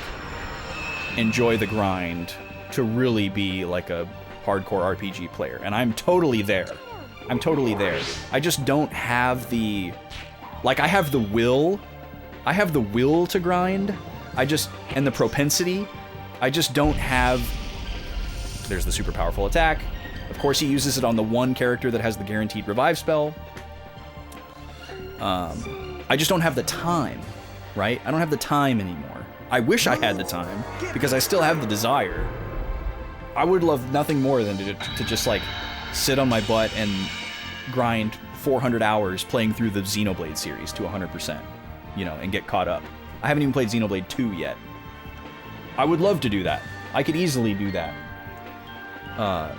But I can't, you know. And it's really unfortunate and difficult to play games like that piecemeal. It's definitely not my preferred way to play games like that, but it's the only choice that I have. Perfect example. I've been playing Dragon Warrior 3 for over a year. I started that game over a year ago. The how long to beat on that game is like 18 hours. And it's taken me over a year to get through it because I just don't have a lot of time to sit down and play it. And when I do sit down to play it, I want to play it in that like very slow, savory, methodical type of play style. You know, I want to get cozy with it. I'm not just trying to get through it. I'm not trying to make a beeline. I want to savor it and enjoy it. Or like Octopath Traveler. I started playing Octopath Traveler on the day that it released. And I still haven't done the final super boss 100% fight and whatever comes after it yet.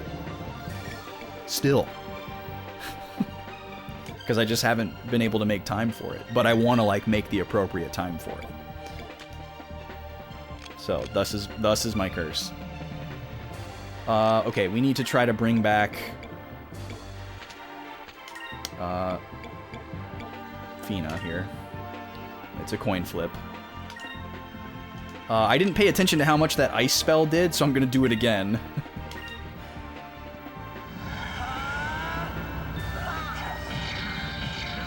Really, Taladar? That's so coincidental. I wish I would have known that. I need to talk to Rob about it.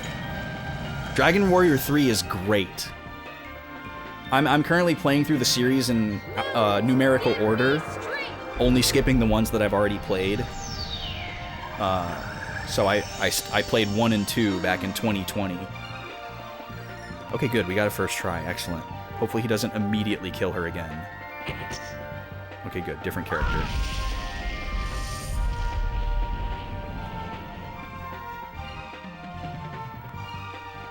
Moons, give me strength. How does this do? It's pretty good. Probably better than his attack. Or about the same. Yeah, Dragon Warrior 3 is great. It's definitely my favorite of the first 3. Far and away. It's definitely like the most complete game. It has that like Link to the Past factor where it's like, okay, they tried some different stuff in the first couple and then they really nailed it here and figured out what worked. What version of it did he play, Taladar? Do you know?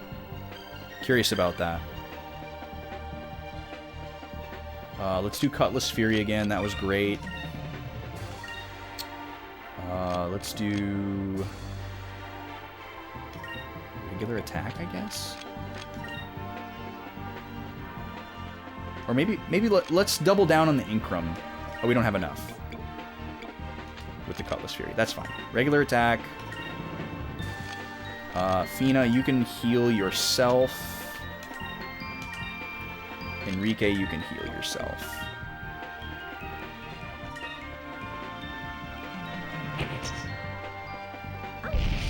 Are you freaking kidding me, dude? God, I hate that. And that's why we were gonna have everybody heal themselves, so that if, you know, somebody dies, no items get wasted.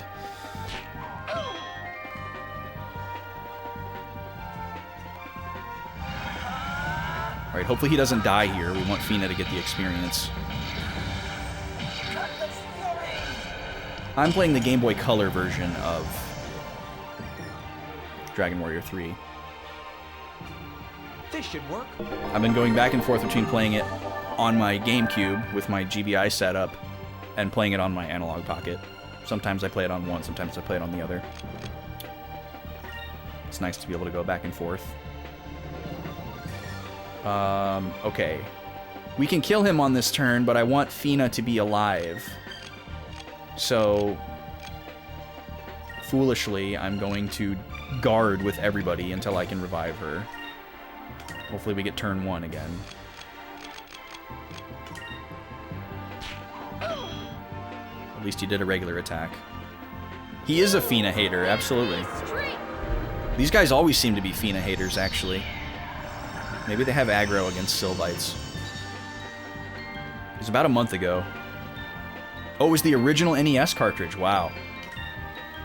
So he was probably dealing with some hurdles that I'm not dealing with.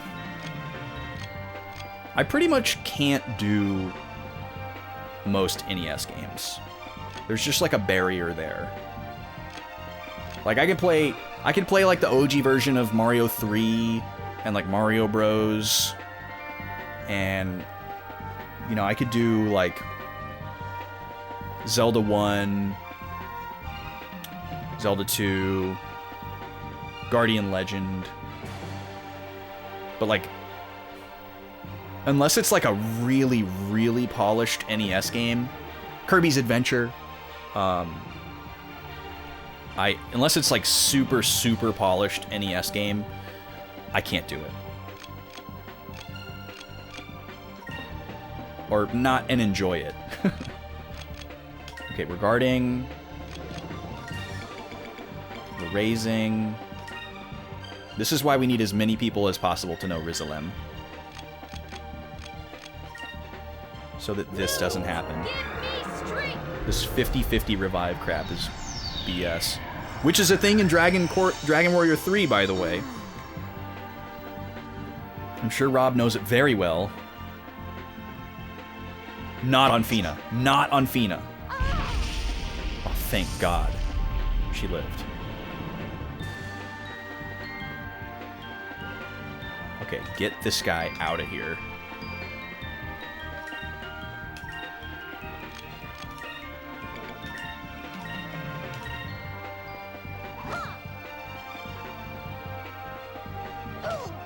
Are you serious, dude? Are you serious? Now Ike is not going to get the experience. God, these guys suck. Yeah, I bet he was grinding a lot. I only hit 1 point in Dragon Warrior 3 so far. I'm pretty far into it, but I only hit 1 point where I had to actually grind a significant amount, where there was like a spike. Chalice of Blood. God, this item better rule. Okay.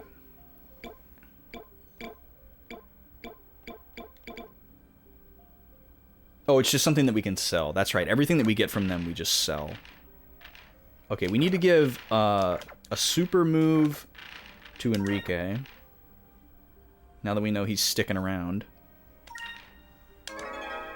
Royal Blade.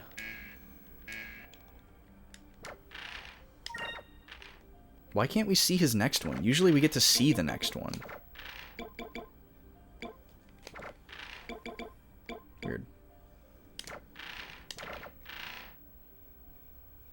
Yeah, when the 50% RNG goes wrong twice in a row.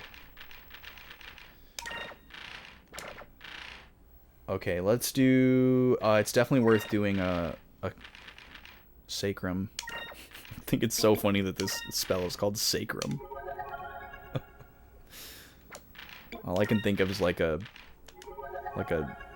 anatomical, or like an X-ray of a skeleton. And like a little diagram labeling all the different bones. That's all I can think of. Okay, hopefully this is the right way. Where'd it go?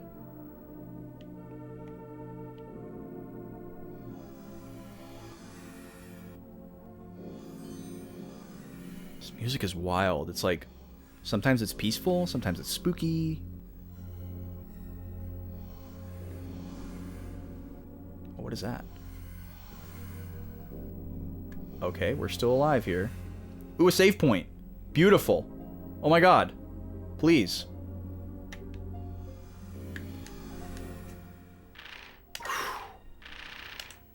Okay.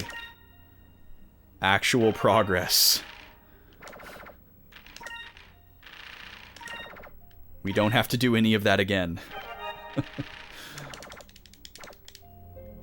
Okay, what do we got here? What is that? Is that a boss? That might be a boss. Is there another chest in here? Ship chest? That might be one.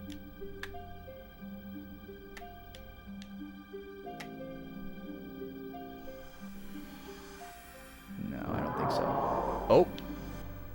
It's a boss. Yeah, absolutely palpable relief. Oh, it's an ugly fish thingy. What is that thing? I don't know, but this is probably its home. And it doesn't look like it's going to let us leave without a fight. Okay. So we have a chance to do our big attack next turn. So let's try to preserve and gain some SP here.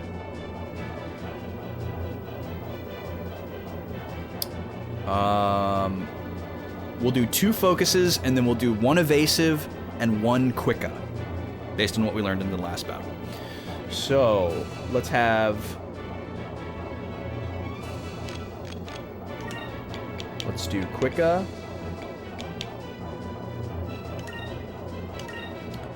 Let's do focus, focus, guard.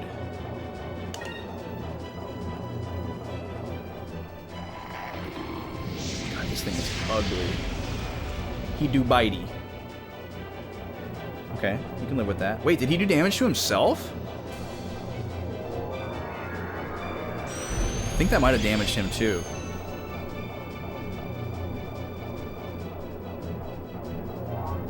Oh, now he do Heidi.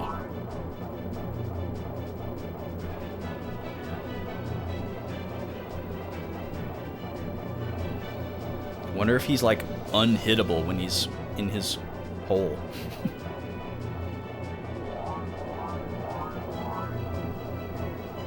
Oh, he coming out.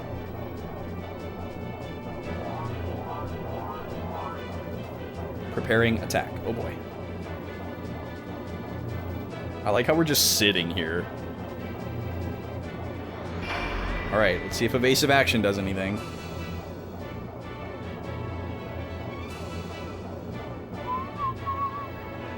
Poison. Poison! Alright, maybe we reduced some damage there. Vice, we're awaiting orders. Tell us what to do, Captain. Alright, so which one is going to give us the better shot? Stay put and keep shooting, or pull back a little? Stay put and keep shooting seems like the obvious answer for preparing a big attack. I'm going to go with that. We might take some damage, but stay put and keep shooting at that thing. Good idea. If we move around too much in this place, it's so dark that we might lose sight of our target. Okay, cool. I picked the right one. We're going to have Fina do the cannon again. We'll have Ica do Incrum. We have enough points.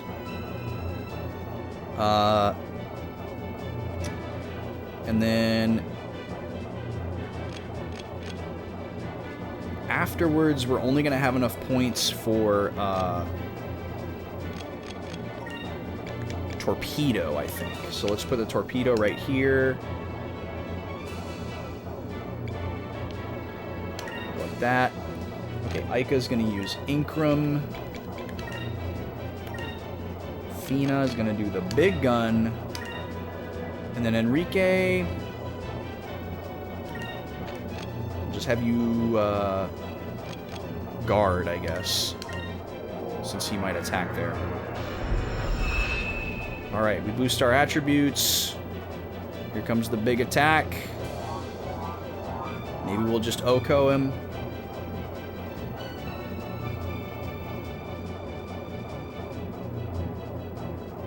Let's go. Moonstone cannon, fire!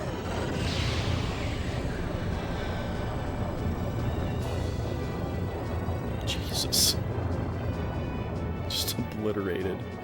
Oh my god, this thing has so much HP. Holy crap. It's going to take at least 3 of those. Possibly 4 to take him down. So I'm not even going to bother with regular attacks. We're not even going to bother with chip damage. We're just going to focus on boosting that attack and lighting it off as many times as we possibly can. So maybe we'll make use of our double SP thing that we have from our crew member. That might be a good idea.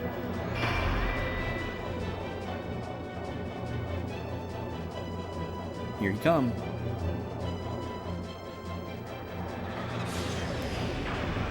I wonder if we can actually get poisoned as a boat.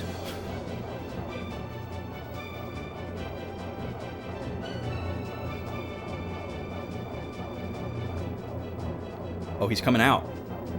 He's like a Mario 64 eel now. Look, it's coming out of the vortex. It looks like our attacks forced it out in the open. Now's our chance. Oh, okay. I guess this turn Gambit was dependent on what we did the last turn. So we have advantage all over the place here. But I'm still inclined to just build up.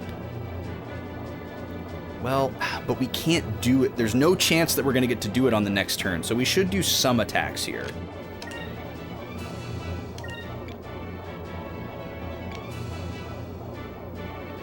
Let's do that right there.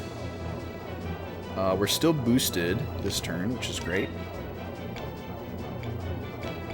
We could try Drilln. Might be worth it. Fina, we'll have you focus. Or actually, wait. Let's have you do Drilln here. And then let's have Fina focus right here. And then Enrique. I don't know if guard is even doing anything. So let's just focus again.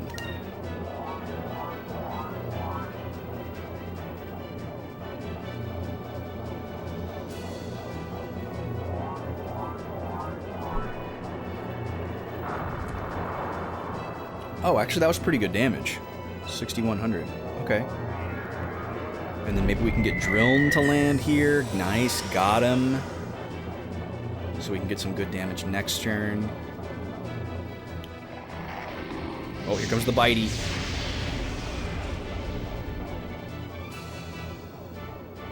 Did less than last time. Nice, thank you, Drilln and Incrum. Nice. Okay, this isn't going to take as long as I thought. Total change of plans. We're not going to focus on the cannon at all. We're just going to boost and knock this guy over.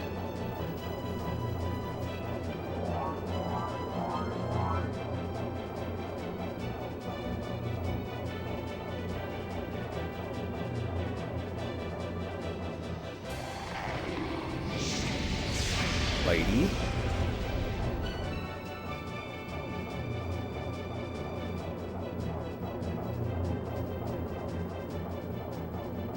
Okay, he's going to do a big attack on the first and last turn.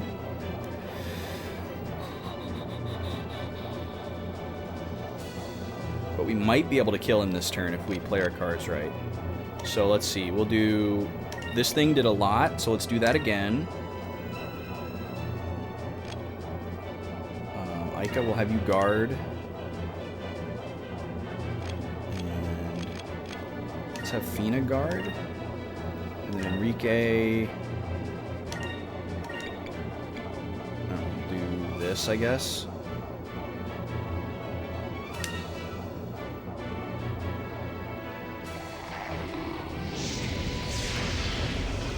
Definitely got to heal next turn. That was heavily reduced, though. That was doing like 3,000. Wow. Okay.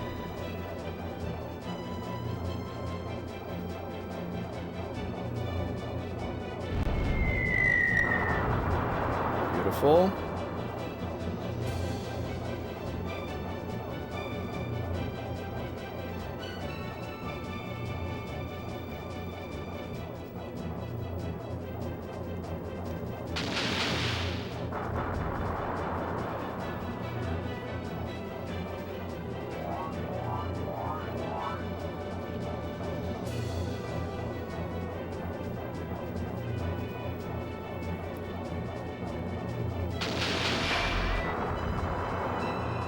Nice. Okay, he's definitely going to die next turn.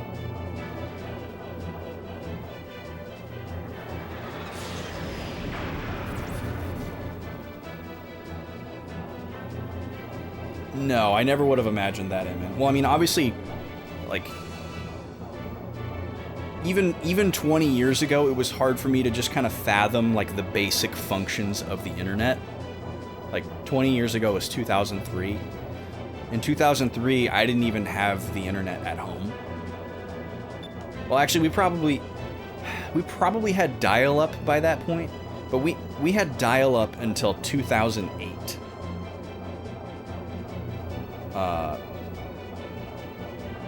So, like, it was pretty hard to imagine doing much of anything with the internet other than just, like, looking up, like, articles and pictures, you know, like, the extent of the internet, especially, like, within the scope of my brain 20 years ago, was like, okay, there's, like, chat rooms and forums and, like, video game guides and cheats.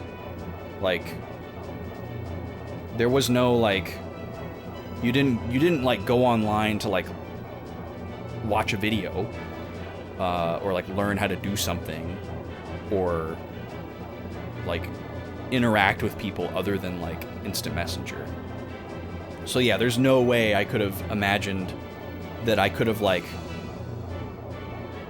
played my video game. There's so many levels of that are just unimaginable. Like in 2003, it was hard to imagine that your friend that came over to your house would want to sit next to you and like talk to you while you play a game rather than the two of you playing a game together. Like that was hard to imagine. You know. Yeah, and then to add the layer of like your friend isn't actually there, but they're doing that. And then add the layer of, well, actually they're not your friend. They're just kind of like a random person, or like maybe someone that you kind of know, but you've never met them in real life. You know, like there's so many layers to that are just absolutely unimaginable in a 2003 brain. You did, T? I mean, don't get me wrong, when I was a kid, I had like really bad protagonist only child syndrome. Like, I definitely wanted people to come over and just watch me play a video game. But thinking that somebody else would want to do that, even in my kid brain, I knew that like they didn't really want to do that. I wanted them to want that, but I still kind of understood that they didn't. You know, or maybe only certain friends or certain moods would be interested in that.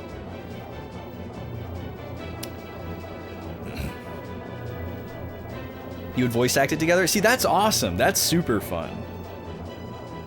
You glad you actually have friends who love games now? Yeah, see, that's another weird thing about it. Like, keep going back to 2003. Like, I had friends who liked games, but that meant something totally different. Like, my friends that liked games didn't necessarily like the same games as me, and they weren't disrespectful to the types of games that I liked, and I wasn't really disrespectful to the types of games that they liked, and we would try to kind of like cross-pollinate each other, you know, like I'd try to get them hooked on something I liked, and they'd try to get me hooked on something that they liked, and we'd dabble, and that was cool. It'd be cool if we could do more of that these days. I guess we still kind of do, but it wasn't like, it was very rare that you found somebody that was really into another single-player experience that you were also into. And even then, it was like, oh yeah, I played Final Fantasy VII, and you played Final Fantasy VII, but we both like played it alone in our bedrooms, and then we just like talk about it at school or on a forum. It's not like, I know what your experience was like because I sat next to you in 2003, Crisscross Applesauce, and watched you play it. There was some of that, but not like now, where like you could see everyone's exact reaction to every single moment. You were there for all of it, or you can go back and watch it. Like that's just unfathomable in a 2003 brain. Do I think Twitch will ever involve voice chatting? No, that would be an absolute disaster. But I mean, like, people can have that experience in, you know, Discord or a number of other platforms. Like, there's people who only stream on Discord because it's easier to vet people than Twitch. It's more protected, and it's more personal. There's people who only stream in Discord. Like, people who just want to play games and, like, interact with people, that's Discord. I think that's how Discord started, actually. I could be wrong about that. It was mostly ADHD. You can't stop playing this game, so we're going to hang out, but I'm unable to stop playing this game. That's awesome. You know, one of my favorite experiences throughout the years, and I learned to love this through my friend Andy, because it's something that we would do together, and we both realized that we really liked, is, like, our hangouts would get farther and farther apart, so a lot of times the gist of our hangout was talking through stuff and, like, catching up, and, like, just kind of, like, talking about life stuff, talking about deep stuff. And we realized that the best format for that was, okay, you got a game that you're playing and you're working on, and I got a game that I'm playing and I'm working on, and we would get together, usually at my place, and I would play my game, and he would play his game, and we'd kind of talk to each other about our games that we're playing, and then also just, like, talk to each other while we were playing. And that's like, yeah, parallel play. That's like a great, that's a great format. I'm a big fan of that. Yeah. And that's a very popular thing on Discord too. People will just be like, hey, I'm chilling in voice chat, you know, and they're just like playing their game or whatever, and maybe the other person can't even see their game or whatever, you know, and they're both just sitting in a voice chat, like playing their game, and every once in a while they like say something to each other. That's pretty dope. You can't see each other, you can't like, you know, share snacks or whatever, but it's still pretty cool, especially in a, you know, post-pandemic world.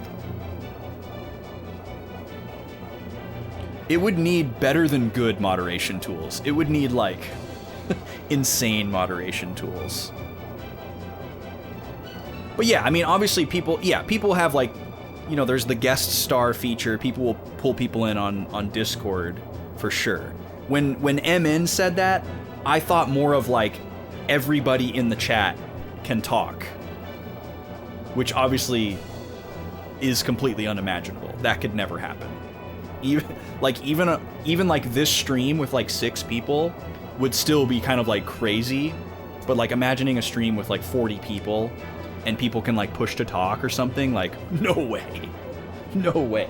And then you got streams with like thousands and thousands of people.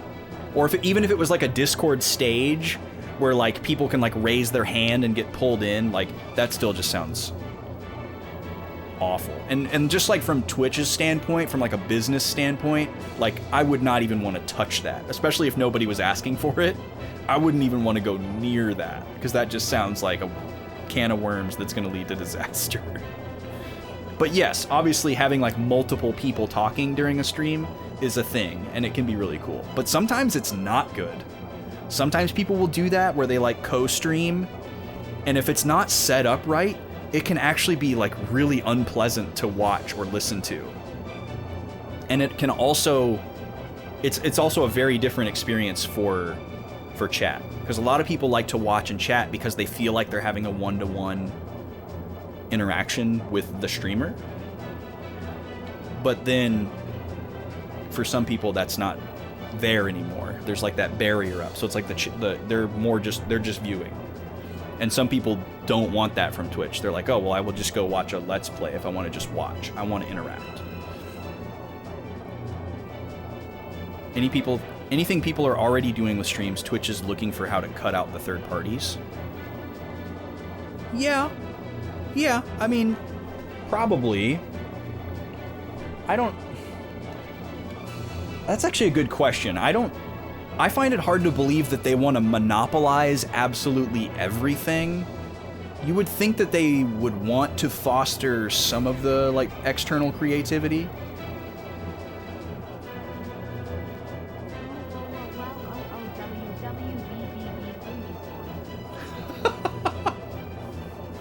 Luca, thank you so much for 29 months of subscription and putting up with my garbage. Thank you so much. We're gonna spin the wheel! Let's do it. We haven't spun the wheel yet tonight. So let's turn on the other camera. Let's turn on the close-up. Oh, I forgot to press the other button on the other camera again. Gotta build that habit. Hold.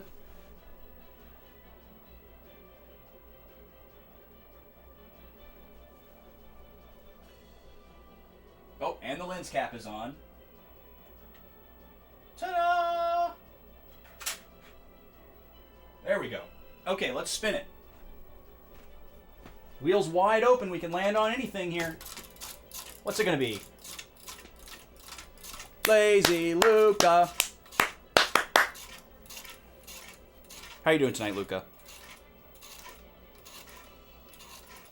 What's up with you? We're reminiscing about 2003 and what gaming was like. We landed on soda. How much better could it get? Amazing. Let's get through this cutscene and get out of this area, hopefully. I guess we need to find out if we're done with this battle or not. Getting ahead of myself. But let's get settled up out of this area, save, and then we'll get a soda.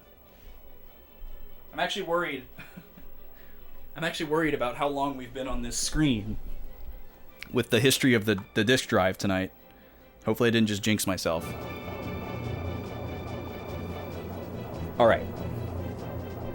Gotta love a soda. Oh well, I was hoping we could pull off a few more shots before it decided to hide again.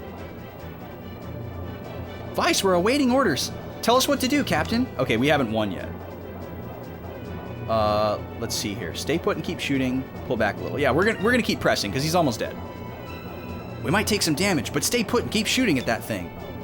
Good idea. If we move around too much in this place, it's so dark that we might lose sight of our target. All right, that was identical dialogue. I don't actually think we need to input any more actions, but we'll just unload on this guy because he should die real quick here.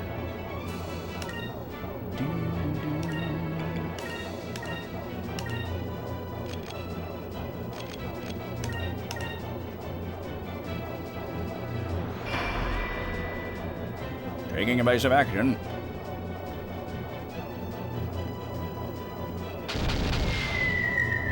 Oh, your birthday party tomorrow. Let's go. That's exciting. Wish I could be there. I hope y'all have a great time. Oh, he's in his hole. I can't hit him. Come on, dude. He's Heidi. He's doing a Heidi.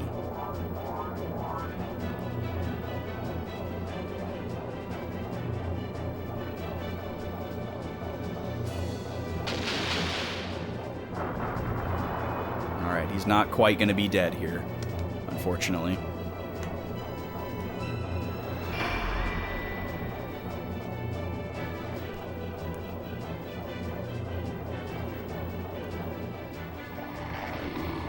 Oh, here comes the bitey.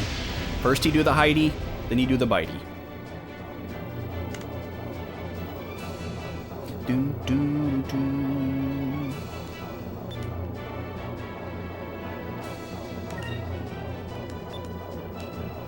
Alright, they're saying the same thing, so. Okay, we don't have enough to do our big attack, unfortunately. That would definitely finish him off. But hopefully, if we put these on the green turns, I think we're good.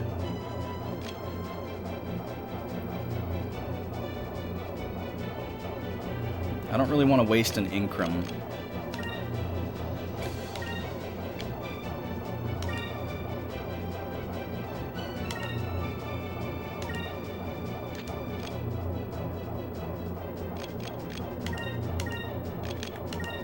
Hopefully this is enough. Yeah, I'm sure it'll be fun.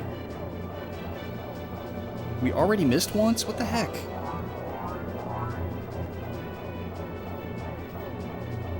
Come on.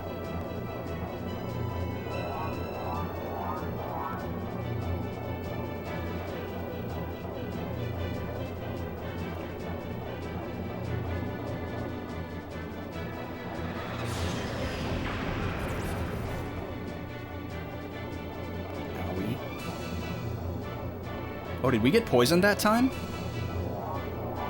Kind of looked like it.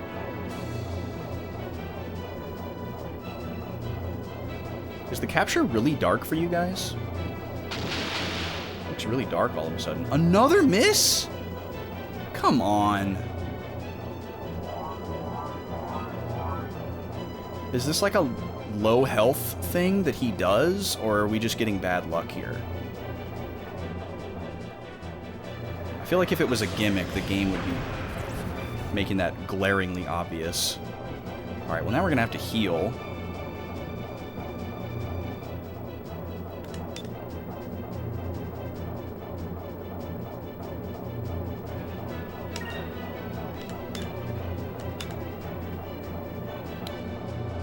Okay, next turn we have a chance to do the big cannon, so we should probably save up for that just to make sure that we hit, because I'm pretty sure that can't miss. So let's do this. Let's do some heals and some guards. We'll guard here. And we will heal here.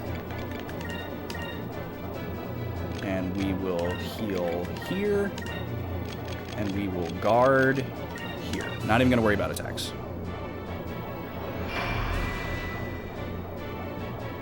We need a spell that increases our accuracy. That's what we need. Or an accessory. Because that seems to be one of the biggest challenges with these boat fights. Is accuracy.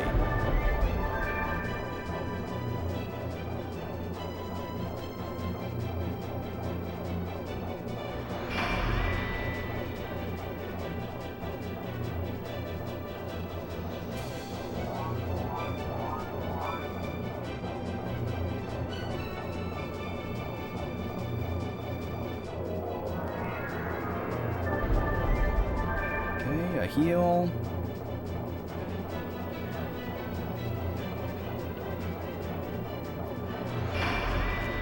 And a dodgy.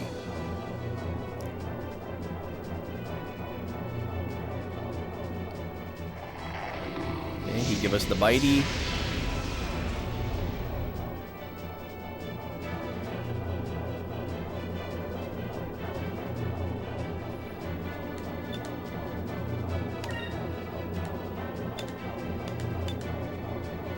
Okay, let's blow this thing to Kingdom Come. S cannon, right there. Finish him off.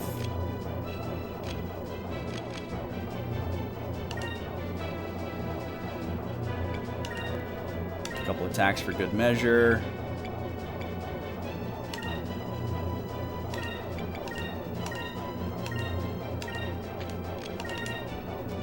Come on.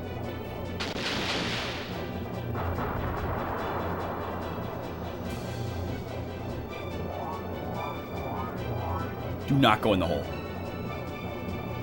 Alright. Dodge this, you jerk. Moonstone cannon, fire!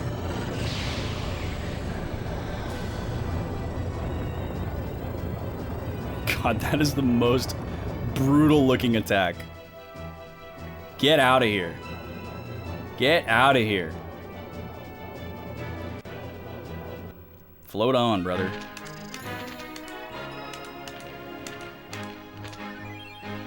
Concussion bomb. Okay. Beautiful. Where's that save point? Oh, it's in the previous room. Crap.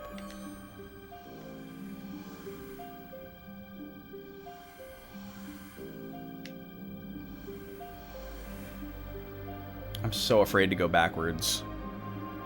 I'm afraid it's gonna be like a one-way thing, like some Lost Woods types of situations, where backwards doesn't take you back to the previous room, and it like takes you all the way out.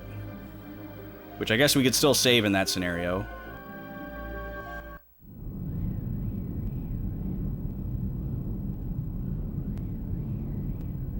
Okay, this looks good. This looks good.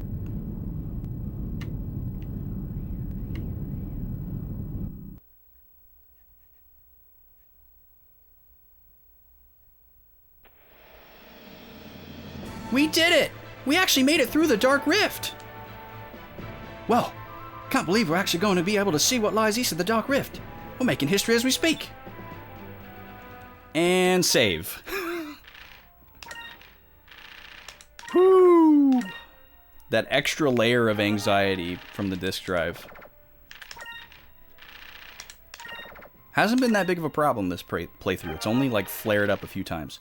Okay, now that we've saved, this seems like the perfect opportunity to take a little ad break and go grab a soda. So I'm going to take a few minutes to do that. Stretch my legs a little bit too. I'll be back in about 5 or 6 minutes or so. I'll run some ads to cut down on the pre-rolls. And I'll come back with a soda and we'll do a tasting. Thank you so much for being here. See you in a bit. Here's some tunes.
Okay, who's ready to taste a soda? I know I am. Welcome back, folks. How are you? We got to do a different playlist here. This is a little too sleepy. We need some hype music.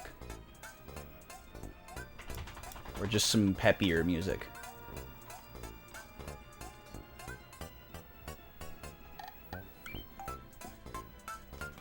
That's better.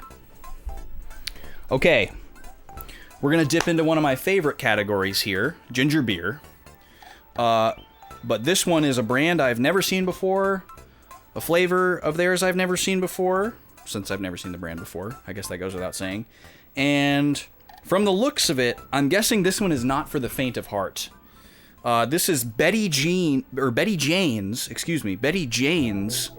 original ginger beer. Now, I've already taken the liberty to go ahead and incorporate this one, but there was a lot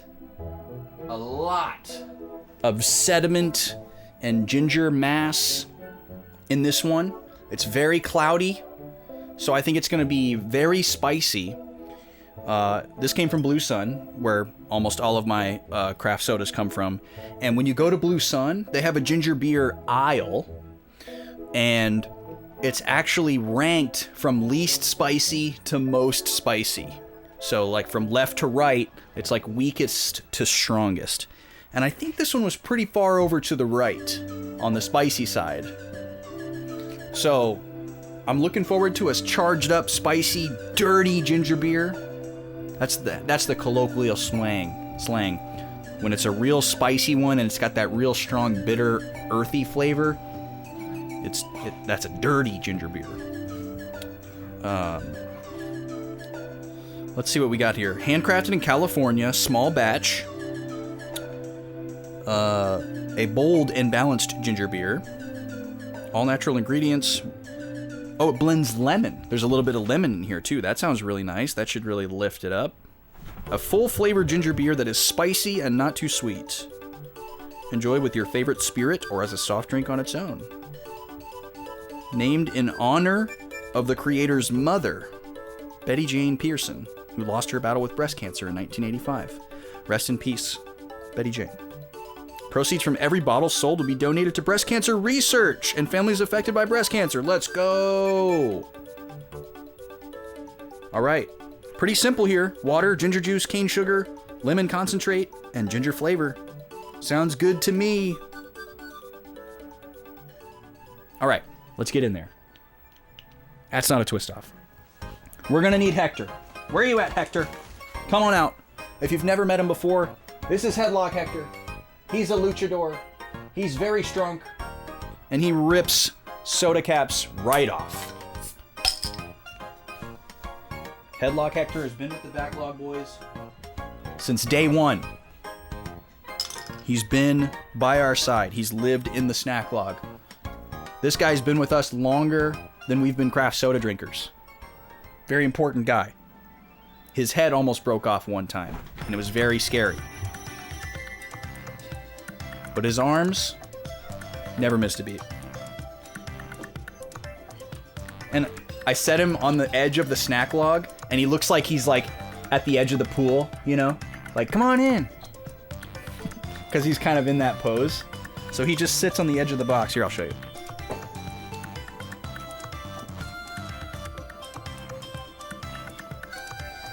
This is the original snack log box, too. Look at him. Come on in. Snacks are fine.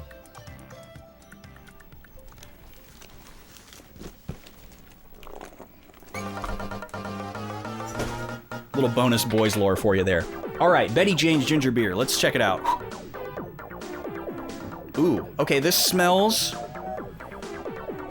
like some ginger beers that I've had before. It's a very specific smell. It definitely seems like it's going to be earthy and dirty. What do you call that? All right, let's get in.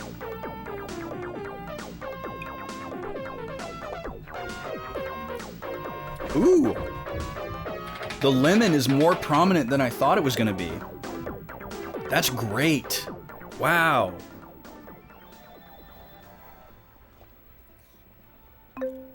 This is really good. Oh, I'm gonna sneeze for sure. Really strong ginger stuff makes me sneeze. This is nice. It is spicy. It's not like crazy spicy, but the heat does stay afterwards. And then the fact that it's sour and spicy at the same time is really interesting.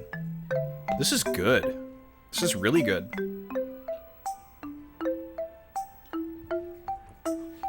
It's actually not that dirty. Because the lemon is in there, you don't taste that earthiness as much. So it's actually not that dirty. But the ginger flavor is strong. And it's spicy. Yet, I don't know exactly how I acquired the taste. Because I was pretty much exclusively exposed to ginger in, like, drinks and candy. There it is.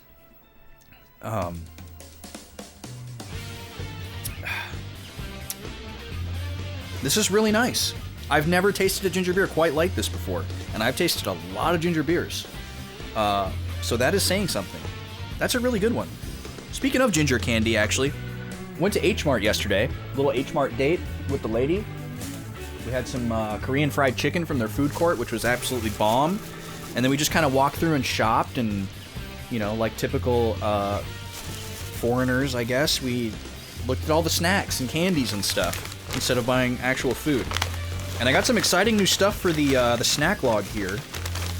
And one of them are these ginger lemon chews. I've had ginger lemon chews before, and I really enjoy them. This is something that I reach for if I have like an upset stomach or indigestion.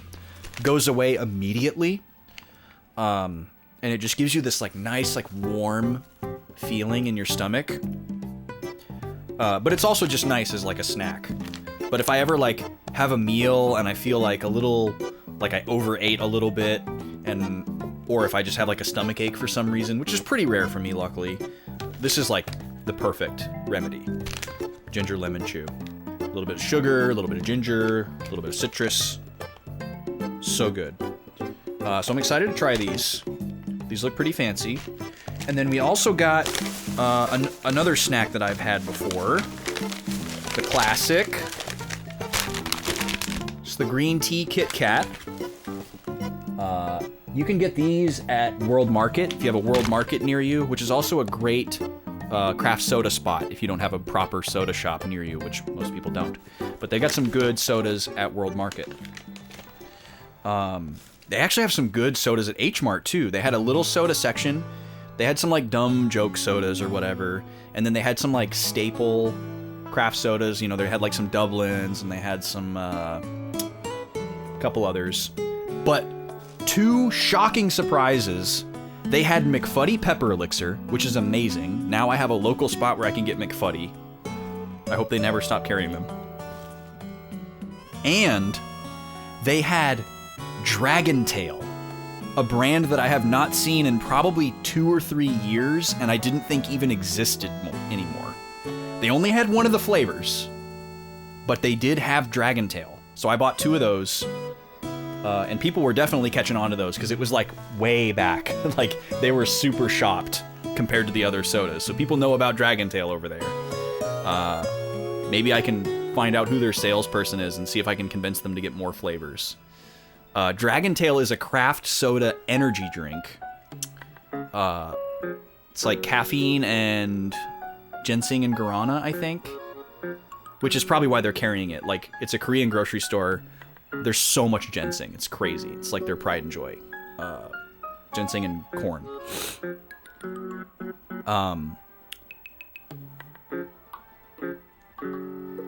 Does it? Oh yeah, it does. Funny. But yeah, they had the Citrus Sour Tornado, or Sour Citrus Tornado Dragon Tail. I bought 2 of those. I can't wait to taste one of those again. It's been a really long time. I think the last time I had one of those was when Vaughn and I recorded Majora's Mask, which, now that I think about it, was way more than 2 or 3 years ago. That was like 5 years ago. Or maybe 4, depending on the month. Because we did Majora's Mask in 2017. Yeah, Holy moly. And we tasted the Dragon Tail in the first episode of that. I guess maybe I had other Dragon Tail flavors after that, but that may have been the last time I had the sour citrus tornado. So that's going to be an exciting nostalgic experience. It's basically like a craft surge or like a craft Mountain Dew. It's thirsty. Okay, back to the snacks that we got here. In addition to the regular green tea Kit Kat that I've had before, I also got the matcha latte Kit Kat, which seems like it would be pretty similar, but I want to see what the difference is.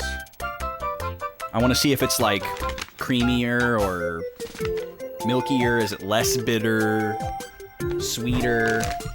So I might do like a special little A-B whenever. Maybe sometime when we land on snack, I'll do like an A-B of these two instead of just tasting one snack. That could be fun. Yeah, because it's like a similar like citrusy green soda kind of flavor. You know, lemon lime with like a little something. So it's so good. Dragon Tail is so good. They had so many flavors of Kit Kats at the H Mart. Like weird ones that you've never heard of before. They had these like caramel macchiato ones. They had like a couple of savory flavors that I couldn't really tell what it was, because all the packaging is, I mean, these are Japanese, but a lot of the packaging was Korean, and like I don't know. And then the last thing I got, I'm really excited for these. These look so delicious. Look at these. These are just called pizza. So this is some kind of corn snack that's pizza flavored, and they're like waffly shaped. And like just feeling the weight of this bag, I can tell that they're like kind of like puffy and airy. So I'm very excited about this. But they are wheat based. It's not corn, sorry. Wheat flour, starch, oils, acids, pizza seasoning, flour, soybean seasoning, tomato paste. Interesting. Yeah, so that sounds pretty wild. Excited about that. You remember visiting Poland and the largest pizza was called American. Not surprising at all. Not surprising at all. The snack log is stacked right now, guys. Let me just tell you. Obviously, we have all those things that I just showed you. I have these two flavors of Mexican Pringles here.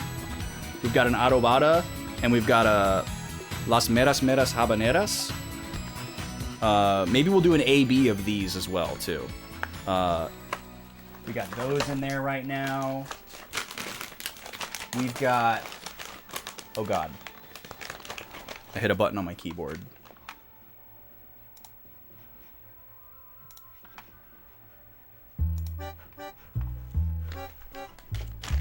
I always manage to hit F11.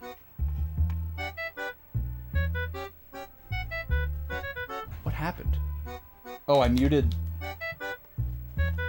There we go. Okay, what else we got in here? We've got this chocolate almond brownie oat bar from Bobo's. This is a new Bobo's flavor that I had never seen before. Looks very fudgy and dense and moist. We've got a bunch of these Tamalitos brand snacks. We've got a peach one. We've got a pineapple one. This is a chew. And then we've got a watermelon one that's a chew. And all of these have chili, lime, and sea salt in them for extra Latin flair. We've got these Warheads Galactic Cubes. This is actually a new product, not just new to me. 3 different flavors in there. Black Hole Cherry, Rocket Raspberry, Cosmic Punch. We've got a Lion bar in here, classic staple. Go get you one of these if you've never had one of these before. One of the best candy bars around.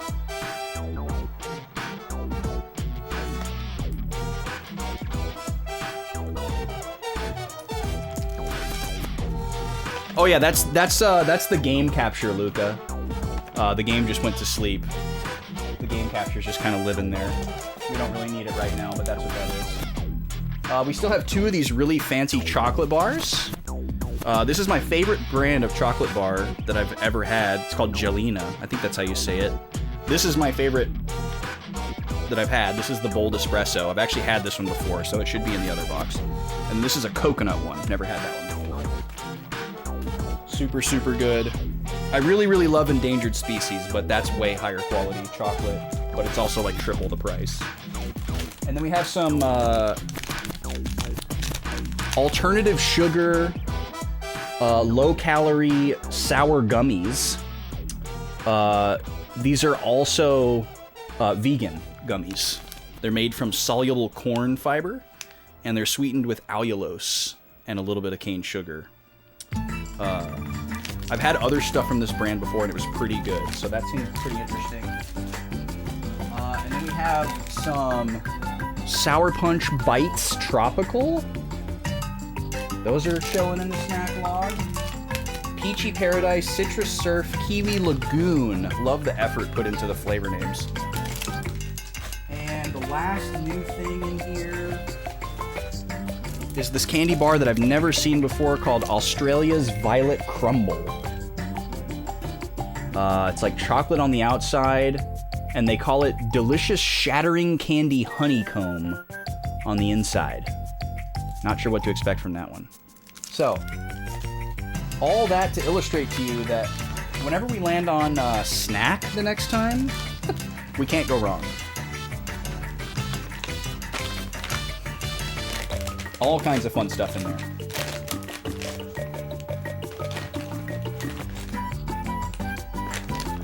This playlist is way better. Yeah, it doesn't look like honeycomb, so I'm not sure what to make of that. I don't know if it's just like flavored with honeycomb, or if it's supposed to like resemble the texture of honeycomb and has the flavor, or if it's somehow actually made from honeycomb in some way, but it's definitely not like a raw honeycomb dipped in chocolate, because the inside of it is like this uniform kind of like powdery looking, at least in the picture of the cross section. So all right, boy, this ginger beer kind of revitalized me. Thank you for that brief aside.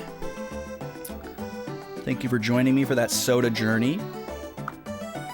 That sojourn, that sodajourn. There's something there.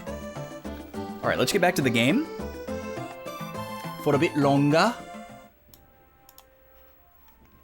And I never muted the game audio. All right, here we go. It's so quiet in the menu, I kind of don't have to. It's kind of nice. Okay, we made it to the other side of the Dark Rift. That's excellent. However, we don't know where we're supposed to go from here. If we pull up the map, we can't see anything. The Dark Rift. We really need fast travel in this game, especially after something like that. Like, imagining having to drive through that to get back to the other side of the map.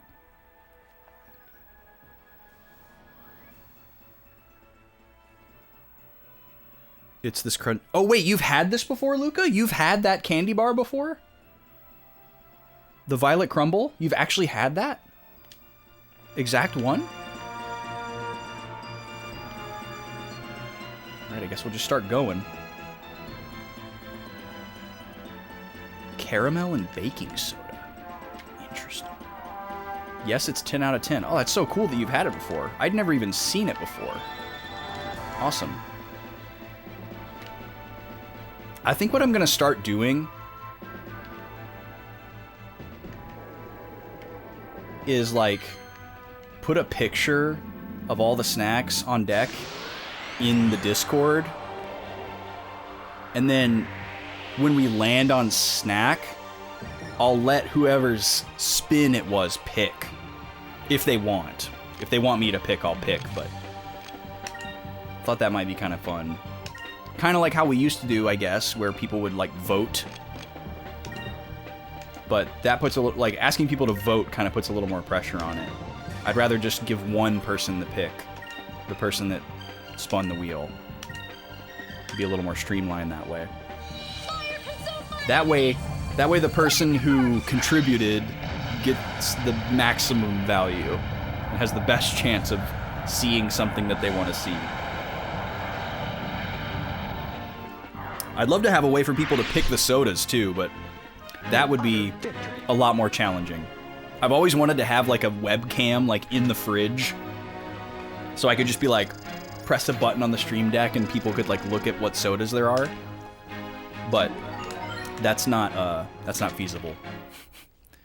Especially not now. I could have pulled it off at the old house with a really long USB cord and a repeater, but now, like, it couldn't be done.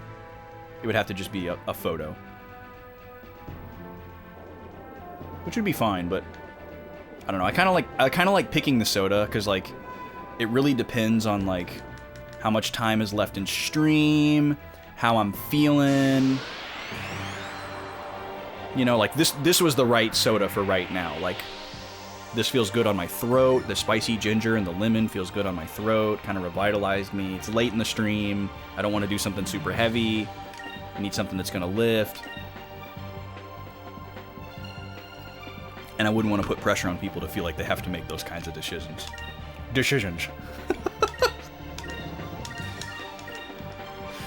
Big candy store nearby where the Renaissance Fairgrounds are. Used to get it from there.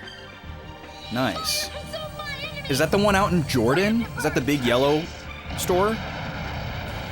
Or is that somewhere else? I've been to the Ren Fair before, but I just forget where it is. I know it's far out, but all the years I lived in Minnesota, I never made it to the big yellow barn in Jordan, which feels like a crime. That is the one, okay. I know it exists, but I never went there. I always wanted to go there to see if they had any sodas I'd never seen before and look for candies. But it's definitely like a day trip kind of thing, because it was like pretty far outside the cities.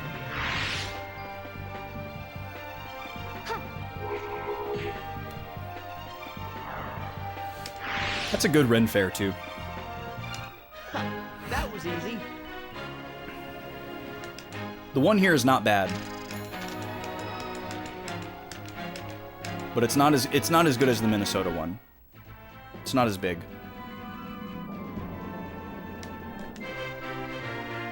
The Uguisu's nest. I knew that was going to be something. Although this bird builds its nest in rock faces, for some reason they always travel northwards to human civilizations to raise their young. That is why sailors have learned to recognize these nests as signs that a human city is nearby. Oh, really? I don't see one.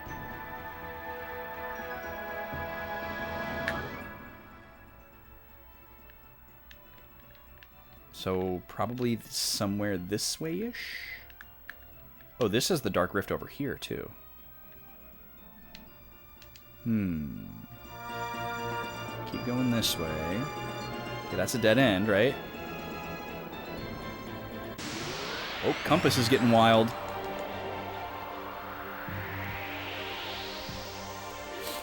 But I want to go back to the Ren Festival that I grew up going to, the one that's outside of Dallas. That one was awesome, and I want to go back to it and see if it's like as big and amazing as I remember in my kid brain, to see how it really stacks up to the other ones that I've been to, because it's definitely very built up in my memory, and with all the stories that I've told about it, the lady is definitely interested in going to it as well. But that was where I was like introduced to that whole culture, so it was very formative. Because that was like the #1 thing that I was into from like 8 or 9 to like, you know, 16, 17, like just loved like medieval fantasy, knights and swords, wizards, all that kind of stuff, King Arthur. I mean, I still love all that stuff. I haven't stopped liking it. But that was like my main aesthetic. Over there. my preferred fantasy aesthetic. I wasn't really into like sci-fi stuff as much, or like anything like hybrid or steampunk or anything like that. It was like, no, medieval fantasy. Medieval high fantasy only. And it kind of went along with like getting into Final Fantasy. That was definitely a contributing factor. And I've always preferred the more medieval fantasy style Final Fantasy games. You know, like the earlier ones, +9. Obviously the notable exception being 7. Definitely one of my favorite games of all time, and decidedly not medieval fantasy. But all my other favorites are medieval fantasy. I guess 6 is also sci-fi. I mean, they all have elements of sci-fi. None of them are strict medieval fantasy. Let's make that very clear. But 6 has a lot of sci-fi. 6 ran so 7 could, or 6 walked so 7 could run. Used to go to Robin Hood theme festival every year. In Nottingham when you lived in England? Yo, that sounds amazing. He's a way better moral folk hero than Jack and the Beanstalk? Yeah, I would imagine so. Robin Hood rules. I was always a big fan of Robin Hood as well. That was my favorite animated Disney movie to watch over and over and over back in the day.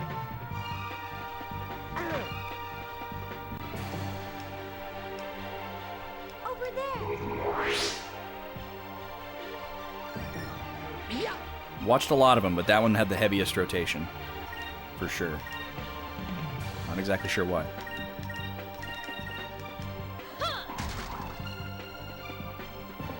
You guys ever watched those like analysis videos or mini documentaries where they side by side and break down all the like recycled animation that was used in the 70s Disney movies?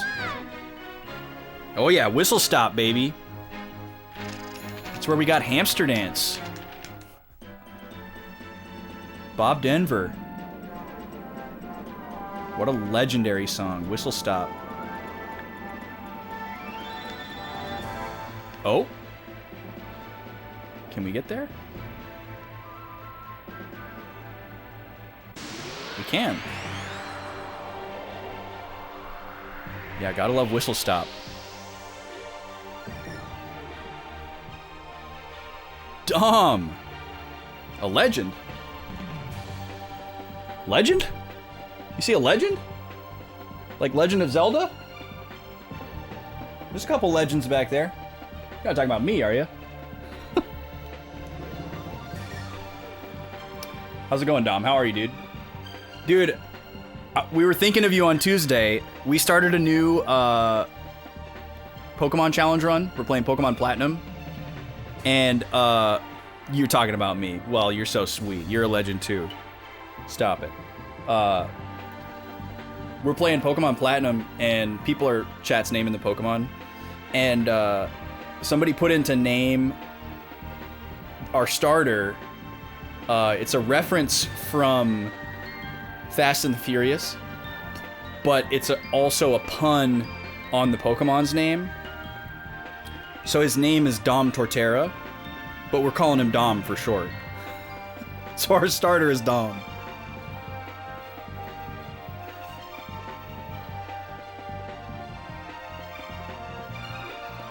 And he's carrying the team so far. So you're currently the hero of our Pokemon Platinum playthrough. Just so you know. And you're also a cute little green turtle with a leaf on his head. Yeah, there was a bunch of recycled animations in Robin Hood. From like Snow White, Cinderella, Jungle Book, all kinds of stuff. And there's people who have done like breakdown videos where they like find all the recycled animations from all the like 70s, like specifically when they had like no money in like the 60s and 70s. It's pretty interesting. There's a Dom in F and F. Oh, Fast and Furious. It's the first time in the while that you were compared to him. Yeah. I don't watch those movies at all, so I totally forgot that there was even a character with that name. So the person that redeemed it had to like explain it to me. When I first saw them put it in, I thought it said Don Torterra, like a mafioso kind of thing. So that's what I was thinking, and that's what I was saying. And they're like, no, it's Dom. And I was like, what is that? Oh, it's okay. It's what I thought. Yeah, Vin Diesel's character. Yeah, maybe you don't like that association, but I obviously had to tell you. Because especially since we're just calling him Dom for short. Yeah, it's like when people associate Vaughn with Vince Vaughn. It's like his least favorite thing in the world. He absolutely hates it. So, I could imagine you feeling similarly about Vin Diesel.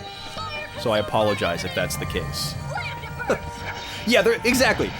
That's the problem for Vaughn too. Like, there's not a lot of Vaughns to choose from, not a lot of Doms to choose from. So naturally, there's going to be some repetition, probably to your detriment. Oh, you're meeting more nowadays. I actually knew a Dominic. I went to school with a Dominic, but he went by Nick. So. And then people found out that his name was Dominic, and he didn't like it.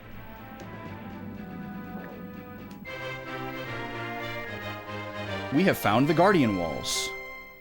Wait, this is just a landmark? It's not even like a town? Dang, I thought this was going to be a town. A massive fortress built by an ancient Yafitoman king. Rather than as a form of defense, the walls were said to have been built so that lookouts could spot enemy ships before they got too close to the city they were trying to defend. Wait. That is a means of defense. What?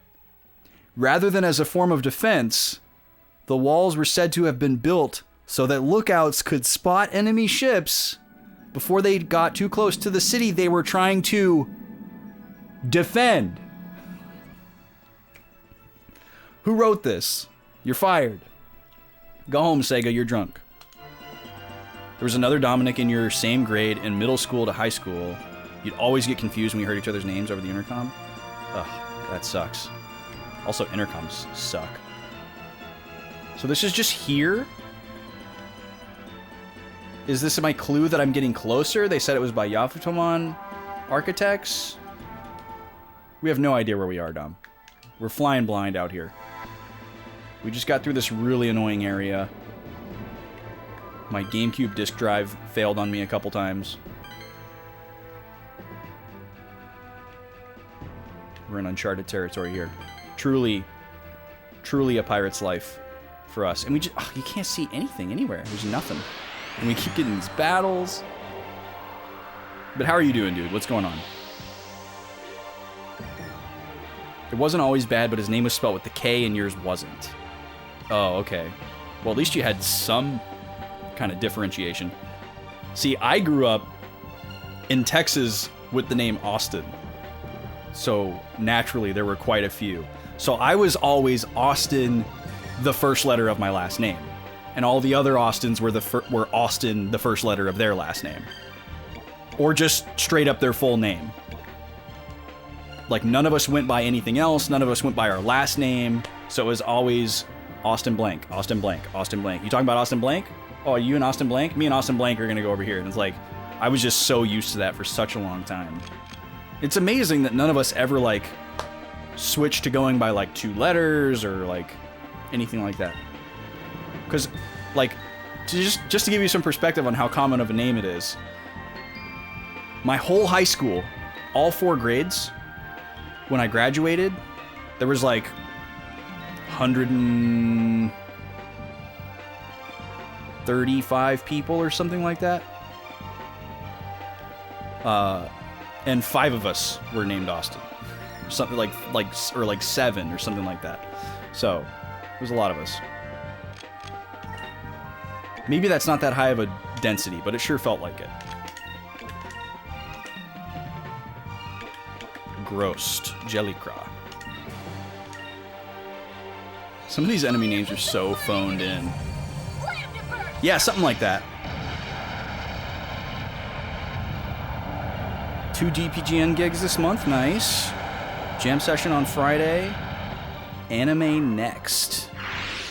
Is that near you, or are you traveling for that? Right on, man. Yeah, I feel like it's pretty significant.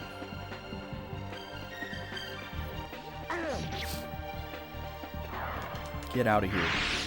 Oh, I need to switch my colors back. We've been on purple and blue. I need to switch back to yellow and... We're still on green and silver. Green, silver, yellow, red. Yeah, we need to get back on red.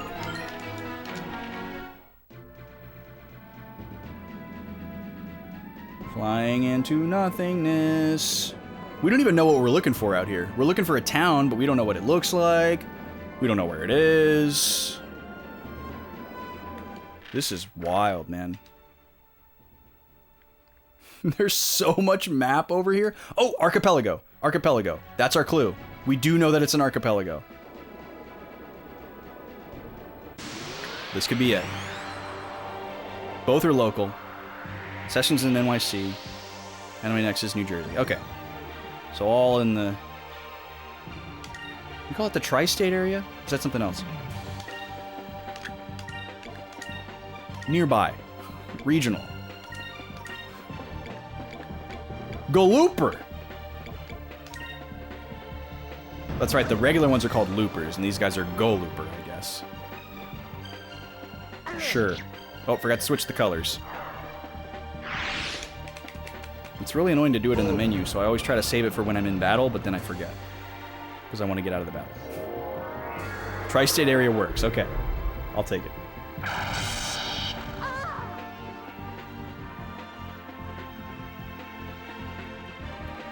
Oh, how's Cult of the Lamb? My eyebrow always goes up when I see you doing a game stream. It's very rare that I'm able to pop my head in these days, unfortunately, but I try to, at least for like a second when I can. And I saw you were gaming. You having a good time with it?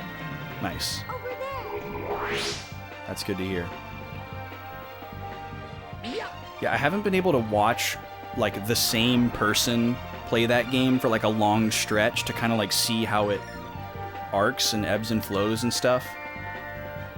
Because every time I see somebody play it, it's like somebody that I don't know and they're like dead in the middle of it, or it's somebody that I do know, but they just play it a little bit, and I don't see it, or I don't get to see a lot of it. Or maybe they play it a lot.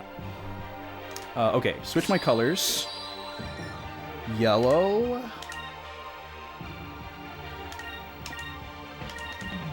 And red. There we go. Alright, these guys suck. Just let them run away. Yeah, I think the idea of making a game like that, specifically with Twitch integration in mind, like from the jump, is a pretty cool and wild concept. And I'm surprised that more people haven't attempted that on that level. Like, obviously you have things that are, like, intended for content creators, like, Let us be faithful, you know, for like our massively sake. competitive games, like League or Overwatch or Fortnite or whatever. And then you have things like Fall Guys, which are very geared towards, like, content creators. But Cult of the Lamb is different. It's on its own echelon. It'd be cool to see more of that.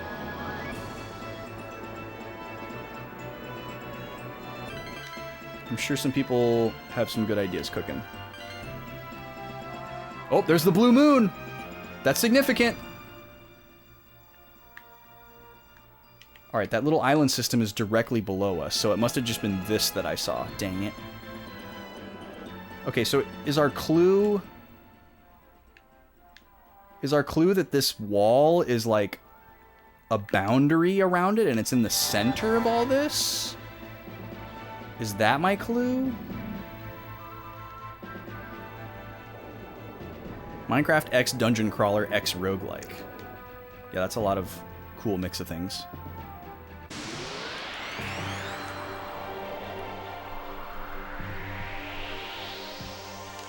I'd like to see like an old school, like PS2 era dungeon crawler game. Like, we were talking about Dot Hack earlier because it's going to be one of the games on my next poll after I finish this. And I don't know if you've ever played those games before, but it's like a simulated MMO where like you boot up the game and it looks like you're looking at like your desktop of your computer and you like launch the game within the game. And then like you sign into the world and your character avatar appears and there's like other players running around that have like a username over their head and it looks like you're in like an online hub world. But they're obviously NPCs, you're not actually playing online, so it's like simulated. And it would be so cool if they made something like that, but like somehow it was like reading chat. So like you'd go up and like talk to an NPC and it says some like random goofy out of context chat message that somebody said, you know? Or like maybe they use like a specific command so that it knows to read specific messages. That would be so cool. Like something just kind of like slightly goofy, and like break the fourth wall, not taking itself too seriously. I'd love to see something like that. We did it!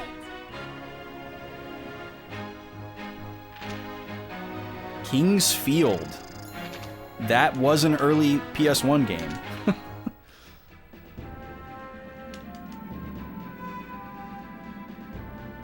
Alright, let's follow these. This could be a clue.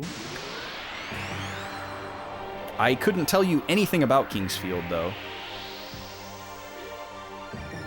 I feel like I used to know something about King's Field, but whatever it was, it's not in my brain right now.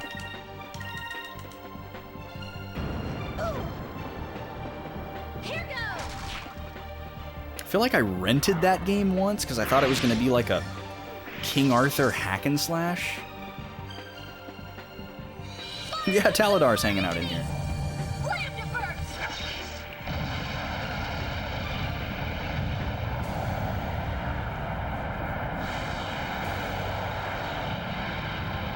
Yeah, he was throwing out the chords to a Dragon Quest song earlier. We were analyzing a song in this game and he felt like it sounded kind of similar to one from Dragon Warrior 1. And then we were talking about Rob Kovacs playing Dragon Quest 3 because I'm also playing that right now. Oh!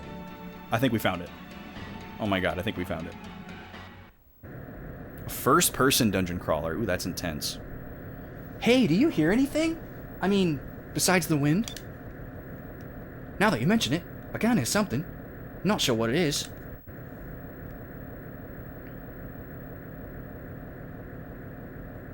It's a city. It's the sound of a city. Are you kidding me? I don't want to do another boss fight. I want a town. What are those ores?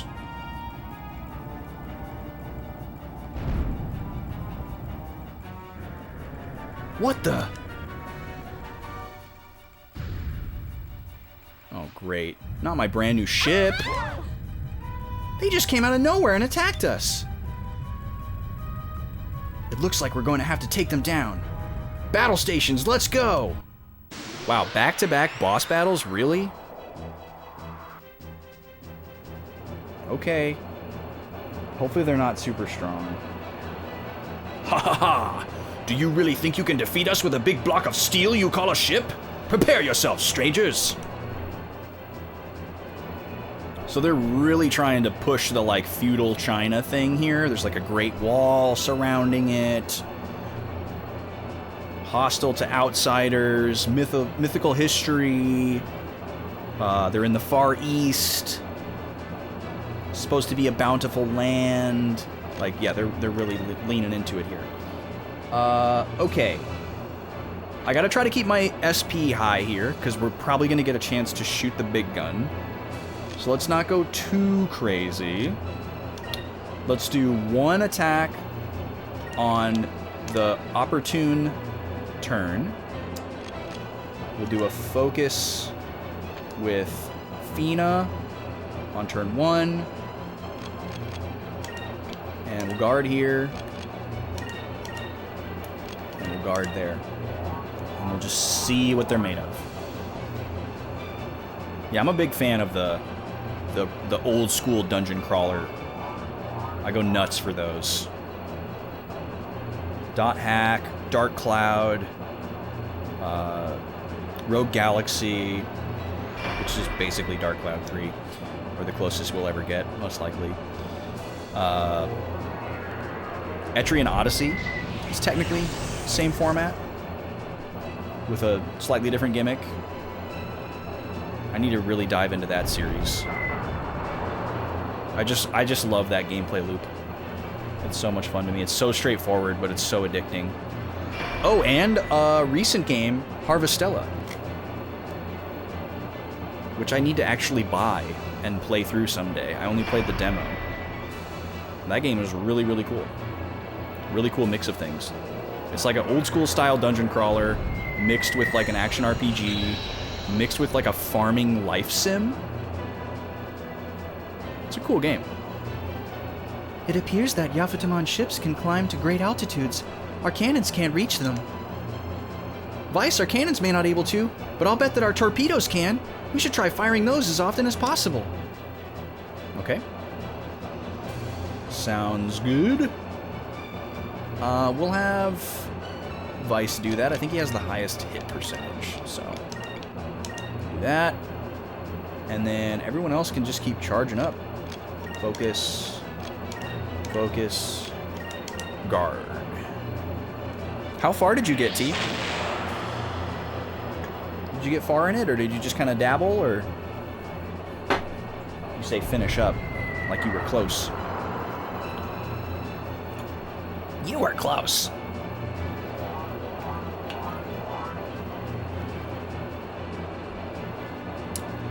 Water is yummy. So these guys are using blue magic on me. I wonder if that's a clue that I should be using red or yellow magic on them. They're doing quite a bit of damage to us, that's for sure, with these blue spells. It's pretty impressive, actually. We're gonna have to heal next turn. We really need a super gun. A few different towns not too far. Okay. Yeah, I went as far as the demo would let me go. We are just not getting an opportunity here. So, now that we have really high SP, we can start attacking a little bit more. Let's see here. We're gonna do torpedo. And we're gonna do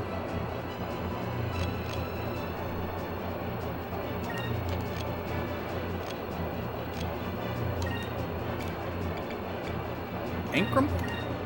And we're gonna do deluxe kit. And another deluxe kit.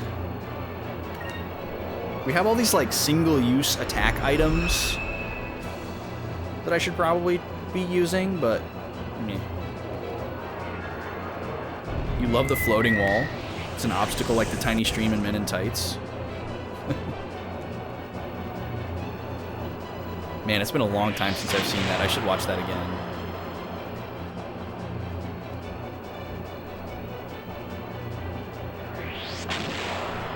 What's the best Robin Hood movie?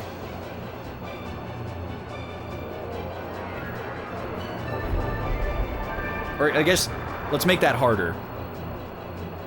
What's the best non-comedic Robin Hood movie? So you can't pick Men in Tights, you can't pick the Disney one, you can't pick Hot Shots 2. You gotta pick all like one of like the serious ones.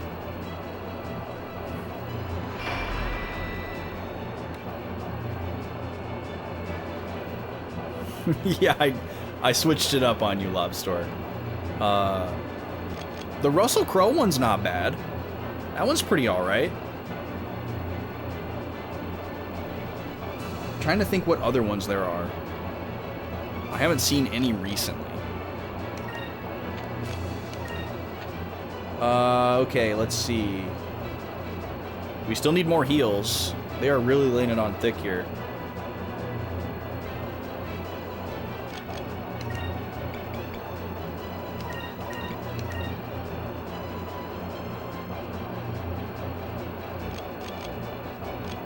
Oh wait, let's do that a different way.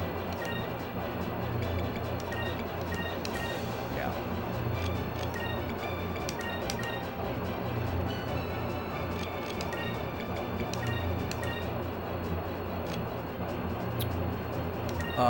Let's experiment here. We're gonna try using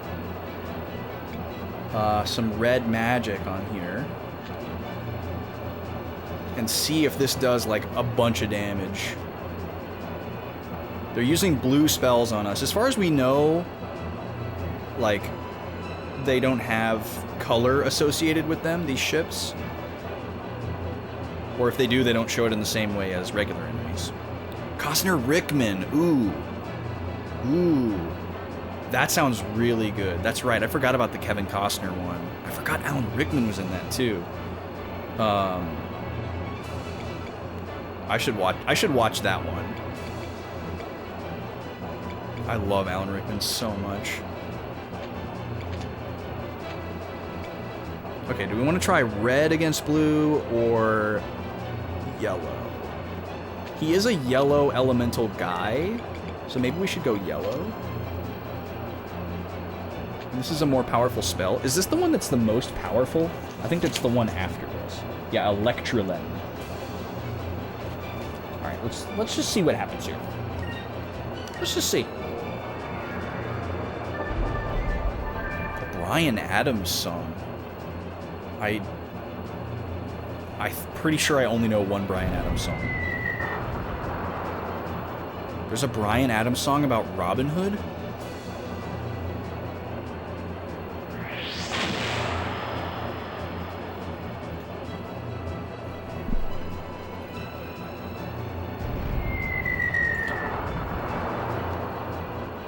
So what's gonna happen if we beat these guys? Are they gonna be like, alright, you're pretty cool, and let us in town? Like, what? I feel like even if we beat these guys, we still have to leave. I better not have to fight more than one of these. These battles take so long. Especially when we don't get the opportunity to shoot the big gun. And we're wasting so many resources staying on top of health. It's kind of nuts. Lost? What? Oh, it's like a range thing. Okay, it's a range thing. That's right. Yeah, and we can only use torpedoes, so we can only attack once per turn. It's kind of ridiculous.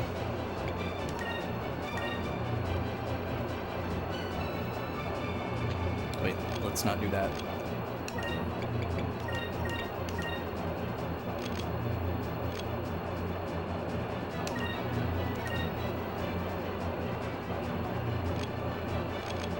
So we can't reach it with magic. We can't reach it with anything but a torpedo. We only have one. What the heck are we supposed to do?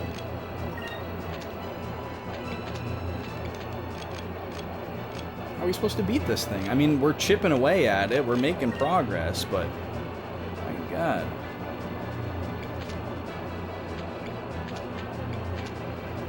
We'll do a Sacris here, instead of wasting our items. Everything I do it for you. It sounds familiar, but I can't hear the song in my head right now. It's definitely not the Bryan Adams song that I know. The only Bryan Adams song I know because I used to have to play it in a cover band that I was in. And I can't even remember the name of it.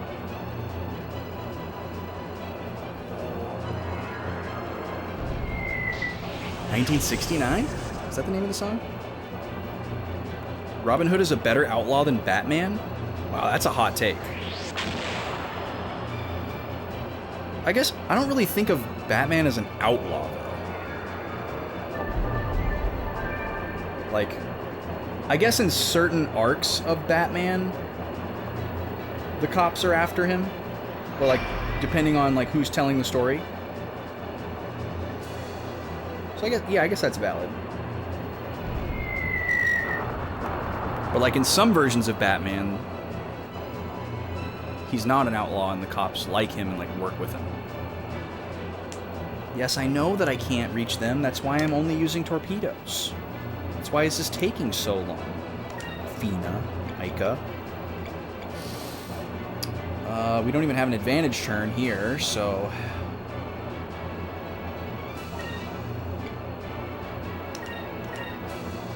I wish there was a way to tell when it was at a high altitude, and then I could use regular attacks when it's not.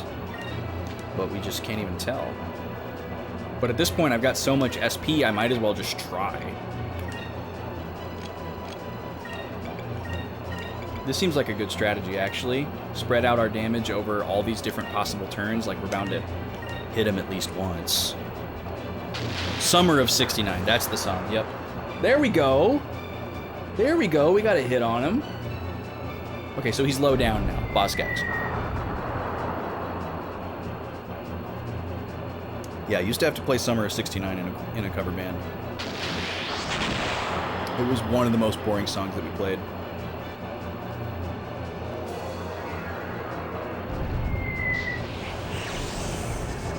I was always bummed when it was on a set list. Because most of the songs that we, like almost all the songs that we played were really fun and good. But there was a couple where it was just like... Some of them it was like, you have to play this song because people want to hear it kind of thing. But that one, it was just like, who wants to hear this song? It didn't, like nobody ever went crazy for it. So I was like, why are we doing this song? Hi, Gobi. Hi, Piggy. What are you thinking about, huh? What do you think? You wanna come up here? Come here. Come on. Come here, Gobi.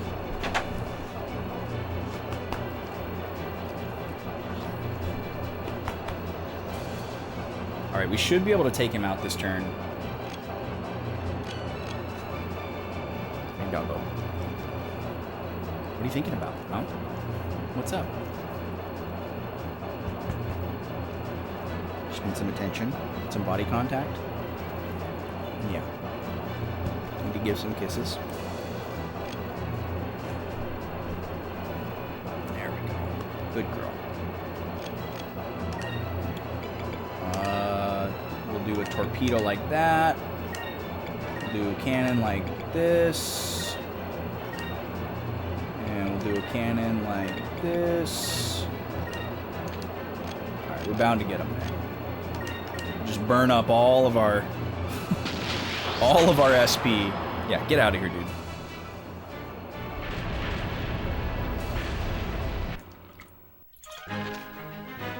Please don't make me do that again. All that for 478 experience.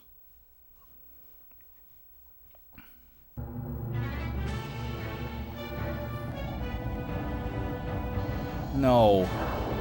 Come on. God, this is like a boss rush. What appears to be the enemy's flagship is approaching. Wow. There are 2 boats. No, 1 boat. No, there's 2. I think... Looks like they're planning to board us. All hands on deck. Oh yes, can we do a regular fight, please? Oh, cool. Can I save before this fight? Pretty impressive that these crew members all say relevant dialogue to whatever your current objective is.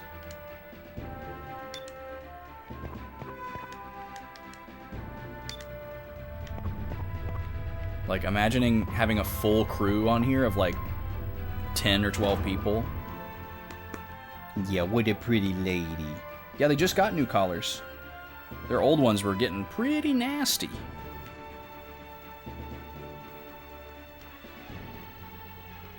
Yeah, her old collar was orange. Like a washed out kind of salmon-y orange.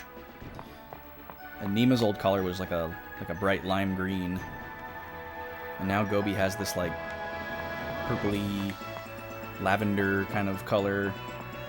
And Nima's is like a cyan, bright blue, turquoise, robin's egg kind of color.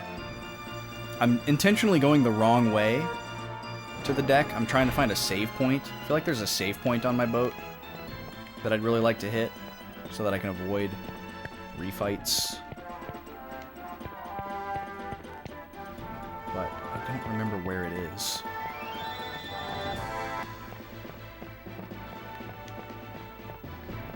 This is a dead end.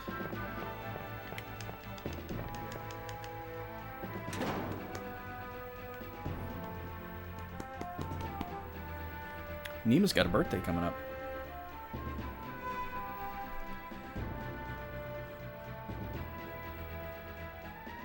No. No. Gamecube, please. Don't do this.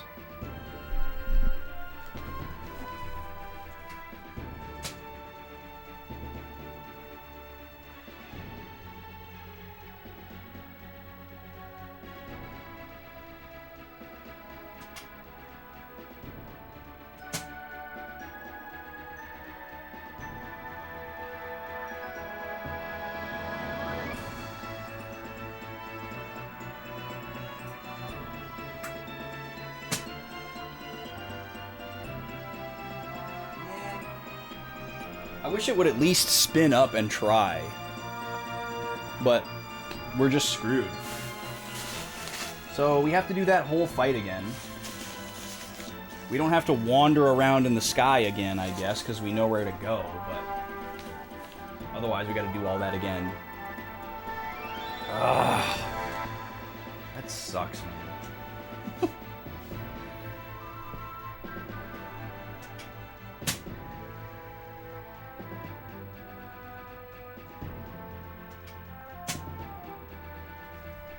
We're gonna have to play on the Wii next week.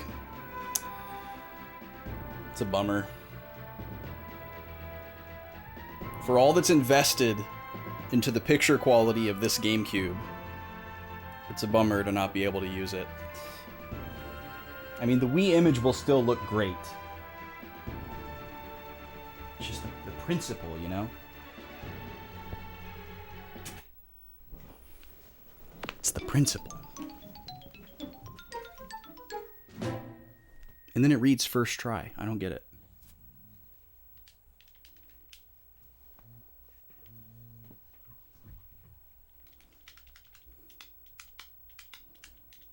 There must be something in the code where, like, at certain points, if the disc fails to read after a certain amount of time, depending on the type of situation you're in, it'll either retry or not retry. And it seems like we're finding all the situations where it will not retry. Because every time it's dropped in the middle of a, like a, what do you call it? Like a battle animation.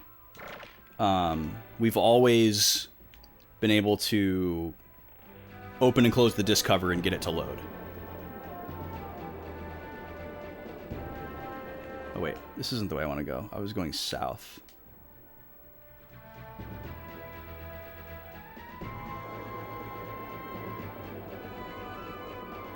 And then east. Maybe I can just go straight east.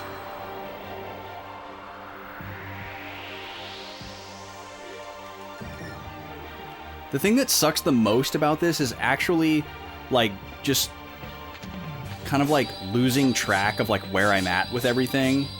Because you, like, learn an ability here and there, you hit a level up here and there, you pick up an item here and there, and it's hard to remember that you don't have that anymore, you know?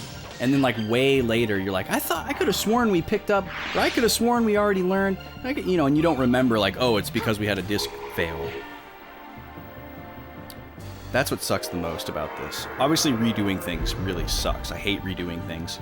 But that's also, like, a built-in part of the game. Like, you're supposed to lose a fight here and there and have to redo it. Like, the previous area was a labyrinth where you were clearly intended to redo it until you got through it perfectly. That's a little more tolerable. That's baked in.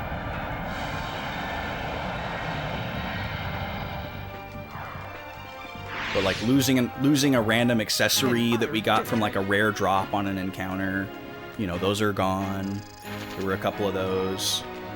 I didn't comment on them, but I saw them.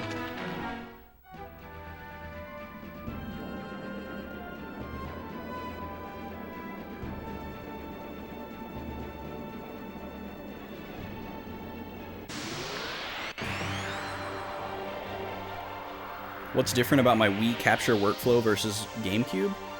I'm just able to get a higher quality signal out of the GameCube because I'm using the original component cable in a DOL001 GameCube. So it's just more crisp than the GameCube output of a Wii with a component cable. I mean, they're both still being upscaled by the same RetroTink 5X. So it's, you know, marginal, especially after Twitch compression. So it's really not that big of a deal.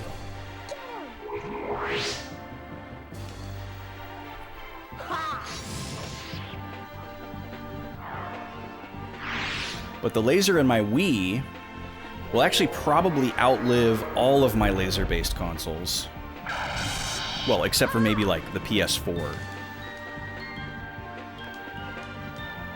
Because my Wii laser was actually replaced by Nintendo in 2012? Maybe 2013?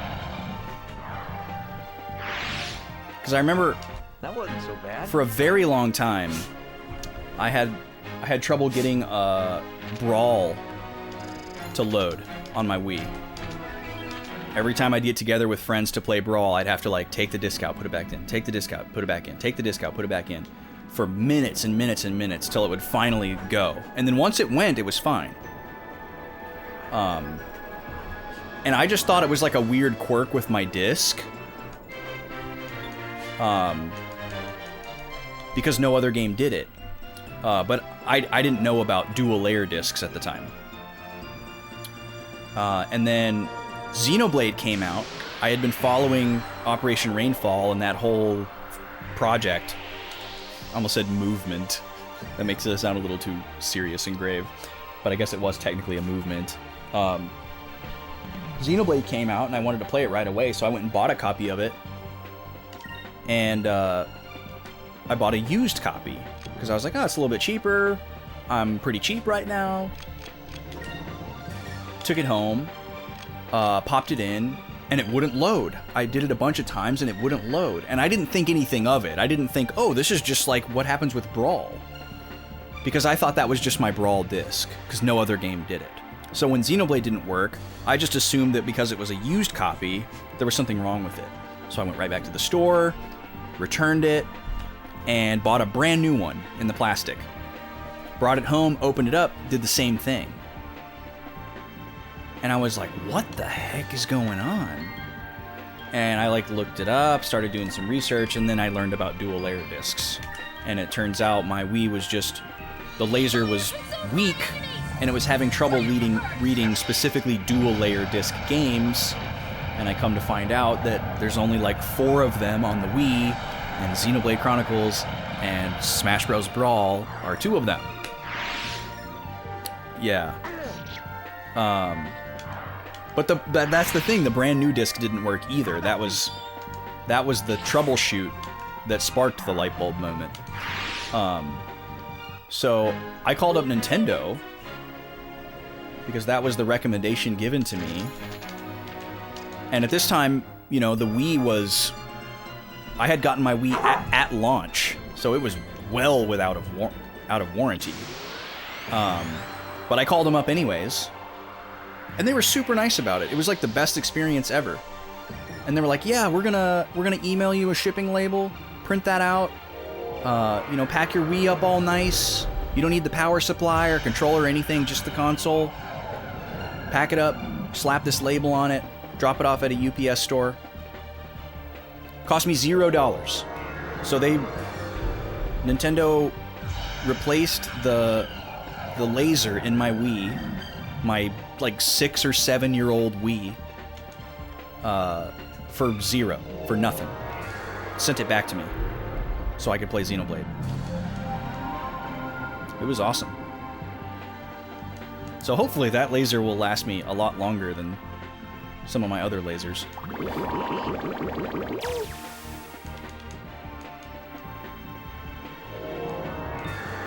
And by the way, I never, ever, from day one, put my Wii in standby mode. Because I was aware of that, like, kind of rumor that that was bad for the console. Maybe it's confirmed now, but at the time it was like a rumor. And I always, like, shut it down completely, so that's not what caused my laser to go out. There were a lot of people who, when I told them that, they were like, oh, did you leave it in standby mode? Nope, I did not. I just used it a lot. Played a lot of Wii. Probably from playing Animal Crossing every day for like years, playing Wii Sports every day for years, playing Mario Kart Wii my entire first year of college. Of course, that was after Brawl was already acting up. I just played the heck out of my Wii. Magic? Question mark? How do we get on that subject? Oh, we're talking about the disc drive, yeah. But yeah, I'll switch to the Wii for next week. I'm sure the difference in picture quality will be completely imperceptible. And I'm just being, I'm just splitting hairs.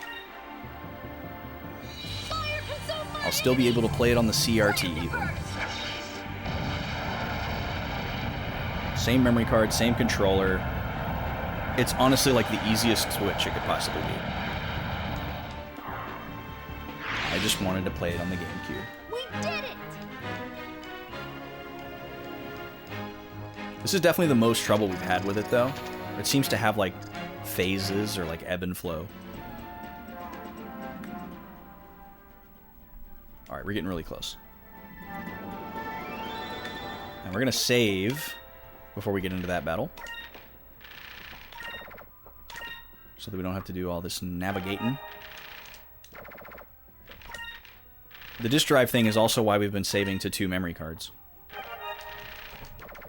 I'm not normally that superstitious.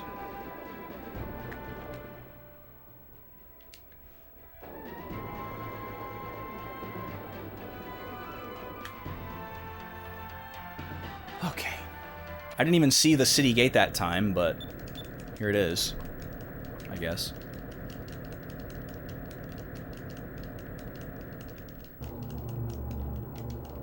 So we have to do a whole fight again and another fight right after.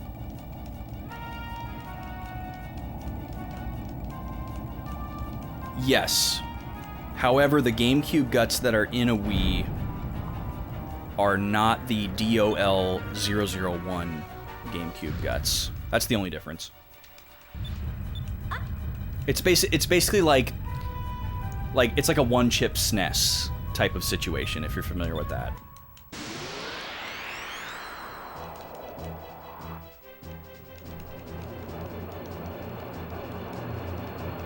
Like, you can just get, like, slightly more crisp raw signal from the DOL001 with the component cable than you can from a Wii.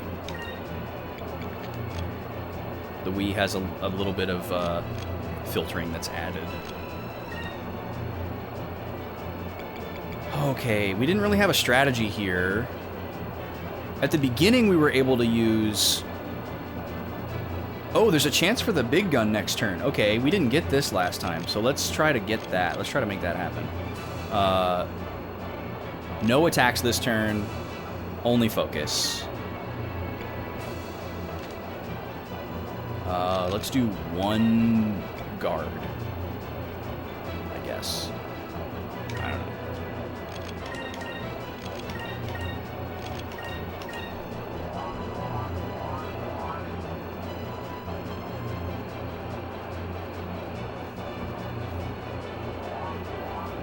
Yeah, I'll get it all set up this weekend. It'll take 20 minutes.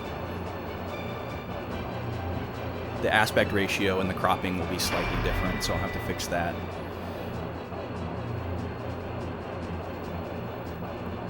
But we'll get it looking good. I'm sure nobody will notice. Maybe I won't even notice. It will be interesting to like A/B them though, to see if there's any difference in like my locally recorded VOD. At a humble 936p.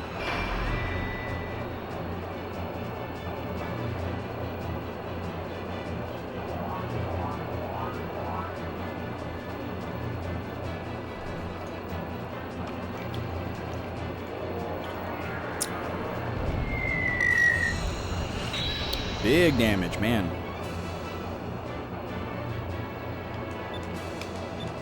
Alright, so now they're up high. So I guess we were supposed to do something that turn to make it possible. I don't know what we were supposed to do there. Maybe if we dodged the magic somehow. Okay. So, torpedo.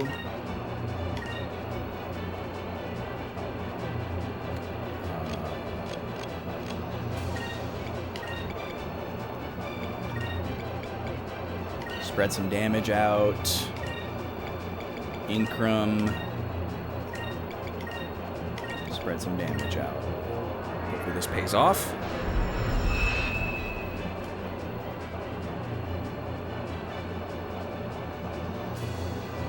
It's interesting how undersold,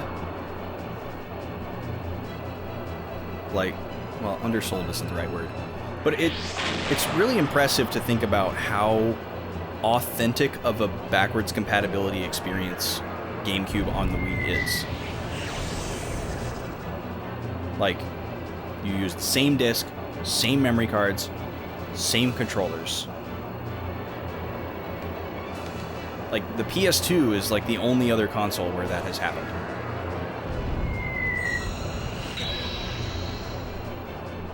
Literally the only one. I mean, I guess playing a Wii game on the Wii U would be comparable. But the performance was lousy. And so was the picture quality. Playing a Wii game on the Wii U was worse than playing it on a Wii.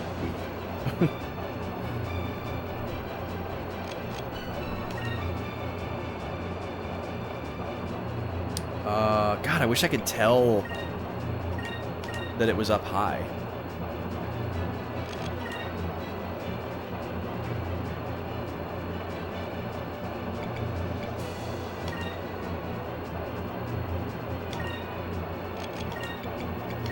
But you just can't tell.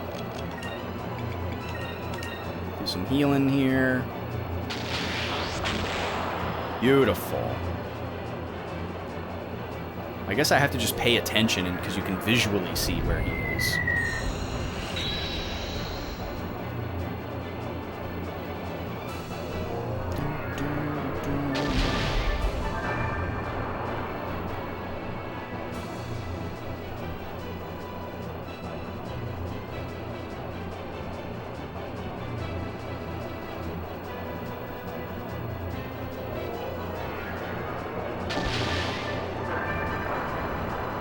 Oh, dang. Okay. That went great. That went way better than last time. I guess it does make sense we knew what we were up against.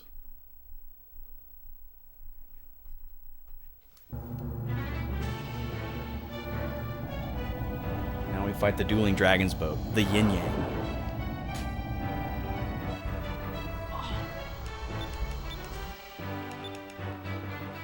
Okay.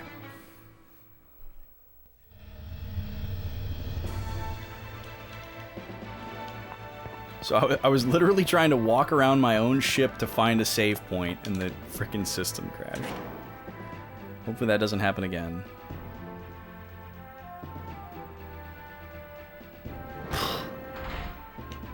God, we gotta, like, hit as few loading zones as possible.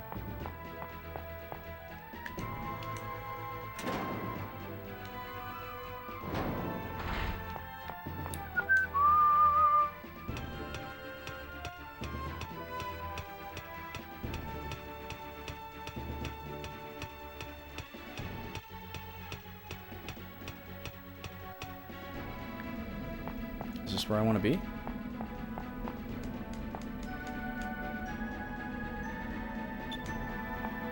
Nope.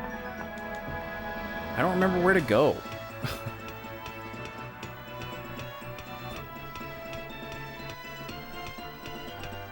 What a thrill.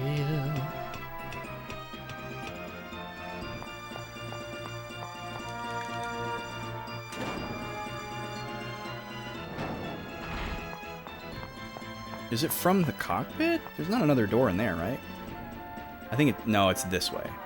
Okay, it's this way.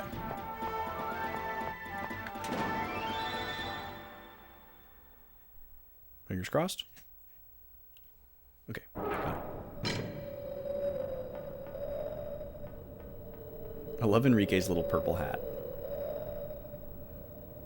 Westerners, we've been waiting for you.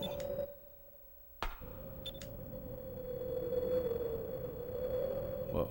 Who are you? My name is Zhao. My name is Mao. It is our mission to collect 1,000 swords. So you must pick one of two choices. Surrender and give up your weapons, or die and we take your weapons. It is up to you to decide your fate. Yeah, we're gonna fight you.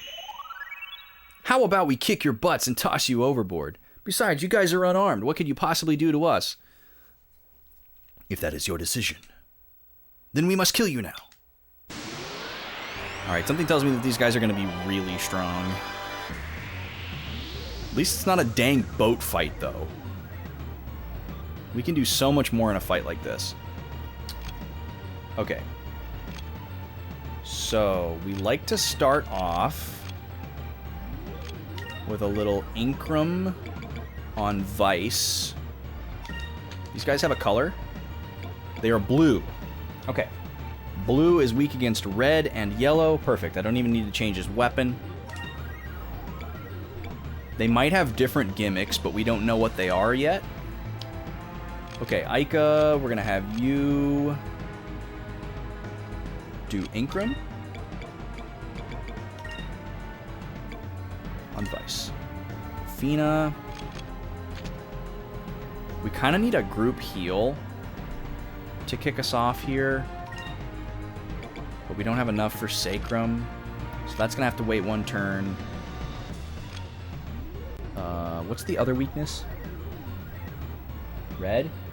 Red. Okay, perfect. The two attackers' colors are already yellow and red, so we won't have to change that at all. Let's have Fina focus, and let's have Enrique switch to red. And do a regular attack. We'll focus on one of them, obviously. We're going to want to knock one of them out. We don't have like a scan ability, unfortunately. That would be really nice to have. Ernagun? That's a weird name. Wow. Okay, that is super powerful. Tatimoruto? Cool. So they can do 3,000 damage to a character. That is something. I bet they can counterattack too. That is not a lot of damage. Let's see. I don't have enough to revive and do Cutlass Fury. Oh, I thought Cutlass Fury was 9. Maybe we do. No, it's 8. 1 point short, of course. Okay, so we're stuck doing a regular attack here. Rizalem on Aika. Enrique. I feel like we gotta keep the damage going here. Are they just gonna do this every turn? Are these guys unbeatable? Is this gonna be just like a crazy difficulty spike? It doesn't seem like there's a gimmick here. Like, these guys are just super strong. Obviously, if we can stay alive long enough to get rid of one, the fight becomes, like, exponentially easier. But there's just a lot of RNG here. Like, we have to hope that they attack different people. Or that they do regular attacks instead of big attacks. Wow, crit. That's beautiful. That's very helpful. Please don't counter me. Okay. Now, we're going to do a Cutlass Fury. You. Aika, you are the fastest character. Please heal Enrique immediately. Because at least if we have more than about 15 or 1600 health, we know that we can survive one attack if we get targeted. And then let's do a Sacrum here, because Fina's missing a little bit, and Enrique's only going to get like 1,000 or something. So we'll do that, and then Enrique has just enough left for a regular attack. Hopefully he doesn't get countered. Okay, good. Nice. Jump Fina. Oh, beautiful. Okay, perfect. That was the best possible RNG. 2 regular attacks on 2 different characters. That's exactly what we needed.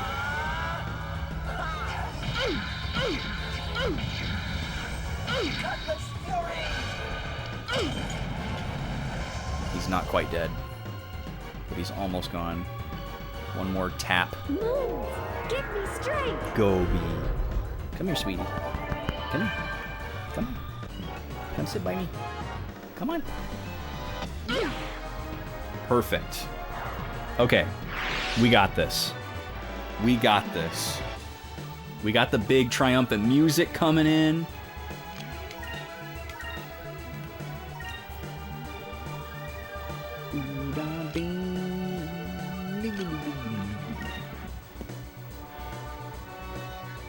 Everyone's at full health, so I feel like I should just wail on him, even though it's not going to be that much damage. We can have Fina focus. Her attack is not worth it.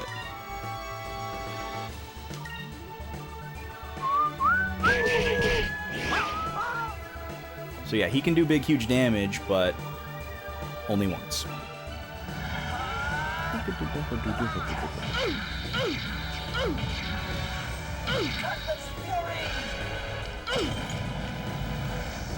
Beautiful, 1k damage.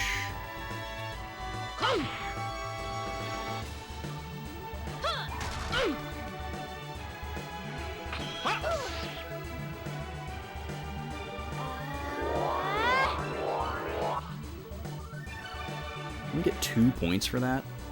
That's crap.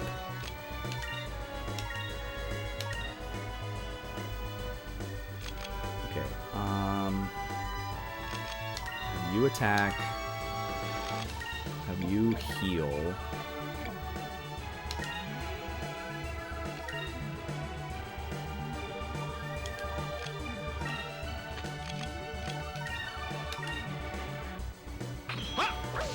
Good. We should be good. Let's try this. Pretty much smooth from here. Unless he's got a move we haven't seen yet. I think we're golden. He's not going to be dead yet this turn, but like, with where we're at, we're going to win the next turn. He can't kill a character, so. Here goes. Got real close. Oh, never mind. We're good. Nice. All right. That was a little scary at first, We did it. but we got through. Look at this little piglet. What a hopeless little piglet. Acting all hyper. And she just crawls up here and falls asleep in the weirdest position. Westerners, you are stronger than we thought. We must report this to our commander. Should report those haircuts to the police.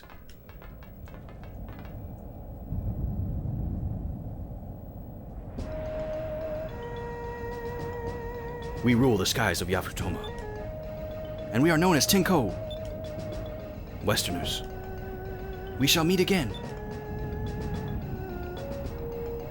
There's the Erhu, in case it wasn't feudal China enough for you guys yet. Wow, how can they fly so high? Blue moonstones hold the powers of wind and water. The Yafutoman ships are powered by these stones.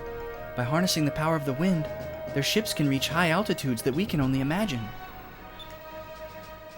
Well, looks like we chased them all for now. We should try and find Yafutoma.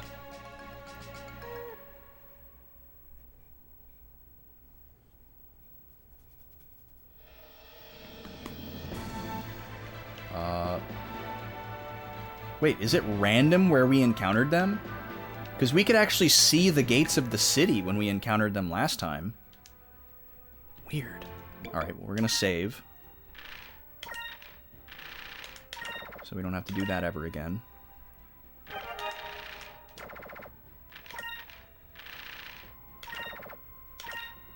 And I guess this is as good a time of any to just close it out for the night. Because I'm afraid if I find the city, there's going to be like a long cutscene and dialogue section before I can actually like go to the inn and save or whatever.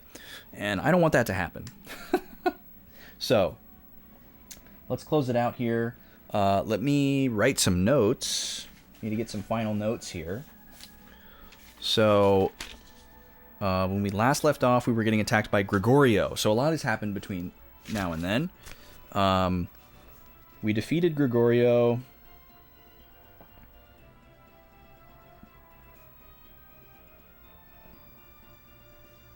Headed to Dark Rift.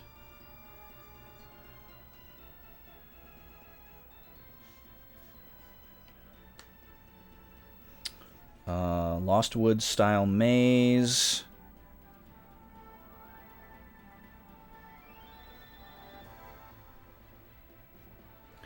Found good items. Fought fishy eel snake boss.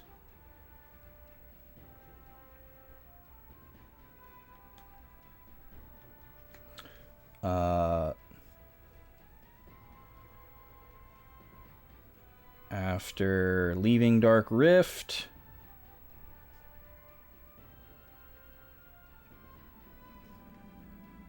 headed northeast towards Yafutoma. Fought one regular ship. Then fought Zhao and Mao on our ship. Oh, my eyes going crazy again. I don't know what that's about. Woo! That came out of nowhere.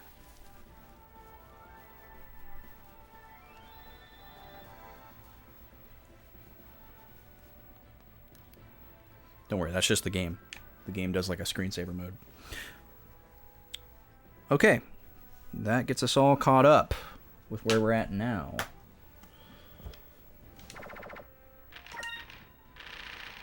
We are all saved. And let's find somebody to raid. Thank you guys for hanging out. We had some fun little discussions and diversions today. We had some libations, some sody pop, new energy drink. That was fun. It's been a good time. Some puppy cuddles. Oh yeah, this pup has more cuddles, twice as many cuddles as she deserves. Don't you worry about that. You take good care of the little piggy here. Wait, is this really who's online right now? Wow. There's so many people here that I'm not used to being online at this time. I thought like my list was like out of date. This is pretty cool. This is wild. Lots of choices. Who do we want to go say hi to? Who should we raid, Gobi? Here, let me go to the big cam here so you can see her for a second. What do you think, Gob? Who are we gonna raid? Get my glasses all smudgy, okay? Please. Can you please? Oh, you know what? We were talking about Rem earlier. Rem's not usually on at this time, so let's go raid Rem. And Rem is also playing a game that we were talking about earlier, or I guess that I was talking about earlier.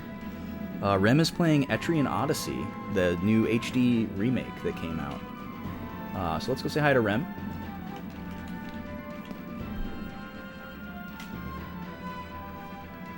See what's going on. See what he thinks of Etrian Odyssey. Maybe he hates it. We'll find out. I love this game though. You have to make your own map. I'm also curious to see how this works on like the PC or the Switch or whatever he's playing this on, because it was originally made for 3DS and you used the touchscreen to make your map, which was ingenious. But I don't know how that mechanic works now. But anyways, thank you all for being here. Hope you have a good weekend if it's your weekend. If not, keep powering through. Cheers to you. You'll get there soon. And we'll see you in the next thing. I'll be back on Tuesday with Boys Lock Pokemon Platinum Episode 2. See how far we can get. See if we can get another badge. See if we can get our second badge. See how things pan out. We got some new Pokemon to catch, blah, blah, blah. Thursday Theater, we'll be back on Thursday. We'll watch some old YouTube episodes. Go into the Discord and vote for what you'd like to see. There are currently 3 choices. Please do that if you haven't already. And then we'll be back with more of this on Friday. Appreciate y'all. It's been a good time. Let's go say hi to Rem. Drop him a follow if you're not already following him. Good guy. Chill streams. Gets through a lot of cool different games. Has interesting thoughts about them. We'll see you later, y'all. Peace.